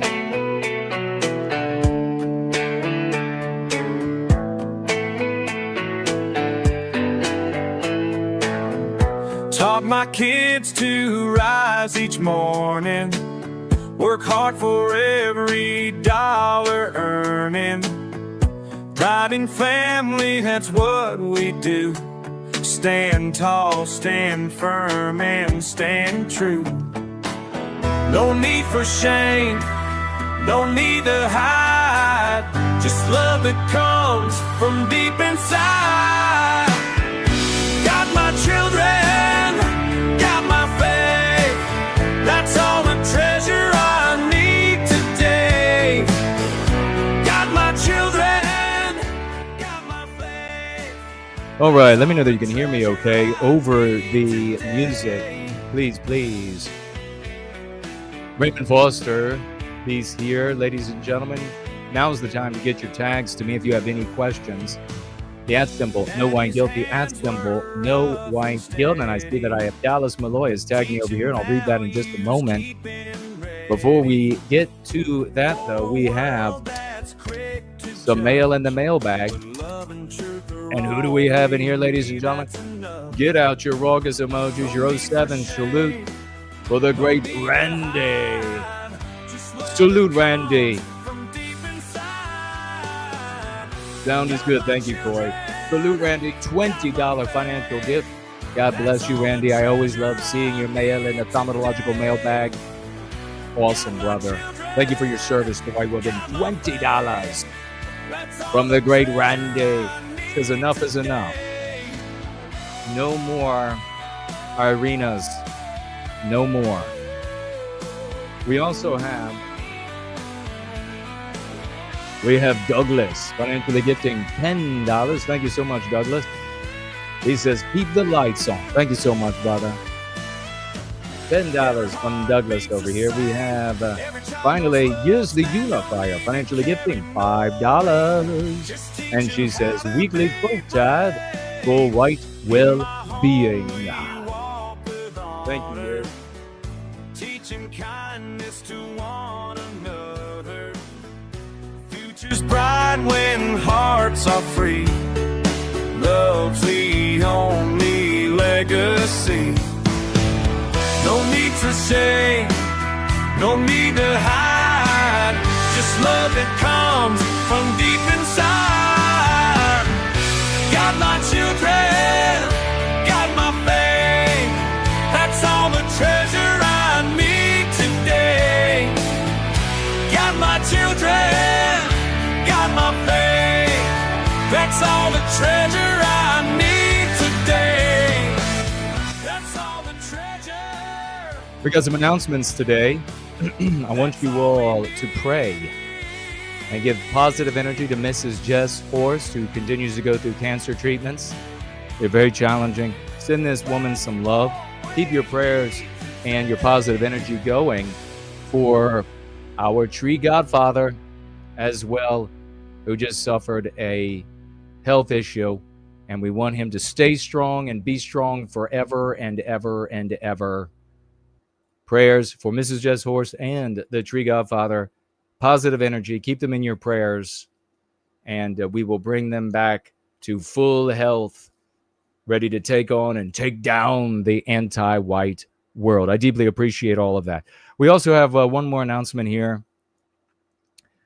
And keep an eye out every day, virtually every single day at 2 p.m. Eastern Standard Time. The Shade Tree is on X. And so there are folks that are showing up every single day. Some of them are faces that, you know, others are new faces. And of course, this is a creation of the Tree Godfather and a host of now wonderful champions stepping in. And I mean, every time I listen in, it's brilliant stuff. So don't miss it. 2 p.m. Eastern Standard Time, almost every single day. We've got men of the West. We've got women of the West. There's nothing like this. There's nothing like it. I want to see people like Benny Johnson showing up and participating. Let's do it, Benny. But I wanted to point out to you and warn you that the Jewsburgs are never going to stop attempting to destroy white positive spaces. They destroy everything they touch. I have 3 decades of watching them destroy groups, clubs, organizations that had no focus whatsoever on anything global, on Jews, or even on race. In fact, in one of the biggest groups, national size group, they didn't even permit a conversation about race for years and years. But the Jew spurgs wormed their way in there. These people who just hate all Jews, and they want to destroy every white positive or white sympathetic endeavor. And they destroyed that organization and so many others. We just had a great example. They're showing up all the time everywhere. They show up here. They'll show up on the shade tree. And of course, they're not going to tolerate them for 1 second. But I want to mention it because they will lie. They will pretend to be in accord with us.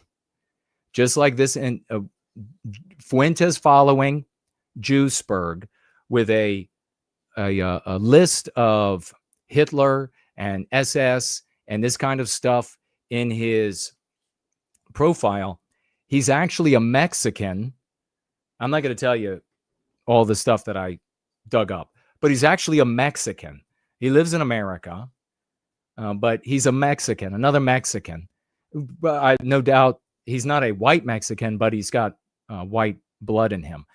But he is not one of us, and he's already been banned, so you don't got to worry about him. The point about talking about this is that he showed up and was in that space for hours, agreeing with every white positive statement, and then reached out, and this is how they do, and they try to lure you in to a conversation where they say, oh yeah, I agree with every little thing. Hey, did you know it's the Jews?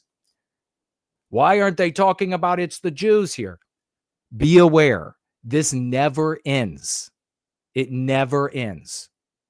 They're always going to, so when somebody shows up and they're like, oh, I agree with everything, don't immediately think that that's a person that could be potentially white positive. Take a look at their account or view them as they initially show up with skepticism, because it never ends. The Jewsburgs are cancer. They're AIDS. They are AIDS of the white race. They literally are the AIDS of the white race. They destroy any sort of immune response to our victimization. And just like, at least I was taught, how AIDS operates, they take over the T cell. And the T cell is the part of the immune system, and it brings the other cells in, white blood cells, to kill the infection, the virus, etc. And just like AIDS gets into the T cell and then turns the T cell into a production factory, making more AIDS, that's exactly what the Jewsburgs do to us. To everybody who's white sympathetic, they show up, they turn it in, they destroy it, they turn it into a manufacturer of more Jewsburgs, and then it's dead. So keep that analogy and watch out. We're going to get into our lesson of the day. I'm going to take a look at the comments. Dallas Malloy says here, I appreciate what you said, how some can't handle dealing with the anti-white horrors we see, that they don't have an outlet to cope with it. The tools I've learned from you show me how to turn the grief and rage into endless fuel for white well-being. I will never run out of will for that. Oh my God, that testimonial. On your feet. 0007s for the great Dallas Malloy. That's exactly how a healthy person, this is a woman of the West, that is exactly how a healthy person is supposed to operate. You turn it right to the tools with which we recapture our destiny. Brilliantly articulated. What a testimonial. God bless you, Dallas Malloy. All right. If there's anything else I missed, please tag me. I see somebody called Johnny, was that Rebel? Is over there on Rumble as well. Premium Rumble, that is to you. We have our lesson of the day, and it's an important lesson. Can I touch the microphone? God, my voice. I haven't been losing my voice like this in a while. First Lad says, Juicebergs are the schmucks in the Fs. Cucks and schmucks.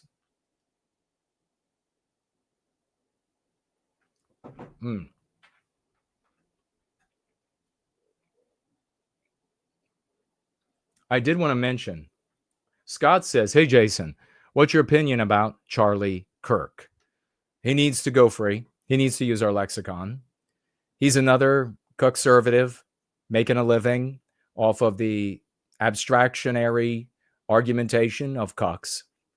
He could do a lot of good. We've swashed on him a lot, and we've gotten him to say anti-white quite a few times now. So he's clearly headed that direction, and we just need to keep at it so that he starts like Benny here, but use the lexicon.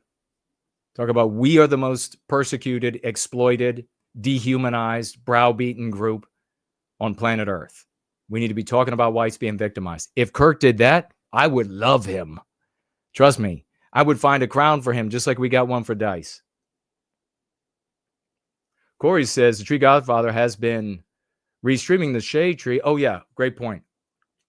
Tree Godfather is now incorporating streaming to YouTube during his Shade Tree on X. So keep an eye out for that. Follow him on YouTube as well. Maybe you'd rather participate or watch it on the YouTube platform. Thank you, Corey, for mentioning that. Care Bear is here. Care Bear is here. Hello, hello. Looking for other tags.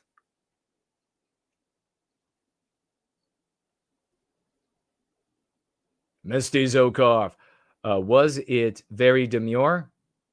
Very mindful? Demure is the... I thought demure was the second word. Maybe I'm wrong. I don't think it was mindful. Very something, very demure, they would say. And I just hated the malapropism. I've been here. Dennis says, I've been here, but I'm juggling, working again. There we have a hero, another hero working while going free here with us. For anyone interested, Corey writes, the Tree Godfather. Oh, so that was the same thing. All right, thank you. And God bless. Big salutes to everyone. For White Wellbeing is in the house. Big salutes to everybody for celebrating. That is one of the most important things that we do for each other. Everyone gets carried off the field on the shoulders of everyone else when they kick ass for White Wellbeing. You remember I shared with you all years back. I put it up on the wall. The poster of me being carried off the football field after I won after the end of the game, with the final seconds of the game, won the game, and football, American football, and they carried me off the field. And that's what we all get here. If you swash and succeed, you are carried off the field and celebrated. Very mindful, very demure, says Cool Papa J Magic. I don't know. Maybe that's it then. All right. The great Franklinator is here and says Charlie might know about. I think he does know about us, but he would really know about us if we had the kind of pressure that is engendered by this like endless celebration that you'll get from some of these other audiences that are much larger and as a consequence can create more pressure, can get their content creator of choice onto different platforms, even where they don't necessarily want to speak with them. But of course, in some of these cases, there is other kinds of pressure, monetary investment, etc. We have in Australia, we have Thomas Sewell. And you all know that I'm at variance with the arguments, with the prescriptions of Thomas Sewell. They're old. They're shop worn, they're threadbare, they're pernicious. They send you to jail. I've watched many a good people ruin their lives implementing the kind of strategies that Sewell and I guess it's Blair Cottrell are articulating. I think those are the two mainly that are together and out there in the streets. That other clown, Joel, I don't know that he goes out with them. But they argue this National Socialism, this violence, the embracing the role of the villain. Now, I got to tell you this. When it comes to Thomas Sewell, at least, I can have some respect for somebody, and I do have respect, who will prescribe these sort of behavior and then go out and do it themselves. So at least he is literally leading the charge to engage in behavior that he prescribes to his followers that will ruin their lives. He was arrested as a consequence. They had a march. There was a march, a nationalistic type of march in Australia, and Blair Cottrell interviewed some people. It was interesting too. One of the women he interviewed in this nationalist, and they really present this like, well, these are all of our people here. These are all our folks. And what does that mean? Our people, our folks, our march. What does that mean? Well, you conclude then that they must also be National Socialists. They must also be worshipers to various degrees of Adolf Hitler, of the Third Reich, of bringing the message of Hitlerism and rewrites of history, historical revisionism to the public. You conclude that that's the case. But indeed, he speaks to a few people on an interview, and one really personified a little bit of what you saw in others. And she said she's opposed to what's being done against our people in Australia with hatred for no one, with no harm to any other group of people. And that sounds a lot like us, doesn't it? I thought that was interesting because I think if you go to any sort of nationalist march or what have you, you can go up and on camera get agreement on the arguments of Go Free on camera. You can get buy-in.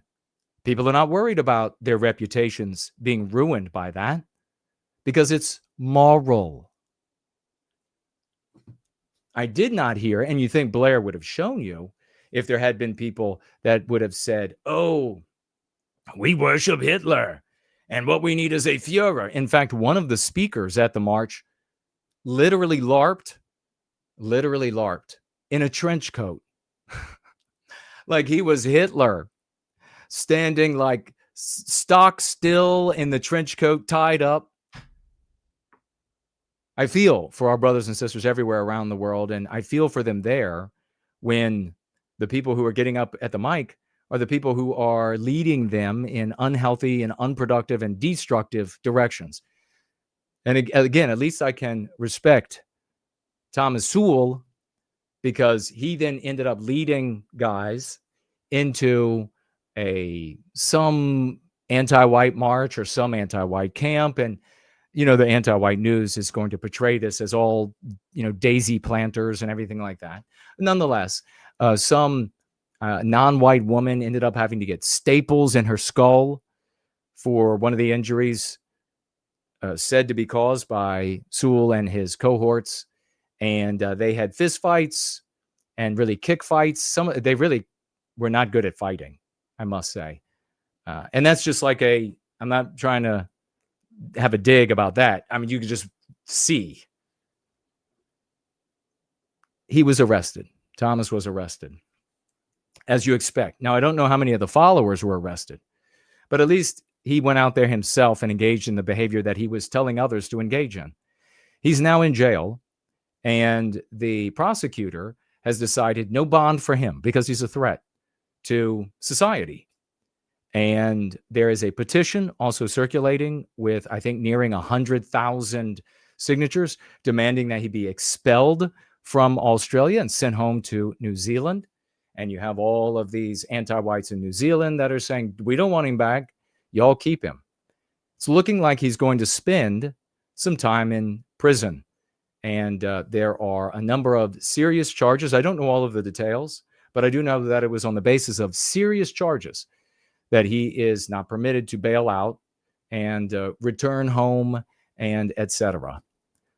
So often we see people that make these prescriptions. And when I say don't do it, they attack me. But they themselves are not out engaged in the behavior that they're telling others, that send others to prison, that send others, etc., ruin their lives, get them fined, fired, thrown out of school, ostracized from family networks, etc., ruin their lives forever. So what's happening now? Well, when I saw this, I thought, isn't this interesting? And, I do want to mention quickly about Jared Taylor, because Jared Taylor gave a like to Anti-Vilification League, making a pithy statement, a very short statement, in which he used the word anti-whiteism. Now, as you all know, I began my following of Jared Taylor when I was 17, met him when I was, 18 or 19, and have been friends with him over the years. He has not liked my, what is the nicest thing that he has said?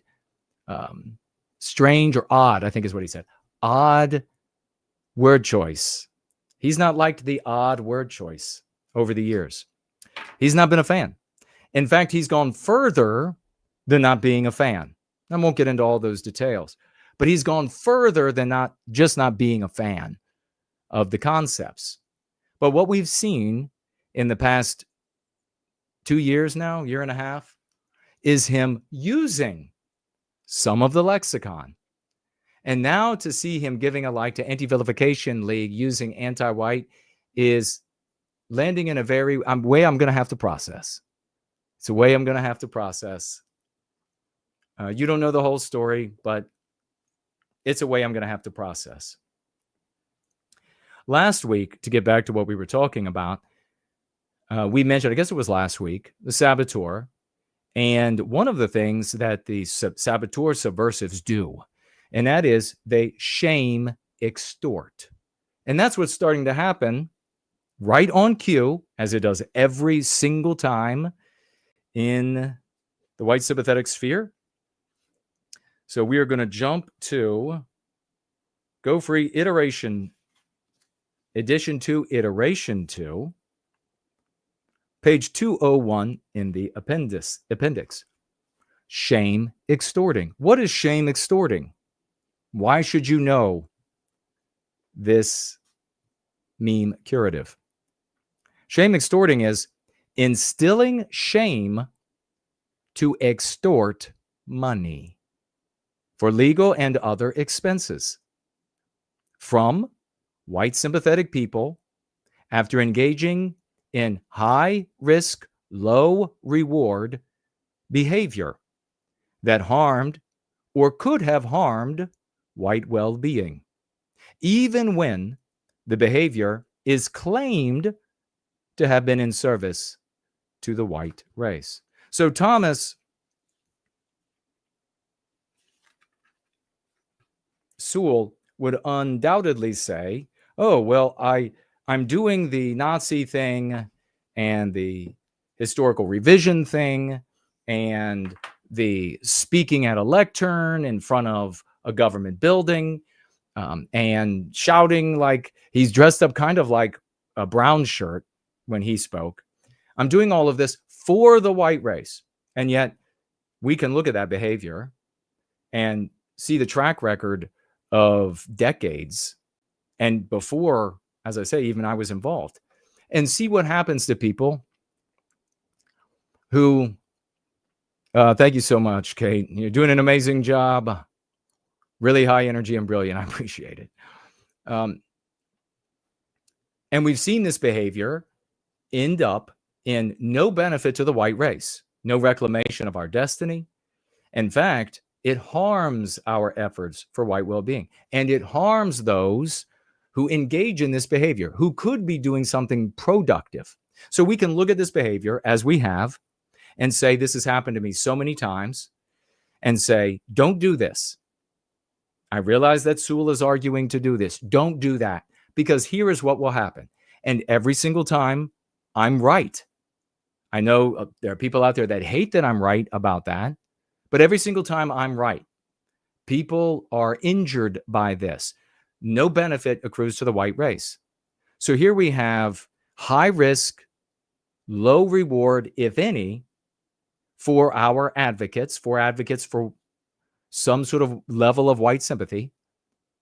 We articulate it, it happens, and then right on cue, they show up, donate to. They're all sharing the information. They're passing it around. Thomas needs lots of money for his legal defense. They're really going to get him.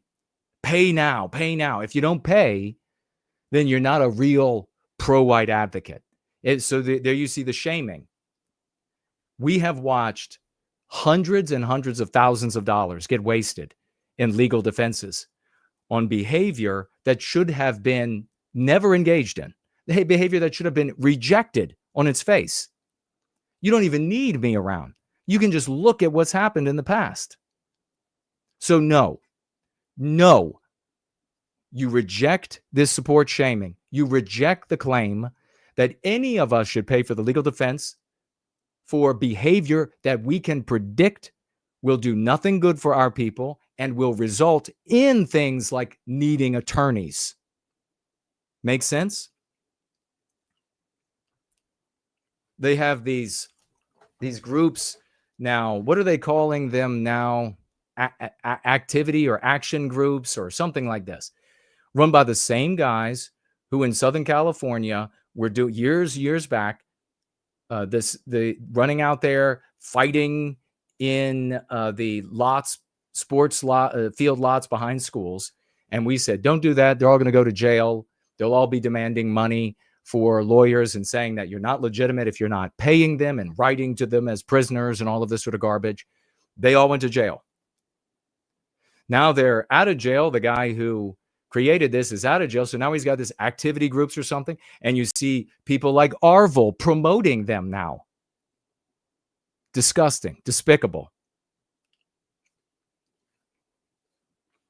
So what kind of behavior do we engage in instead? Well, we say keep it Promethean. And what does that mean to keep it Promethean? Keep it pristine, keep it white positive. Page 176. The Promethean rule to KIP. And just to sum it up really quickly, reason, logic, and evidence are at the core of decision-making and interpretation. That we act in accord with the norms of the West. The Promethean rule to KIP means that white well-being advocates live their lives and frame their thoughts to comport with the dignity and honorable behavior of the Prometheans in Prometheus Rising. That reason, logic, and evidence are at the core of decision-making and interpretation, and that going free is central to their lives. What does that mean to be central? You're using it as a lens to view the world, to interact with the world. As ambassadors and champions of our rapidly growing community, advocates for white well-being KIP when they acknowledge that Western kind is a victimized people, persecuted, exploited, and physically, mentally, and spiritually abused. And isn't it interesting? You practically have almost have the exact same words coming out of Benny Johnson's mouth. Now, I want you to reflect. You might say, Benny Johnson, nothing, right? How many conservative icons have been on his show? How many high-ranking in the party, in the bureaucracy? And he's got the ear of a lot of people. He said almost the exact same thing. So, should you KIP or should you LARP? As many doctrines and activities are detrimental to the AAP, that's just the practice of going free. White well-being activists not only identify anti-white judgments and mores as harmful, but they also KIP when they guard against seemingly compatible or sympathetic doctrines and activities that might indirectly undermine or interfere with the process of going free. A lot in the white sympathetic sphere seems compatible. On its face, it seems compatible. But when you get right down to it, you find that indeed we are at odds with, for example, Ardville declaring that Fuentes is the leader of the movement. Well, not our movement. That's completely incompatible. For example, some content producers in white sympathetic spheres behave no better than tabloid journalists. They give explanations and take positions on historical and contemporary events for the self-serving purposes of getting attention and donations, not because these explanations and positions will benefit you or our people. When you repeat what content producers say, you are making a reputational investment. If you repeat the self-serving content of such content producers to your friends and family, you burn your reputation to ashes. Typically within a few weeks or months, such content creators recant with a new set of exotic attention-getting explanations and positions, but your reputation is permanently destroyed. As the success of Going Free is success and freedom for Western kind, to KIP is to ensure the rapid growth and success of the community. Kipping is holding the moral high ground. To keep it Promethean is to be an activist for white well-being that is moral, that is a good person, that doesn't berate other races for their birth, that advocates for our people with not the least bit of shame, without the least bit of hatred, and succeeds for white well-being. That is what it means to KIP. And that is antithetical to the kind of behavior that you see when folks are saying, hey, they're actually doing something, Jason. They're doing something. They're harming white well-being, and they are harming themselves and everybody who listens to them with that behavior. That's the thing that they're doing. Never forget it. I'm going to take another look for tags and or financial gifts. And then we are almost out of time. It's been a totally epic gathering here today in service to white well-being with your hierarch.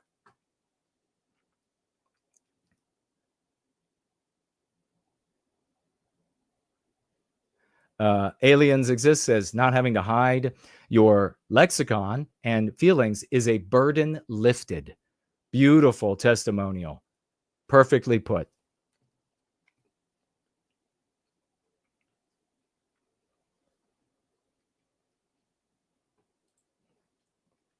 Heartsa. D Live is Heartsa's house. Donating a lemon over there. Thank you so much. I appreciate it. Truth is Our Reality says, I am sick and tired of systemic anti-whiteism over there on D Live. Thank you so much. Truth is Our Reality also donated a lemon of cryptocurrency. Thank you so much for that. Handing out stickers over there. Deeply appreciate it. Much love back in the once great state of Virginia. Got that cool cat dancing, moving to the beat.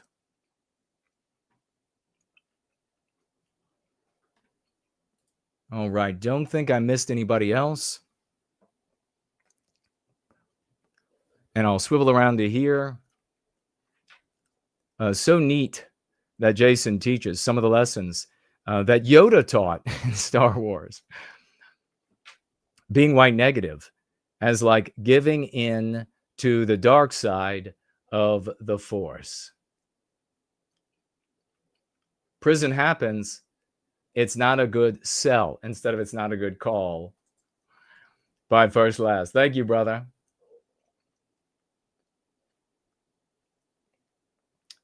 Franklin says they are riding off the coattails of the success of Go Free. They know Go Free gives them moral breathing room to do ant-nat stuff. Joel at least understands this. He does indeed. You're right. Spud Ruckus is here. Yeah, he steals from us endlessly. And you can see those white Australian nationalists, they were, when they could say their own words, you could just hear what they have to say. They're like, oh yeah, I want the victimization of our people to end and no harm to anybody else. Love everybody is what the woman said. You can see it for yourself. Of course, he was able to find like 2 10-year-olds that said, kick out all the foreigners. Of course. They're children. They're not going to say that when they have a reputation to be concerned about and a life they have to live, and they understand a living and family and etc. That whole crowd would listen to us. That whole crowd would have benefited infinitely from having me at the lectern rather than the trench coat wearing LARPer and the others shouting about violence and LARPing and rewrites of history and what's really going on in the news. I mean, let's just tell it like it is. Thank you so much to everybody who showed up on Entropy, everybody who showed up on the live chat on Twitter. Yeah, these people could be called out easily for writing on the work that we are doing here and then turning it into some sort of sick LARP. Big salutes to everybody who showed up on YouTube. Thank you so much for sharing.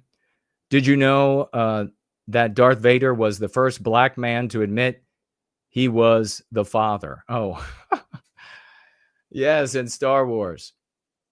The voice, at least, right? Big salutes to you all. What an amazing week, huh? Let's make this coming week another fantastic week. Write yourself into our book as one of the heroes of the West. Live your life as though the eyes of all the good white people out there today are on you, and certainly all those yet to come who will be writing our fables and stories about the recapture of our destiny, because their eyes are on you every moment, every deed. You can make yourself one of those names on that statue and those statues in those storybooks. It's up to you.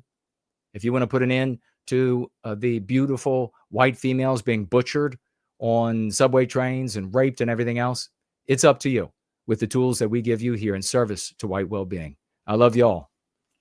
Let's go free.